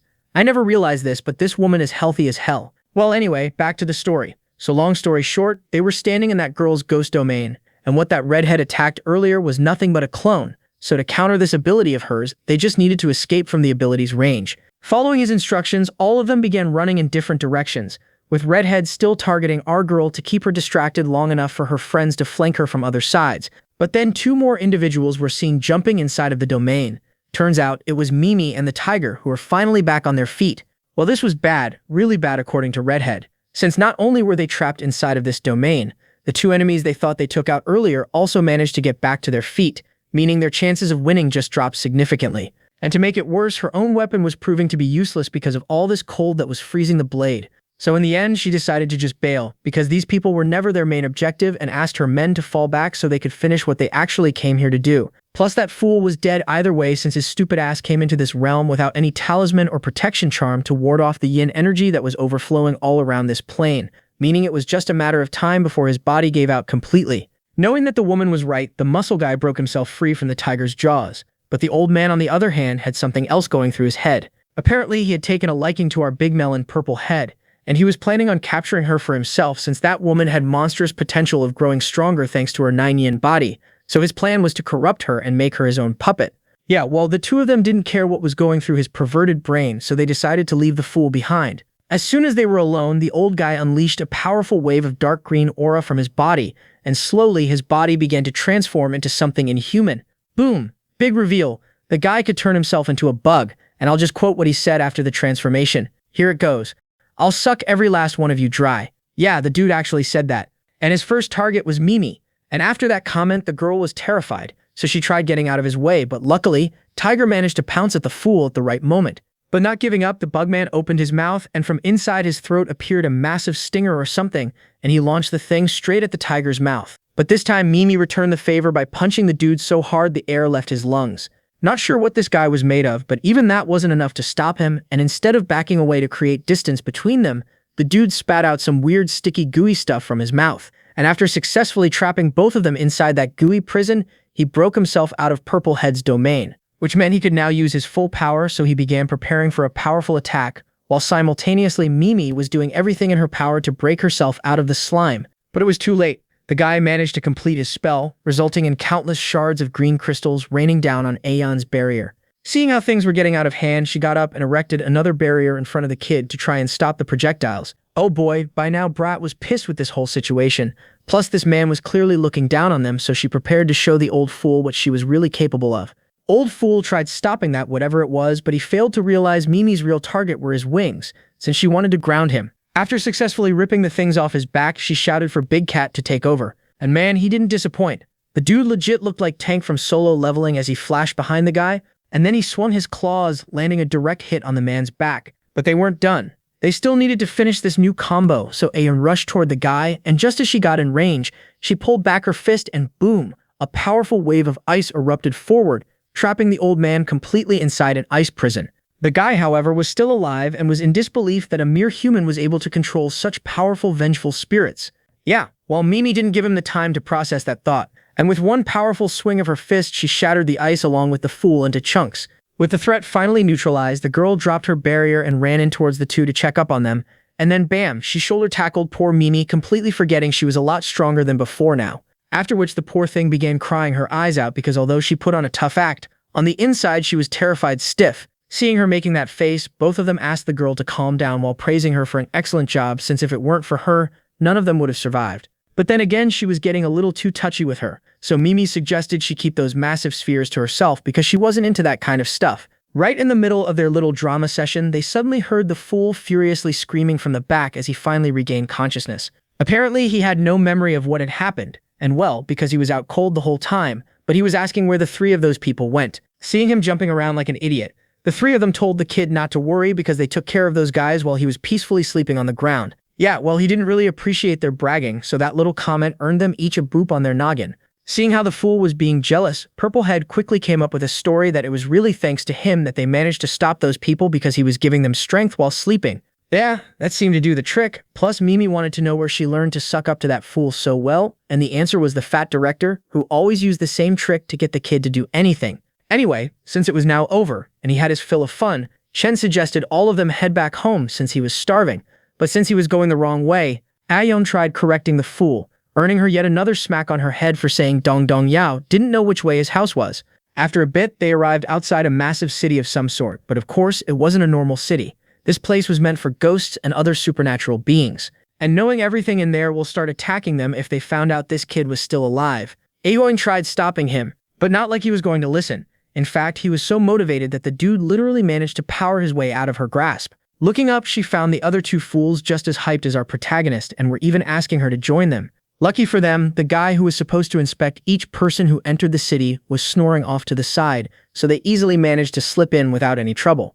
And the sight in front of them was unbelievable. But our protagonist was more bothered by the clothes these people were wearing, because to him that stuff all looked way too weird. So Purplehead asked him to stop judging them since these people came to this place from various dynasties, so those clothes weren't weird, just old-fashioned. Suddenly a hand appeared from the side and latched onto Chun's arm. Turning around, they saw a shady-looking old hag who was asking the kid to come closer. The reason being, she realized the boy standing before her was a living person. Well, the three of them got all stiff hearing those words, but Chen was more worried about her dirtying his clothes with her filthy hands. The woman apologized for approaching him without permission. She was just a bit surprised seeing a living person in a place like this. Plus, she had something special for him, which she was sure the kid would be interested in. Bringing out a wooden box, she showed him 3 turds which according to her were strengthening pills with the ability to boost his strength several folds, but seriously, they just look like turds to me. Well, the kid was so hungry that he was instantly sold, unlike the 3 in the back who weren't even able to stand the smell coming from those items, so they tried telling the kid not to do anything stupid.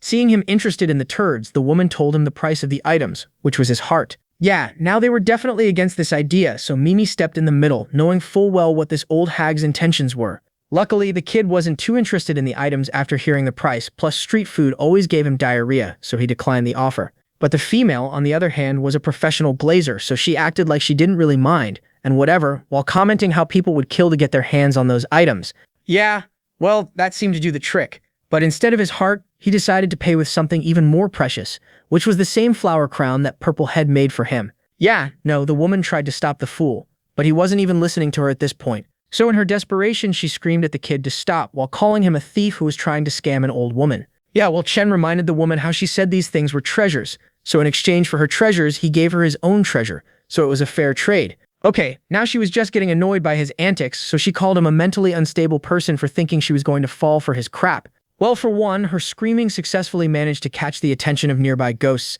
and 2, she managed to anger the kid who wasn't too happy about her last comment. Seeing that the kid was actually traveling with a ghost general, the woman immediately backed away, knowing she won't be able to win against them. But by then it was already too late, and Chen was fully ready to knock some sense into her for calling him mentally unstable. That's when an unfamiliar voice came from the back suggesting our hero calm down. Turning around, they saw a new face standing behind them. Before they could shoo the man away, they heard him suggesting they don't cause any further commotion in the middle of the market. As for his payment, he offered to pay the money for those pills instead. Walking up to the old ghost, he apologized on the kid's behalf and asked for the price of the item, and that made the female a bit suspicious about the boy, since not only did he have powerful ghosts backing him, but even this man was standing up for him, and she wondered what could be the case. Still, she knew this wasn't the time or place to cause a scene, since it would mean trouble for her, so she changed her tone and told the guy there was nothing to worry about. With that mess sorted, all of them began walking away, with the old hag plotting something in her mind, and whatever it was, it involved the Ghost King. After a bit, they were seen in some other part of the city, with the man explaining how things work in this realm. So there were several rules everyone had to follow. First one being no shouting in the streets. Second, no arguing or harassing the shopkeepers who were just doing their job. And third, and the most important rule, no fighting within the city limits.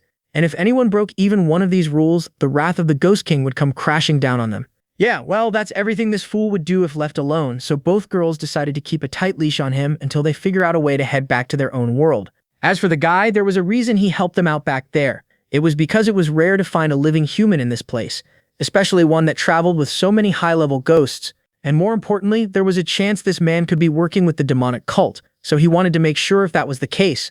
But after their brief conversation, he could tell this kid didn't work for those guys.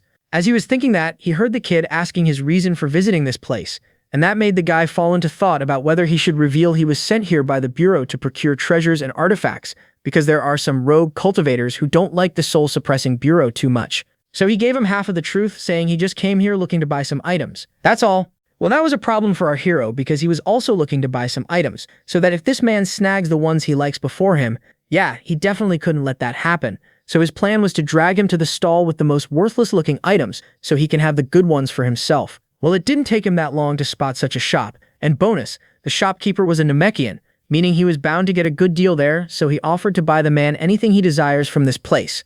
Well, the guy didn't know what to say to that, so he just thanked the kid for the generous offer, while Purple Head in the back was wondering how this fool was going to pay for all of this since they have no money on them.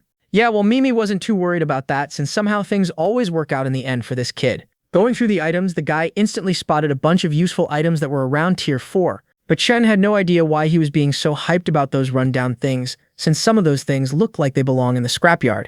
Well, not like he was complaining. If that idiot wants these shabby items, so be it, so he asked the shopkeeper to pack up everything for his friend. Handing the items to the man, he began reaching into his walking wallet to bring out the payment for the items, and poof, he was feeling so generous that he even told the guy to keep the change. Next chapter, and the poor man was being crushed under the weight of this boy's stupidity, and it was making his back hurt like hell, and I mean literally, because this fool somehow managed to rob almost half the market with those flowers, and this poor guy was forced to carry all that stuff on his back. So basically what happened was that he shoved those flowers into the hands of those merchants, and when they tried to protest or hand them back, he absolutely beat the ever-living daylight out of them. And now all those people are tailing them to make sure they don't lose sight of him, while others went to report what was happening out there to the Ghost King's palace. And knowing this kid will only bring trouble if he sticks with him any longer, the guy decided to quietly slip away before he got dragged into a mess he wanted absolutely nothing to do with. But the fool wasn't done and was still looking for more things to buy for them both. But according to Purple Head, there was a problem with that, since for some reason all the shops in the place were being closed down by the merchants. Yeah, guess why that was the case? Apparently, word had spread about their little shopping spree, and now no one was planning on risking getting robbed and beaten on the same day. Just then, the fool before him got another idea, which was to set up their own stall since everyone else was closing down. As for the stuff they would be selling, it was all inside of this massive whatever it's called, and he was confident they would sell out in no time. I mean, just look at the crowd of people who want to get their hands on those things. Yeah, the guy knew he was now definitely screwed. Next panel, and they were all set up and ready to start their new business. This time the guy was dead set on ditching these fools no matter what, but before he could finish his sentence, his eyes landed on the sword in Mimi's hand, and he paused. Upon looking closer, he realized that the sword belonged to his master, but it made no sense. How did such a treasure end up in the hands of this kid? So he asked how he acquired these two items. Chen just told him they were given to him by a smoking hobo a while back, which was clearly a lie, but a lie this fool somehow completely bought, and that got him wondering why his master would just hand over these things to this boy after keeping them by his side for decades. And the only explanation he could think of was that this kid was just acting like a fool. But in reality, he was some top-tier master who was hiding his true strength from the rest of the world. But that wasn't about to stop him from snagging these things for himself, so he asked the price of these items, and even promised to pay him anything he wanted. Well, that was indeed a really good question. The price for those things, and since the guy looked so desperate about them, he activated his inner businessman and started acting like there was no way they could sell those things to their good friend for 50,000 ghost coins. They needed to lower the price because those things were nowhere near that valuable. Well, actually, it was the complete opposite. Because back when his master first got these two blades, they cost him over 1,000,000 ghost coins, so he immediately brought out a sack of coins and agreed to pay him that amount. However, the three of them watching that man shed tears of joy completely misunderstood the situation and thought they might have charged him too much, which was why he was now crying. So he asked the two women what they should do, and the two, being equally clueless about the situation, had no answer for the kid. So in the end, he had to take matters into his own hands, since he couldn't just stand there watching a grown man weep like a toddler, and generously offered to give him all the items from his little stall as a bonus with the sword since he was their first customer. Before the man could ask what he was talking about, the guy tied everything up and shoved it into his hands while literally telling him to get lost, since they had business to tend to. In the middle of all that, they heard some commotion from the side. Well, it was all the merchants that the kid ripped off not too long ago, and with them were the city guards who had apparently come to collect the little menace responsible for all the commotion he caused in their city. But the woman didn't just want him arrested. She wanted that fat sack of coins in his hands as well for compensation for emotional and financial damages. You're right, like hell he was going to give them his hard-earned money, which he earned fair and square by selling his swords. Plus, he dared the woman to come over and say that to his face that this money was stolen and see what he'd do to her. Just then, he saw a blade being pointed at his throat. Looking up, he found a much more dangerous and stronger-looking ghost standing before him, who suggested to the kid that he calm down until they got to the bottom of this whole situation. Turning toward the merchants, he asked who the original owner of those swords the kid sold was. Well, turns out none of them were, so neither of them stepped up. Now, since that part was settled, he turned back to Chen with another question about the things that were stolen from these merchants and if they were in his hands right now. Well, of course not. He had none of those items. Instead, those things were currently in the possession of the man standing right behind him. Well, that's all for today, folks. I hope that you enjoyed it. If you did, please give the video a thumbs up, and if you want to know what happens next, hit the subscribe button. Until next time, take care.